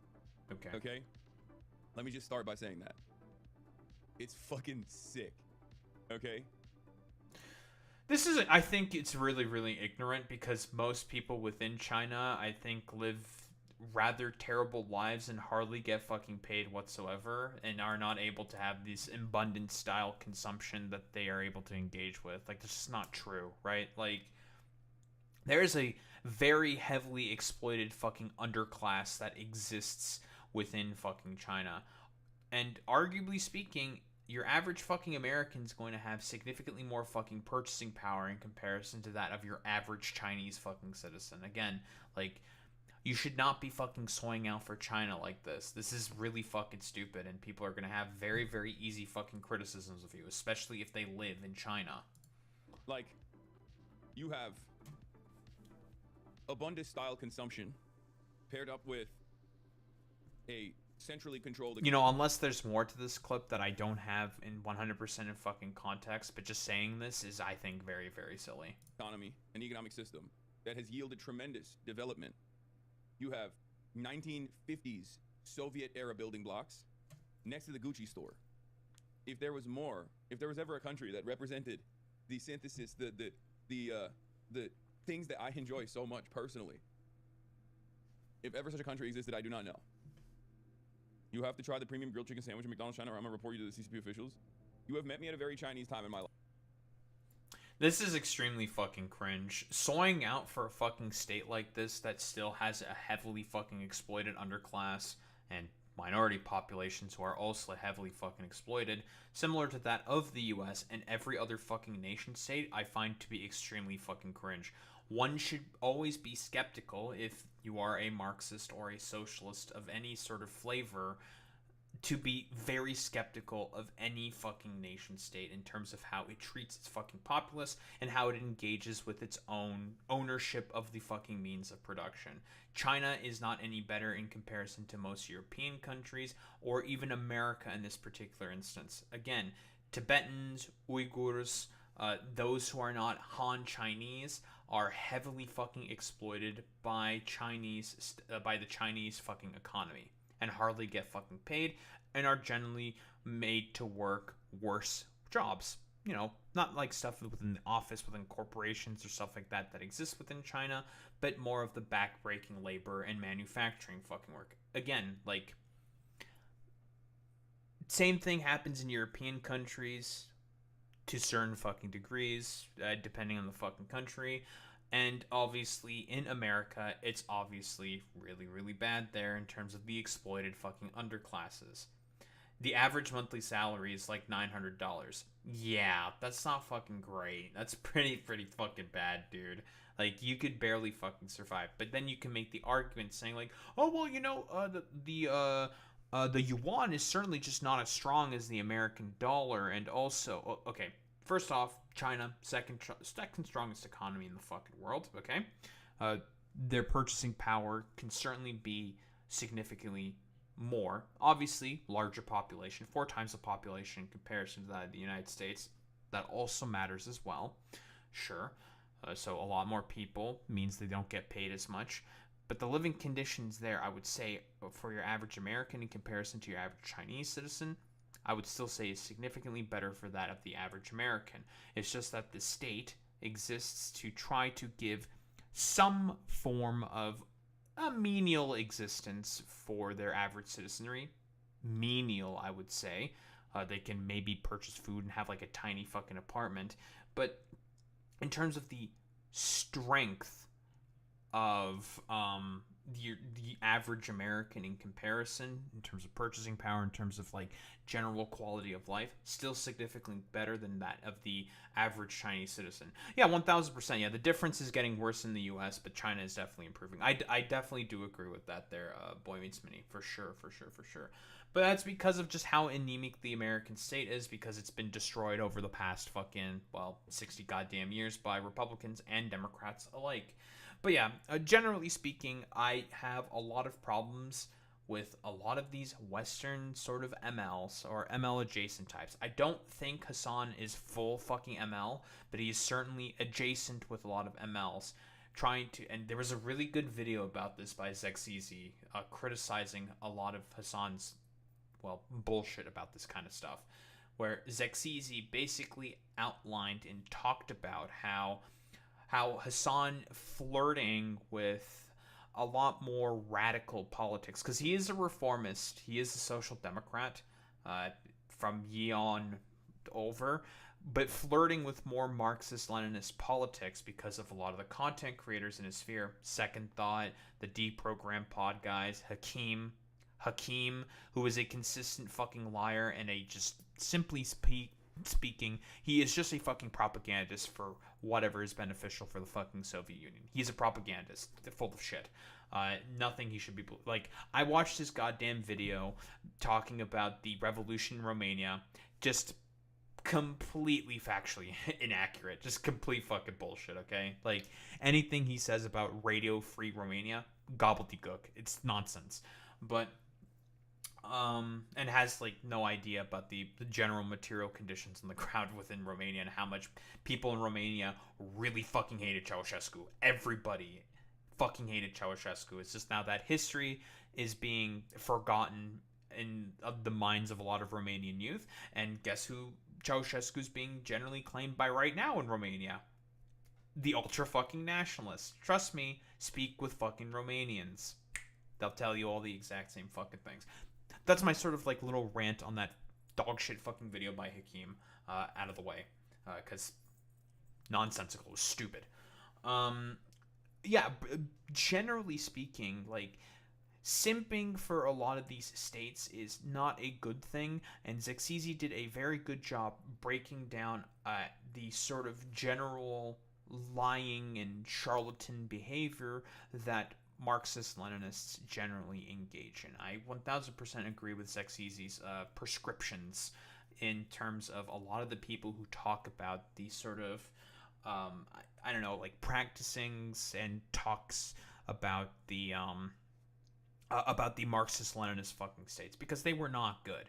They were not fucking socialist. And there's a lot of analogies that you can make to not only the current capitalist, hyper-capitalist, late-stage capitalist paradigm that we find ourselves under, but to that of a lot of fascistic fucking states as well. And I also would agree with a lot of those fucking prescriptions as well. Lots of fucking parallels that you can make. And it's because, again, like I said before, with the fundamental modes of production that existed within the Soviet Union, the hands existed in the exact same manner. It's just instead of it being in the private ownership of random fucking individuals who have way more fucking wealth than everyone else, it's a bunch of state approved people who are approved by the party instead. But the fundamental relationship is still there. This is the exact same point that Zexizi was also bringing up as well. And I've been consistent in also bringing that up as well. Did I need to read any theory for any of that? No. It's just patterns that I've noticed, generally speaking, in terms of reading a lot of history about this stuff. But anywho, I digress. Enough sucking my own dick there in particular. You have to be very wary if you are engaging in a lot more radical fucking politics to not fall into these sort of rabbit holes where you're going to be ending up defending a lot of odious positions in states that you really should not be fucking defending if you are practicing and preaching a particular fucking position, especially that of the leftist, especially as the largest leftist political content creator on, well, Twitch in particular as a platform. I mean, he averages like 30k fucking viewers, I think, like basically every fucking day. So doing a lot of this fucking, I'm gonna say it, whitewashing of the Chinese fucking state and a lot of its fucking issues, and how he'll have like basically like a Chinese fucking handler with him, and how he's done like interviews on fucking state media and shit like that, is not a fucking good thing. It's not good. And you will open yourself up to a lot of inaccurate and stupid fucking criticisms, but I think a lot of accurate criticisms by real fucking Marxists. So yeah, generally speaking, the Sankara glazing needs to stop as well. I do agree with that, Boy Meets Mini. Like, he was certainly better for Burkina Faso at the time and has made a lot of improvements, but Thomas Sankara also had a lot of problems as well. You should not be glazing for states and also individuals in general, right? Broadly speaking, great man theory, very, very bad. But a lot of Marxist-Leninists practice great man theory. Another set of people who also practice great man theory very often, fascists, which is why a lot of people accurately will say that a lot of MLs are just red fucking fascists. Fascism, but instead of, I don't know, gray or blue, it's red instead. So, anywho, overall, like, be wary. Be wary about being used as a potential fucking pawn for the advancements of fucking propaganda in states, and you should never fucking glaze any particular individual, especially if you purport to be on the left, and give and do like propaganda, or like, not propaganda, but unknowingly defend a lot of positions that should, generally speaking, not really be fucking defended whatsoever. Criticisms, and whatnot. Anywho, I don't think there's really much else to say besides don't glaze China and don't glaze people like Xi Jinping. All nation states and all individuals that run them should be fucking criticized at all fucking times. Stop with the fucking goddamn glaze.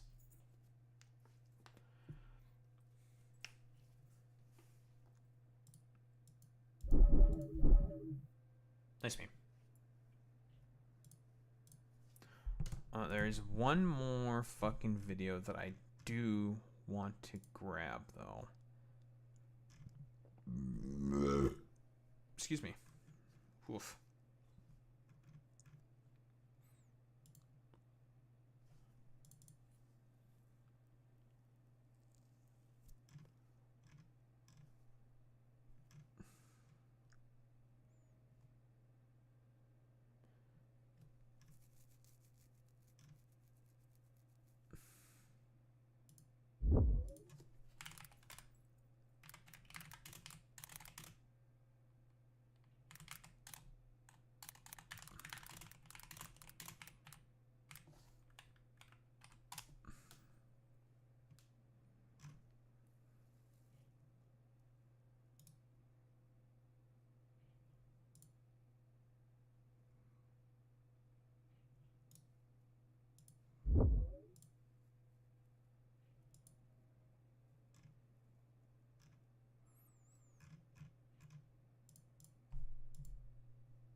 We're getting closer and closer to 300. We're at 296. Hell yeah, brother.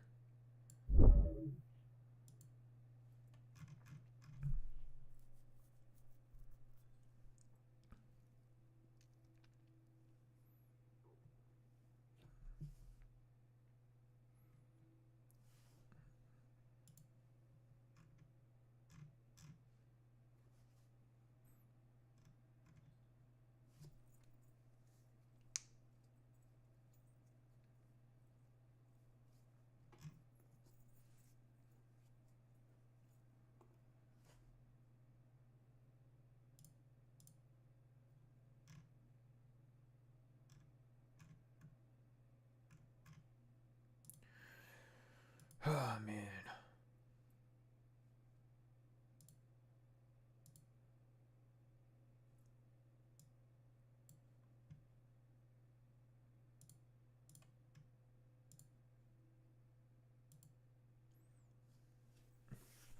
All right.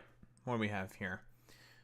Republicans are expecting to vote with the Democrats on releasing the Epstein files. Now, that is fucking incredible.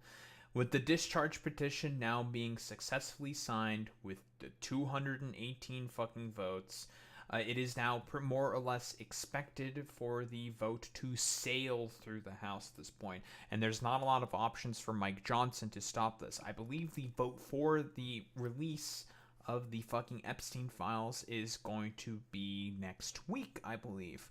And Mike Johnson is just looking to get this basically done. And once that's done, in terms of the proceduralism at play, it's pretty much fucking smooth sailing. Nothing too synonymous here.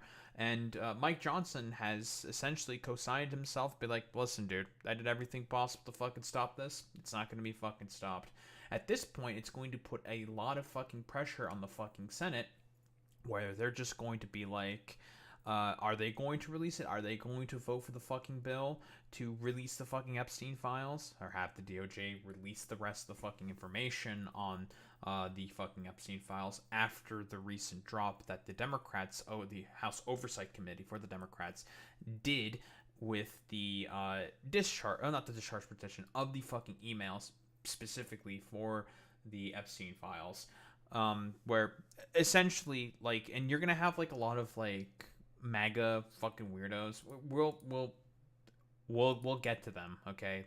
There's been some really weird fucking defenses where just like, the emails that were just released basically that was like all known stuff, totally like, it's not really incriminating and doesn't really look anything else. Like, I've literally had some fucking dipshit coping about it, some like weird alpha male fucking comic book artist or some shit. And it's just like, okay, dude, like, it literally admits that Trump was like seeing fucking girls in Epstein's fucking house, bro. Like, it is about as smoking of a fucking smoking gun as it gets.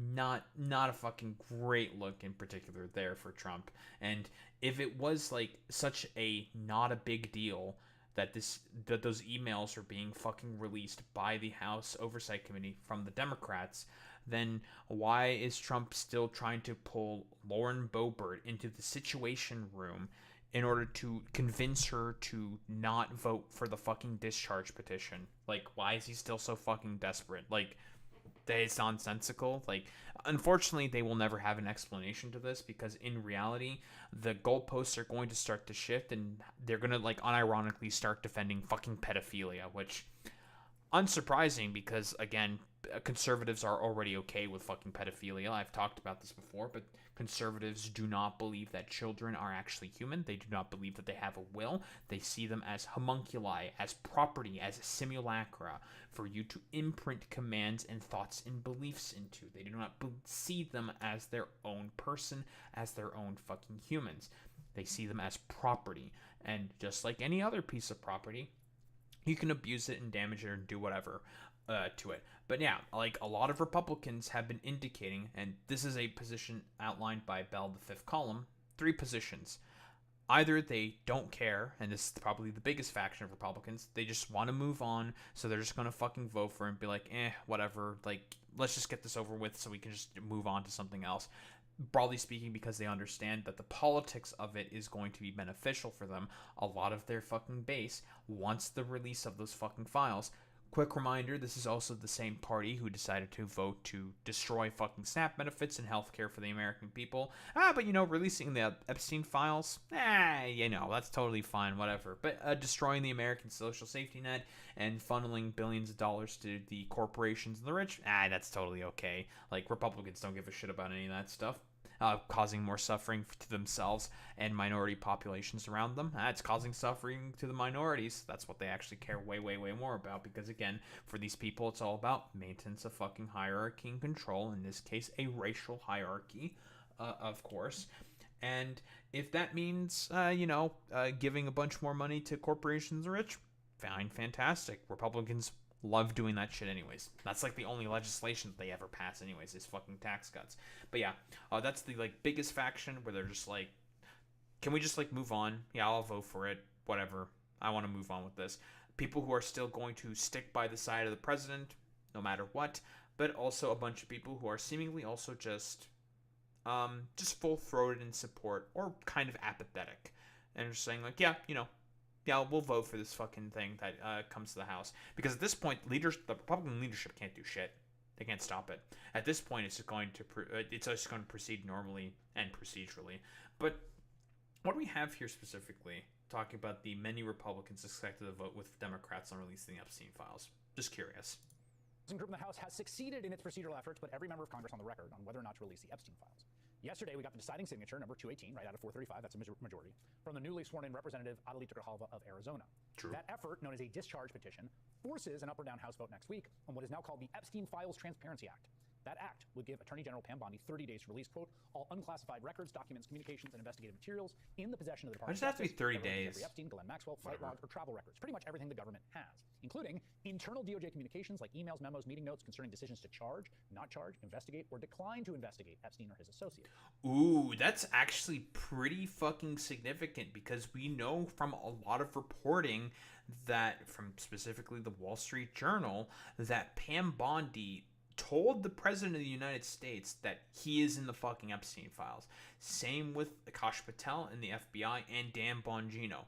Those motherfuckers all know, because they actually looked at the unredacted versions of the Epstein files because they had clearance to do so. They know.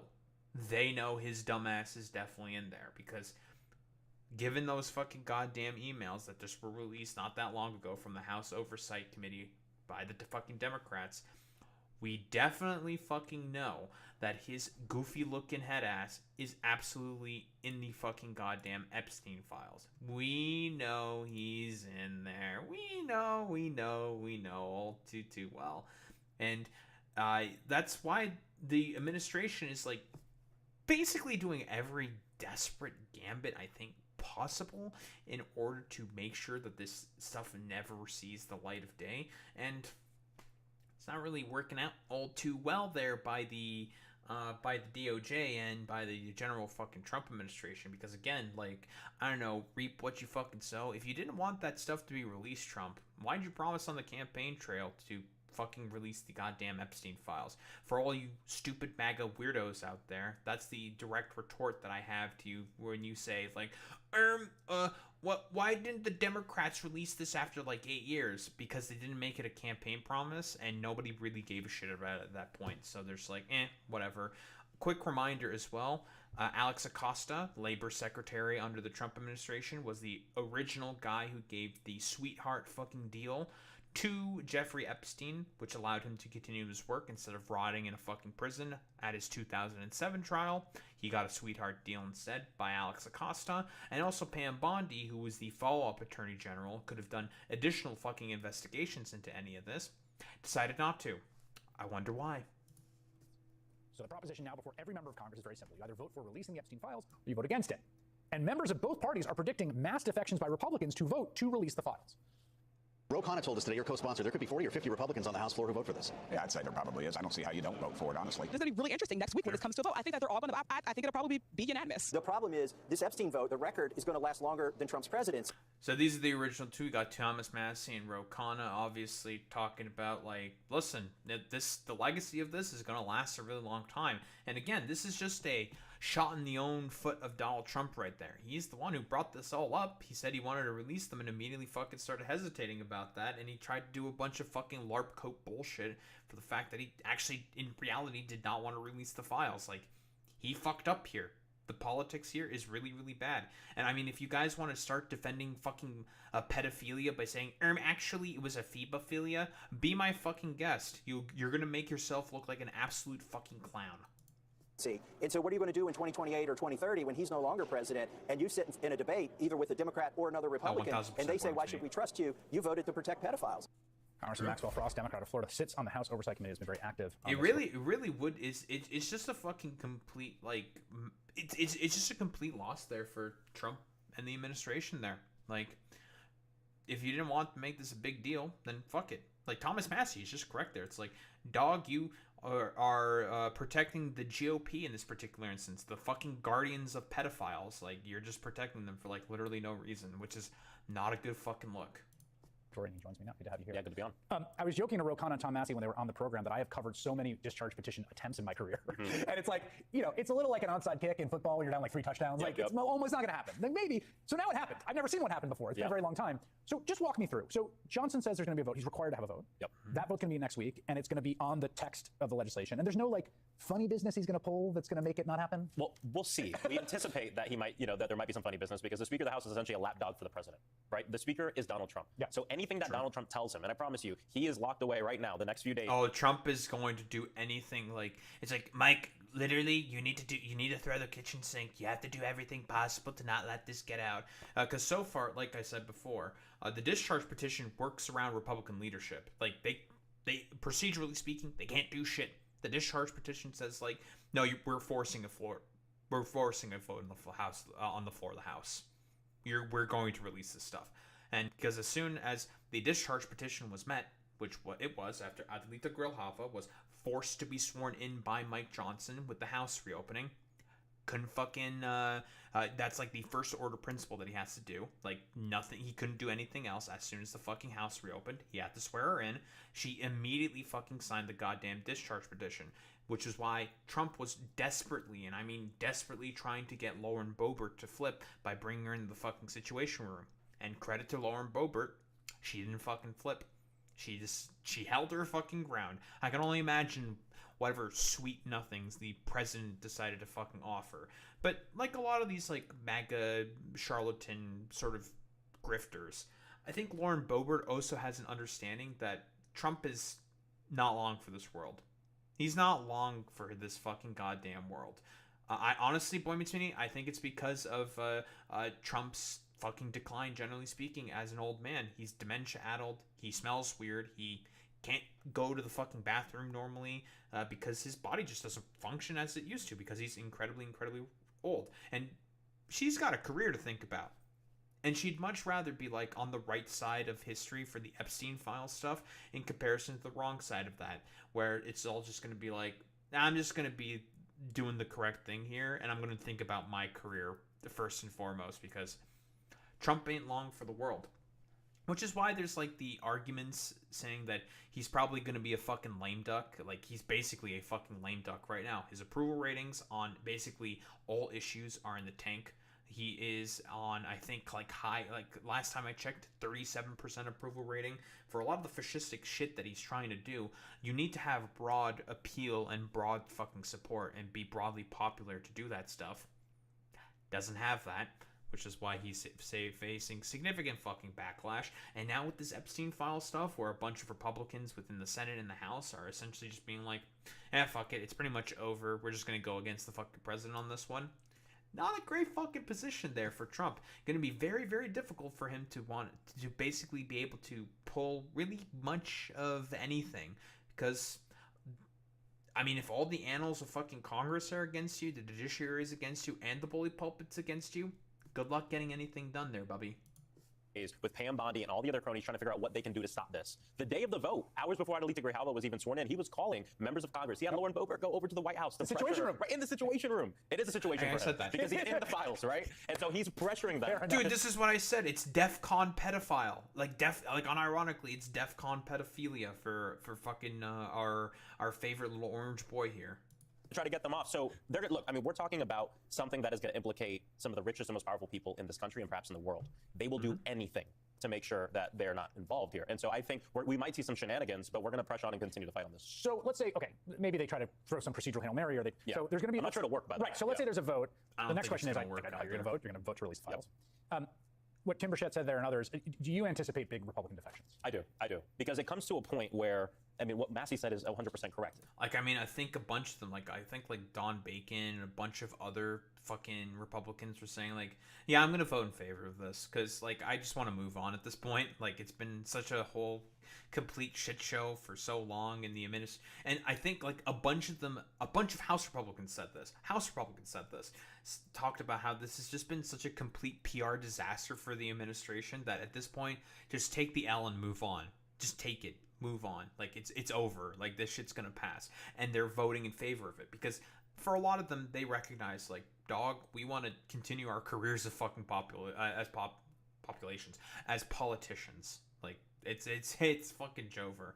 I really hope this goes after a ton of powerful people. Recently, I watched Sean's video on new atheist academics like Dawkins and Krauss, all Epstein associates. I also watched that 4-hour fucking video as well. Very, very good fucking video. Yep. They were also associates with fucking Epstein. Yeah, I hope, like, honestly, once we get the release of those files, bow, bow, bow, bow, bow, bow, bow. Start going after them. A lot of these Republican congressmen, they're scared of Trump than they are of their own constituents, right? And that's why they've been a complete lapdog. Did you say scared her? Okay. I'm sorry. I'm just being a little grammar freak. I'm sorry. For him, voted to kick 17 million people off of Medicaid via the big ugly bill and all this other stuff. But it comes to a point where you have to think about the longevity of your career and the fact that a no vote on this is a vote to protect also said as well. A vote to protect the most powerful people who did the most heinous of crimes, and that will come back to bite them. And not just in the future, now. You'll see protests at their office. You'll see people calling because this is something that Democrats, Republicans, progressives, people on the right, everybody really cares about. And so I think we will see mass defection. Will it be unanimous? I'm not sure, because there's still going to be people that, even though that's the situation. Yeah, I don't think it's going to be unanimous either. Like the three factions, people who are just going to go along to get along, people who are generally apathetic, just want to move on, and there's still going to be diehard Trump supporters within Congress, 1,000%. We'll still choose to protect Donald Trump. Yeah, I mean, one thing I'm curious to see as it develops is if you do get a vote and it passes, right? Okay, you still need it in the Senate, right, to make this law, and then you would need Donald Trump to sign it, which seems there's no way to sign it. But you do wonder if... I mean, because, who cares if he doesn't sign it, right? It doesn't matter if he signs it or not. If he doesn't sign it, that makes him look really bad. Like, really bad. I mean, really bad. Like, because that's the bill that would make light of the fucking abuses and stuff within the fucking Epstein files that everyone wants, and he decides to just fucking veto it. That would be terrible. Unless it would be, I think the only instance, and you can correct me if I'm wrong, Boy Meets Mini, can you have veto-proof majorities also in Congress? I know that's a thing in state legislators, but I'm not sure if that's also a thing in Congress where you can have a veto-proof majority and just get around the presidential fucking veto and him just not signing, well, having to be forced to sign the bill into law, and that there's basically just nothing he can fucking do about it. Like, get owned. Well, unless he just decides not to sign it, and then there's like every lawsuit on the fucking planet that just hits him immediately. Like, I guess that could also theoretically happen, but I'm not 100% certain on that one. Watching how much pressure and force this has had to get to this two-thirds in point, both that houses. Does gotcha. Shake things in the Senate. Yeah. I think it might actually get 2/3 in the House. The Senate, actually, I think it might also get 2/3 in the Senate. There's a chance I think it would get, because I think every single Democrat's probably going to vote for this, maybe except Fetterman because he's like a brain dead ogre. But okay, would 19-20 Republicans flip? Would they? Yeah, he did fall today, like unironically, and got like banged up. His brain barely fucking works. Would that happen? I'm not sure. I don't know. I feel like maybe. I don't know. You see any world where that happens? I do, and I put on my organizing hat, right? Number one, we got to fight the fight in front of us, get it through the House. But think about it this way. Every step it goes, there are less people that we have to target and pressure to do the right thing. Once it gets to the House, we go to the Senate, 100 senators. After the Senate, one person, Donald Trump. Right.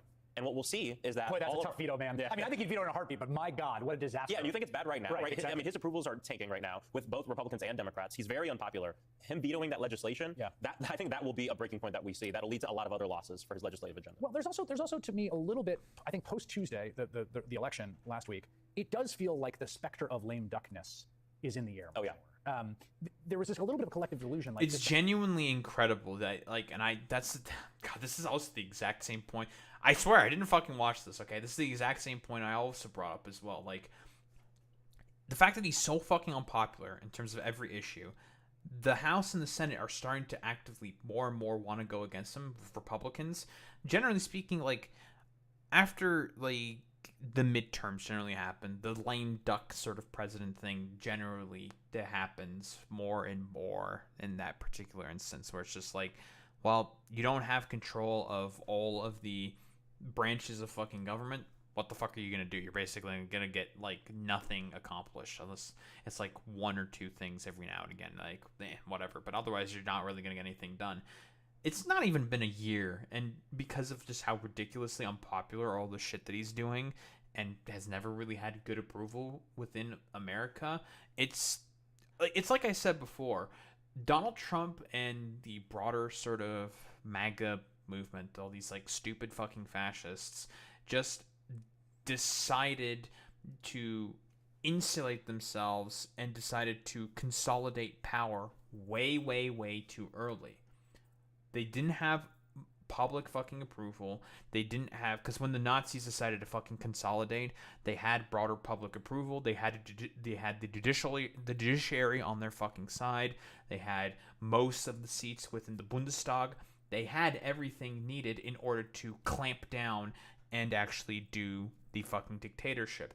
Everything was in place, popularity wise, in terms of the judiciary, and also in terms of the, I'm not sure if it was the Bundestag or the Reichstag back at that time. I don't remember exactly, but yeah, it would have been the German parliamentary building. Everything was on their sides to do that precisely.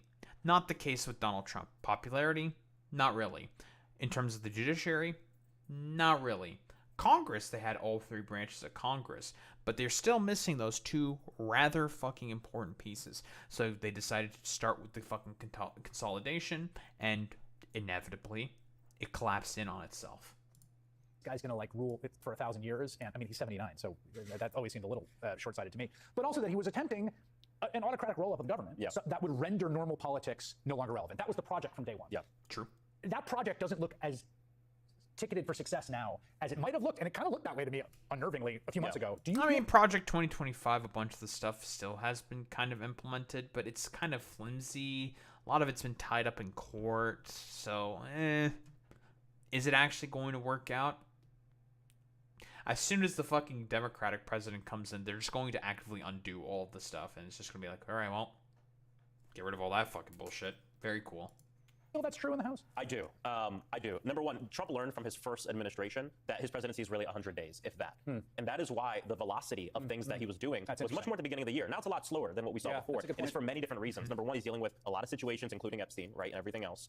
We're seeing more defections from even some Republicans in the House. It's a closer margin now with Adelita Grijalva, which is exactly the reason why Mike Johnson waited so long to swear her in. And it's getting harder for him to do what he wants to do. And the opposition is fighting more. And not just like people in Congress. This is more or less the exact same argument that opposition fighting more. I don't particularly think so about that one, but sure, we can go with that. But yeah, like generally speaking, yeah, this is the exact same positions I've had because again, people woke the fuck up and just like, huh, this guy's actually really bad, isn't he? It's like, yeah, this guy is actually pretty bad. It's like, okay, bro, nice meme. People on the streets. Right? I did this national town hall tour with Chris Murphy where we went to Republican districts. Yeah, the amount of Republicans that would come up to us afterwards. They wouldn't raise their hand during the Q&A. They'd come after and like whisper, I voted for the other guy. But my local VA, half the people don't work there anymore, and it's impacting my family. Like, it's easy for Donald Trump to BS and lie about things in D.C., but when you get down to the people and they're feeling things in their day-to-day life, they realize that, number one, the guy's a liar, and number two, it's the same old story. The rich getting richer, the poor getting poor, and rich elites playing by a different set of rules. And I think that's why this Epstein thing, right? The situation. For Donald Trump cuts through partisan politics for people. It confirms something they already know deep in their heart. Yep. Couldn't really disagree with that anymore. But we're going to start to talk about a lot of the weirdo people who are just like coping and fucking seething about this. So I've been seeing this make the round. Megyn Kelly. What is this? I know somebody very close to this case, Jeffrey Epstein. This person's view was not a pedophile. He was into barely legal types. He liked 15-year-old girls. Actually, it's not pedophilia. It's a phobophilia. Dog, a fucking 15-year-old does not reach the fucking age of consent. That, like, don't do this actually fucking goddamn bullshit. It's unironically like the same shit Matt Walsh said when he was just like, actually, at the point that you are most fertile is when you are 14 or 15 years old. It's just like, get the fuck out of here with this like stupid ephebophilia bullshit. Fuck off, dude. He wasn't into like 8-year-olds. There's a difference between a 15-year-old and a 5-year-old. And yeah, you want to know the one thing that they have in common? They can't fucking give consent. What do we have here? As for Epstein, I've said this before, but just as a reminder, I do know somebody very, very close to this case who is in a position to know virtually everything. Not everything, but virtually everything. And this person has told me from the start, years and years ago, that Jeffrey Epstein, in this person's view, was not a pedophile. This is this person's view, who was there for a lot of this, but that he was into the barely legal type. Like, he liked... Who the fuck said, like, who? Alan fucking Dershowitz or something? Like, because he's in the fucking goddamn files. We all know the big fucking Dersh was there. Like, that's the only fucking motherfucker I can think of, like, that you probably have relations to that's close to you. Like, what? The big Dersh? It's gotta be the big fucking Dersh, because of course the Dersh would be like, actually, it's not pedophilia, it's a phebophilia. It's like, yeah, okay, very cool. Jail for Adam Dershowitz. Very cool. 15-year-old girls. And I realize this is disgusting. I'm definitely not trying to make an excuse for this. I'm just giving you facts. Oh, I'm sure. That he wasn't into, like, 8-year-olds, but he liked the very young teen types that could pass. Yeah, because those were the reason why he was into them is because when he was fucking a teacher of English literature, that's who he was primarily teaching. 15-year-old girls. That's why. And he decided to form some weird parasocial Reno fucking relationship with these motherfuckers and wanted to fuck all of them. Yeah, exactly. And also, part of the Epstein's sort of shtick is that he is a power broker. He's a guy who's meant to schmooze and talk with a bunch of different people and just be like, yes, let me get a bunch of blackmail on you, all of you people, to make sure that all of you dumbasses fucking stay in line. Billionaire solidarity kind of a deal there. For even younger than they were, but would look legal to a passerby. And that is what I believed, and that was what I reliably was told for many years. And it wasn't until we heard from Pam Bondi that they had tens of thousands of videos of alleged, forgive me, they used to call it kiddie porn, now they call it child sexual abuse material, on his computer, that for the first time I thought, oh no, he was an actual pedophile. I mean, only a pedophile. Doesn't fucking matter, dude. Like, again, if you're 15 years old, you're 16, you're below the fucking age of consent, you can't give consent. There's a reason why it's called the age of consent, you fucking dumbass. Like, do you really think a fucking 15-year-old has any broader sort of ideas and understanding of the concept of sexual relations with, like, adults or some shit? Fuck no. That's fucking stupid. Like, get the fuck out of here with this bullshit. Non-fucking sensical. It gets off on young children abuse videos. She's never clarified it. I don't know whether it's true. I have to be honest. I don't really trust Pam Bondi's word on the Epstein matters anymore. That is true. Pam Bondi is very weak and pathetic. Yeah, so I don't know what's true about him. That's a really good point, Boy Meets Minnie. Yeah, this, like, Roger Ailes, I believe, did sexually abuse Megyn Kelly, and that's why she ended up leaving Fox News, and I think she did more of, like, a liberal centrist pivot. Okay, because here's the thing with Megyn Kelly. She is a grifter. She doesn't really believe in anything. Perhaps I'll do an attack on grifters on Megyn Kelly. Could be a tantalizing, interesting target. I'm getting some fucking ideas here for my new series. New potential target. Very, very cool. Yeah, she got fucking abused by Roger Ailes, left fucking Fox News, became more of like a centrist. We all know about like the Donald Trump rather famous clip saying she's like bleeding out of her nose, and she's like bleeding out of her like whatever and stuff like that, when she was like a debate moderator, and she was like seen as like kind of anti-Trump. And then I'm trying to remember what exactly changed. I think it was around COVID when she decided to go rah full on fucking Trump and decided to drop the whole fucking centrist shtick, because wasn't making all that much money for her. That's probably the biggest fucking reason why. You know what? I'm convinced. I'm gonna take more of a look into her. Eventually. I have other targets that I'd rather go after first. But we have yet to see anybody come forward and say, I was I was under 10, I was under 14 when I first came within his purview. Doesn't matter. You can say that's a distinction without a difference. No, it's not. I think there is a difference. Yeah. There's a difference. No, that is a distinction without a difference. That's exactly what that is. Again, 15-year-olds, 8-year-olds, 3-year-olds, all these motherfuckers can't give consent. They are below the fucking age of consent. I've talked about this before, but you should, I think, honestly raise the age of consent to either being after university graduation, so around like 23, or after the brain fully develops and matures, or 25. I'll be quite honest. Like, I think it should be honestly fucking higher. Like, even 21.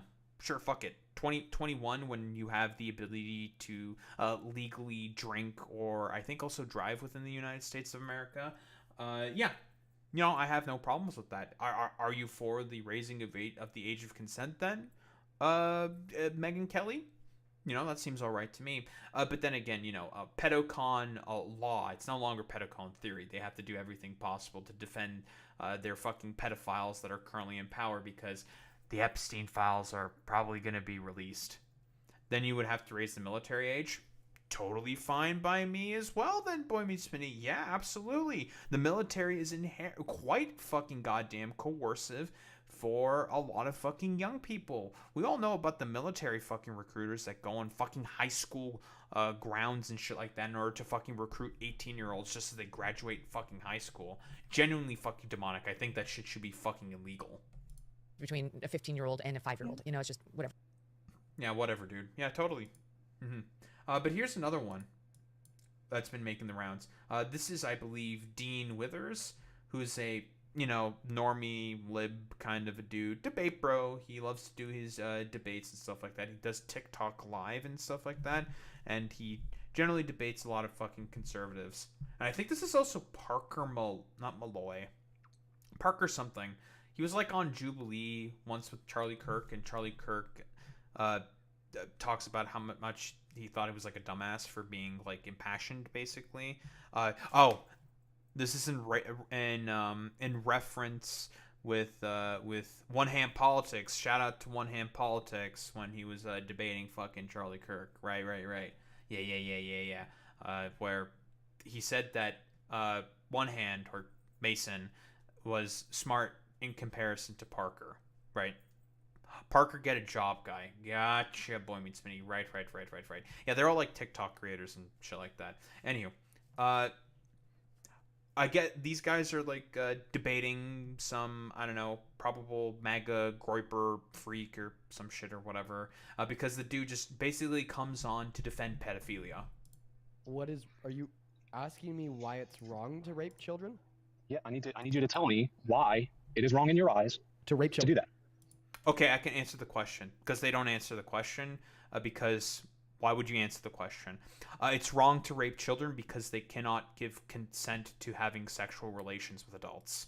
They do not understand what the concept of fucking sex is. Not to even talk about the fucking potential health consequences of that as well, especially if you get them pregnant. Looking at you, Charlie Kirk, when you said that if your fucking 9-year-old daughter gets raped and is pregnant as a result, that they have to carry that baby to term. Lots of fucking health complications and problems with that, Charlie Kirk. 9-year-olds should not be giving birth. They are not mature enough in order to be able to be giving birth. Genuinely fucking psychotic. But yeah, the reason why child rape is bad is because children are not capable of giving consent to such fucking relationships. And also, health complications, it's generally really, really bad. And makes you look like a manipulative fucking asshole and really fucking pathetic if you can't get with any other girl besides fucking children, bro. Like, the fuck is wrong with you? Yes. Do you need me to repeat it? Can you not hear me? Do you have too many cocks in your ears, or what's up? Did he say too many? Wait, did he say too many cocks in your ears or some shit? Like, bro, you literally just asked the question why it's bad to rape children. Like, what? Okay, man. Why is it wrong? Is that too hard of a question? Based MAGA motherfucker. I don't know. Pedocon fucking law. I don't know. Jail for this dude. Based MAGA debater. Based MAGA debater basically asking the real questions. Why do you think child rape is bad? Why do you think it's bad? This is why you don't debate these people, dude. Like, you can't. Like, it's crazy. Yeah, 1,000. I don't blame Dean for being speechless here. Like, duh. Like, if you're asked that fucking, don't engage. What's the point of engaging? This person's a fucking freak. Like, that should just be. Because, again, QAnon and all these motherfuckers are these like conspiratorial types. Love talking about like how billionaires and all the Democrats and all the Clintonites are fucking all pedophile rapists and everything. But when their guy does it, let's not get too much into that anymore. Even though generally speaking, most pedophiles tend to be Republicans and tend to be pastors. I believe not that long ago there was a rather more infamous pastor who got I think arrested for having sexual relations with a fucking 12-year-old. That was on the same day as the fucking emails dropped. So, very, very cool. The guy was an evangelical pastor, of course, as expected. Very, very, very common. And, it should just be fairly obvious. This should not be debated. I thought fucking Republicans cared so much about the sanctity and the fucking safety of children. Apparently not anymore, because the Epstein files are about to release, and they know that Trump's dumbass is in there. You can hit me with the background noise if you want. I'm ready to hear your answer. Parker also, I think, has the correct reaction to this as well. Just be like, man, fuck you, bitch. Like, you need to get fucking punched in the nose for that shit. Like, fuck off with this. Like, you're a psycho.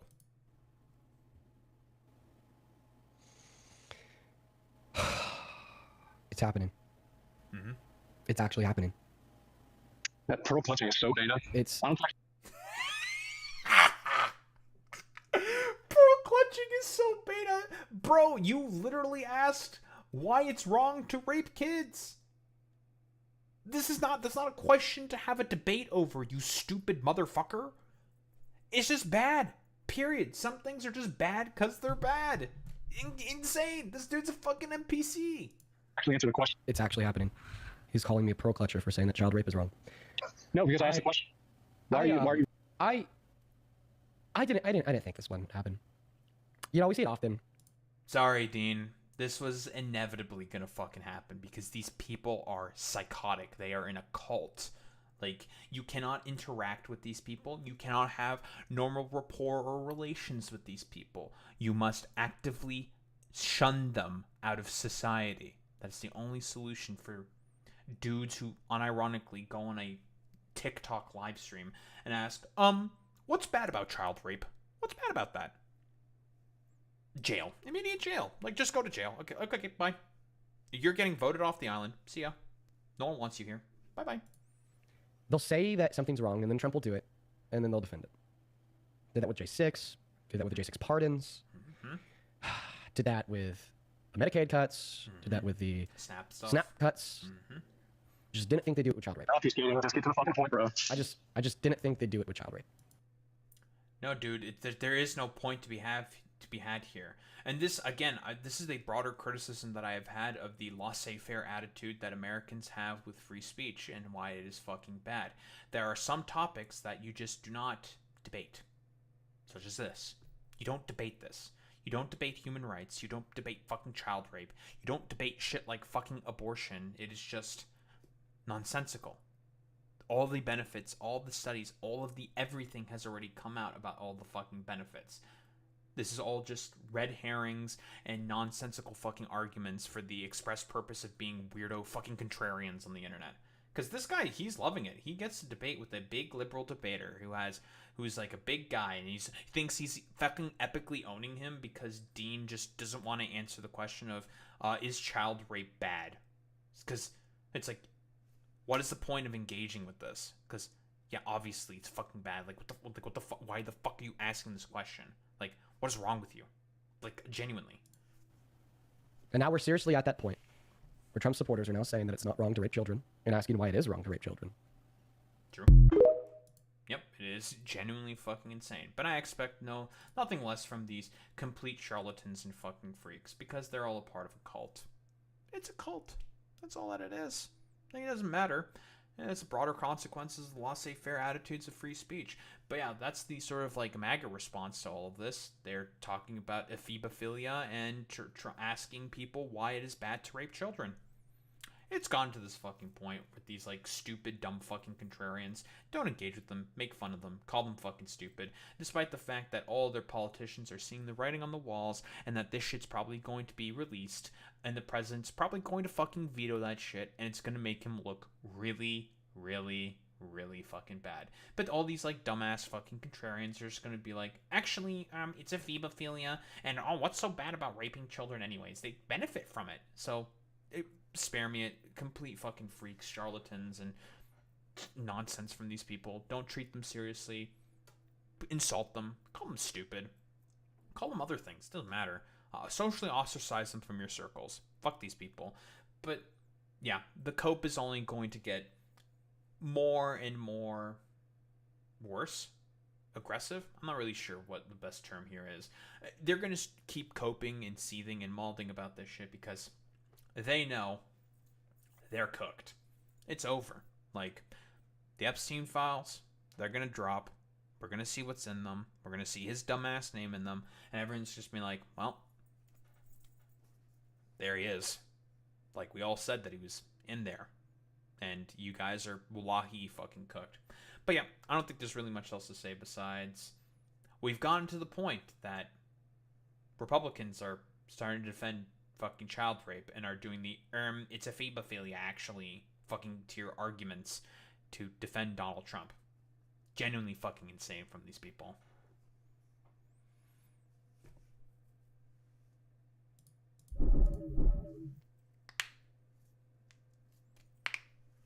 I can't believe that my heckin' Bastarino, Tratorino, conservative Rinos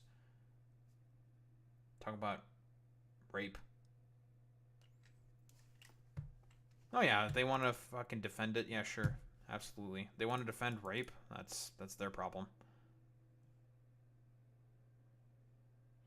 You guys can do that. You have fun with that and make yourselves look like complete fucking morons.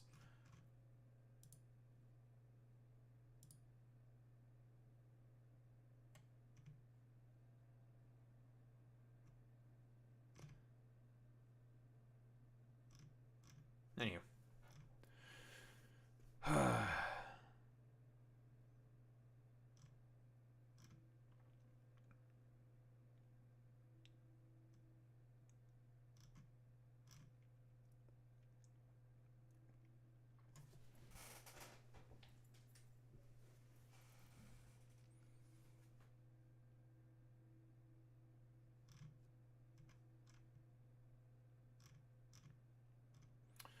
Alright, final fucking meme.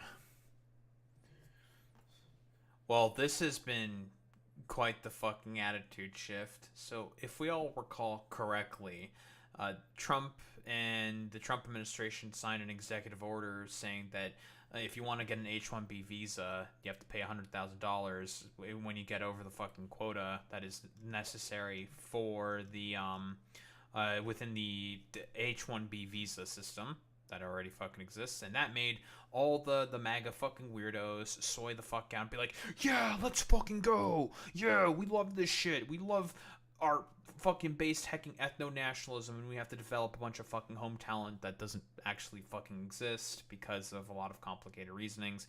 Student loans, education is bad, and no one wants to fucking hire a lot of these motherfuckers anyways, because of the fact they want to, that is corporations and companies, generally speaking, want to pay as little money as possible for labor every single fucking goddamn time. And if I recall correctly, this is some bullshit that Elon wanted specifically in terms of allowing H-1B visa holders to be fucking essential, because guess who benefits the most from that program? Oh, it's Elon, and Donald Trump wants Elon to support Republicans within the fucking midterms with the vast amount of stores of fucking cash that he has. Also, yeah, they fell for it again. Well, who would have thought? But Laura Ingraham was asking about this specifically. So he did like an interview not that long ago with Laura Ingraham, probably stupid and idiotic as always. And Laura Ingraham is a bit more of like an ethno-fucking nationalist. She is incredibly fucking racist. If you recall correctly, she also did her own little subtle fucking goddamn Hitler salute, like our favorite, I don't know, hair pluggy boy, elongated muskrat, and a lot of other fucking dipshits within the administration, asking directly about this H-1B visa stuff. Why don't we take a look? Republicans have to talk about it. Laura. And does that mean the H-1B visa thing will not be a big priority for your administration? Because if you want to raise wages for American workers, you can't flood the country with tens of thousands or hundreds of thousands of foreign workers. You also do have to bring in talent. So, ¿por qué no los dos? Pay them more and bring in fucking talent. Very fucking simple. The main problem with the H-1B visa program is its inherently coercive nature. That's the biggest fucking issue of it. We have our own sort of H-1B visa worker program called the Foreign Worker Program here in fucking Canada. And you want to know what Amnesty International and the UN has said about that? It's tantamount to fucking slavery. It's really, really bad. Basically tying people's visa status to how much they fucking work within a country is, generally speaking, really, really fucking bad, because the corporation can justify any form of abuse or any fucking structure of power upon that fucking individual, because they know that their existence within that country is tied to them holding that fucking job, which gives the corporation in that particular instance ultimate fucking power over that individual.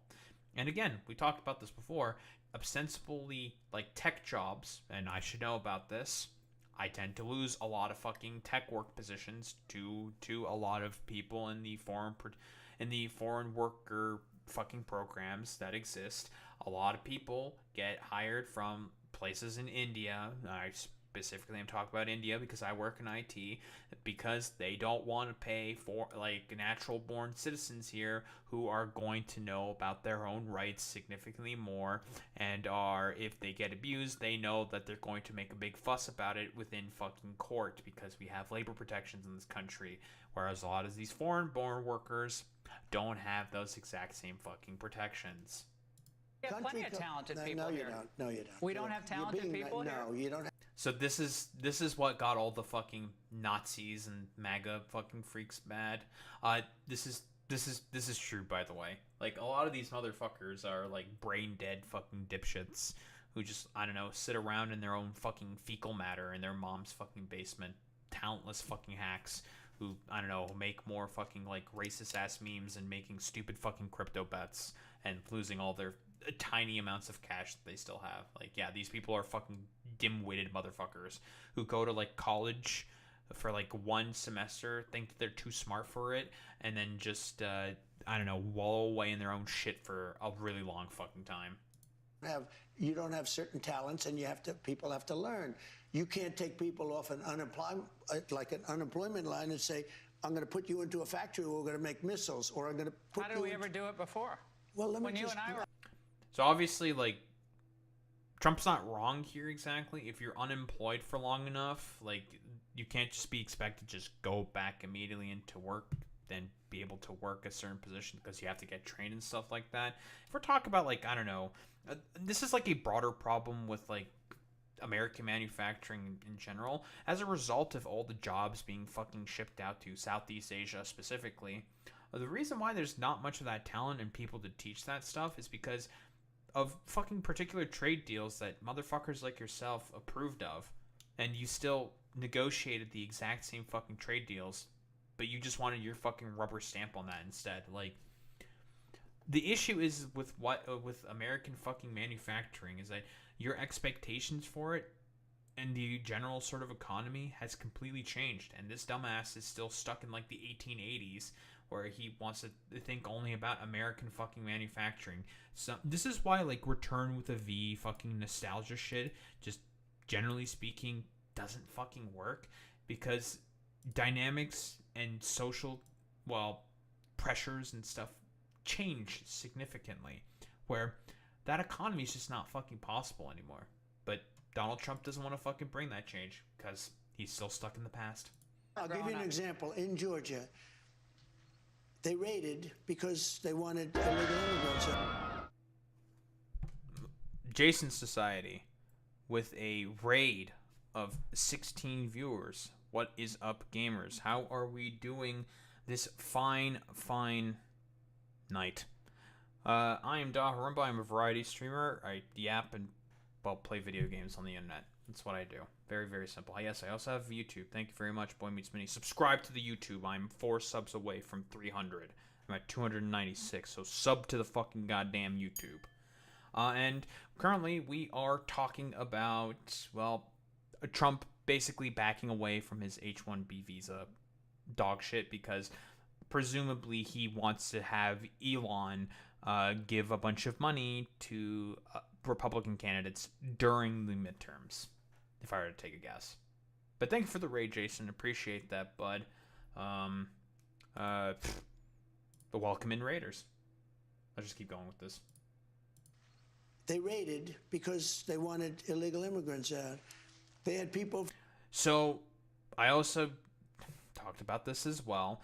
Some stupid state representative, Trump Republican state representative, saw a bunch of these Korean workers that Korea brought in to the Hyundai plant, a battery plant specifically in Tony Branham. Is that the name of the individual? 3 IQ, troglodyte, blonde white woman, probably, if I were to take a guess.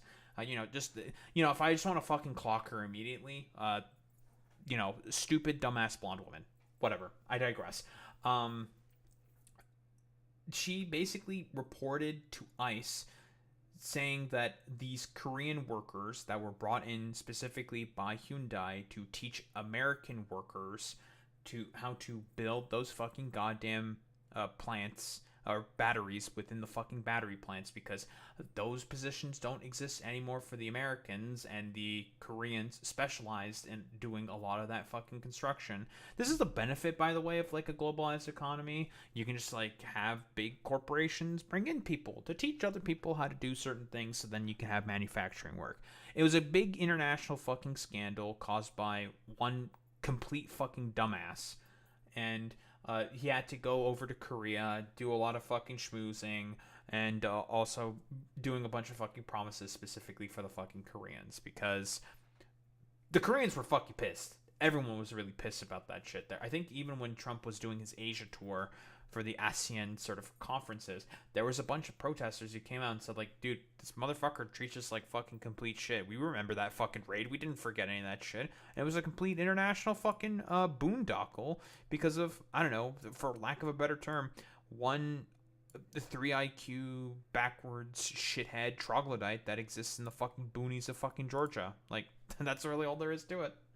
From South Korea that made batteries all their lives. Making batteries are very complicated. It's not an easy thing. Very dangerous. A lot of explosions, a lot of problems. They go boom. They had like 500 or 600 people, early stages, to make batteries and to teach people how to do it.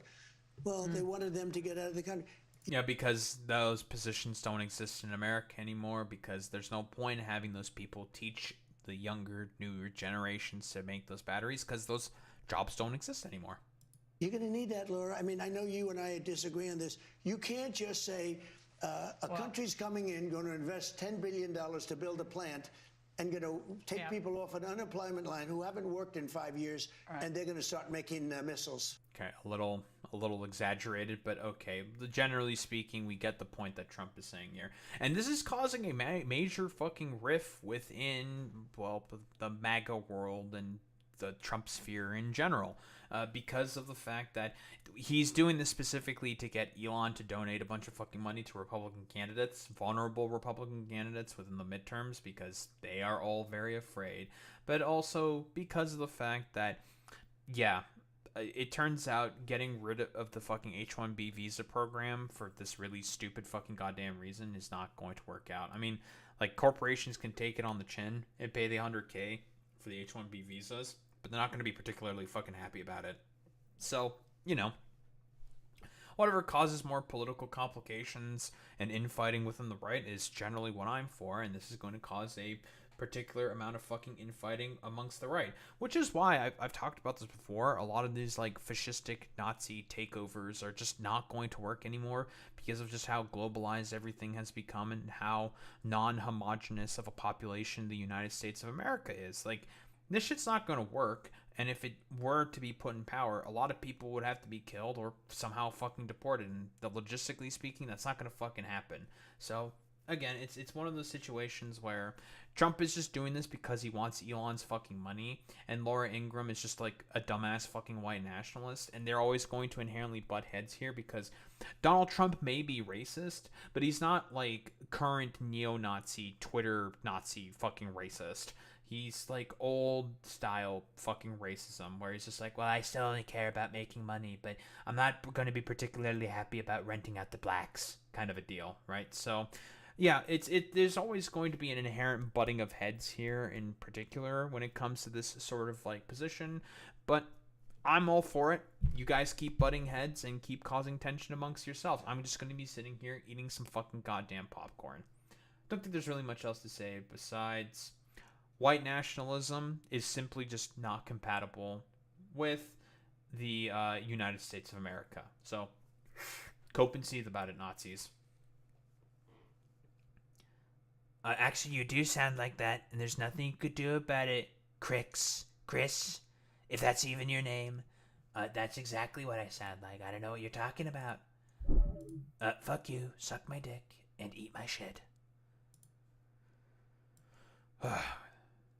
Well, Jason called me right around the end of my stream. That was the last segment for today. So we are going to be raiding out because it's 3 in the morning. It's 3 in the morning, so we're going to be raiding out. Alright, who the hell are we going to be raiding out to, gamers? Who is it gonna be today? I have no idea.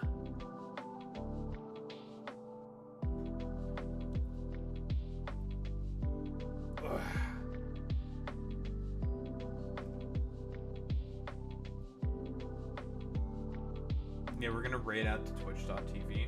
Very, very, very real and true. Good one, Boy Meets Mini.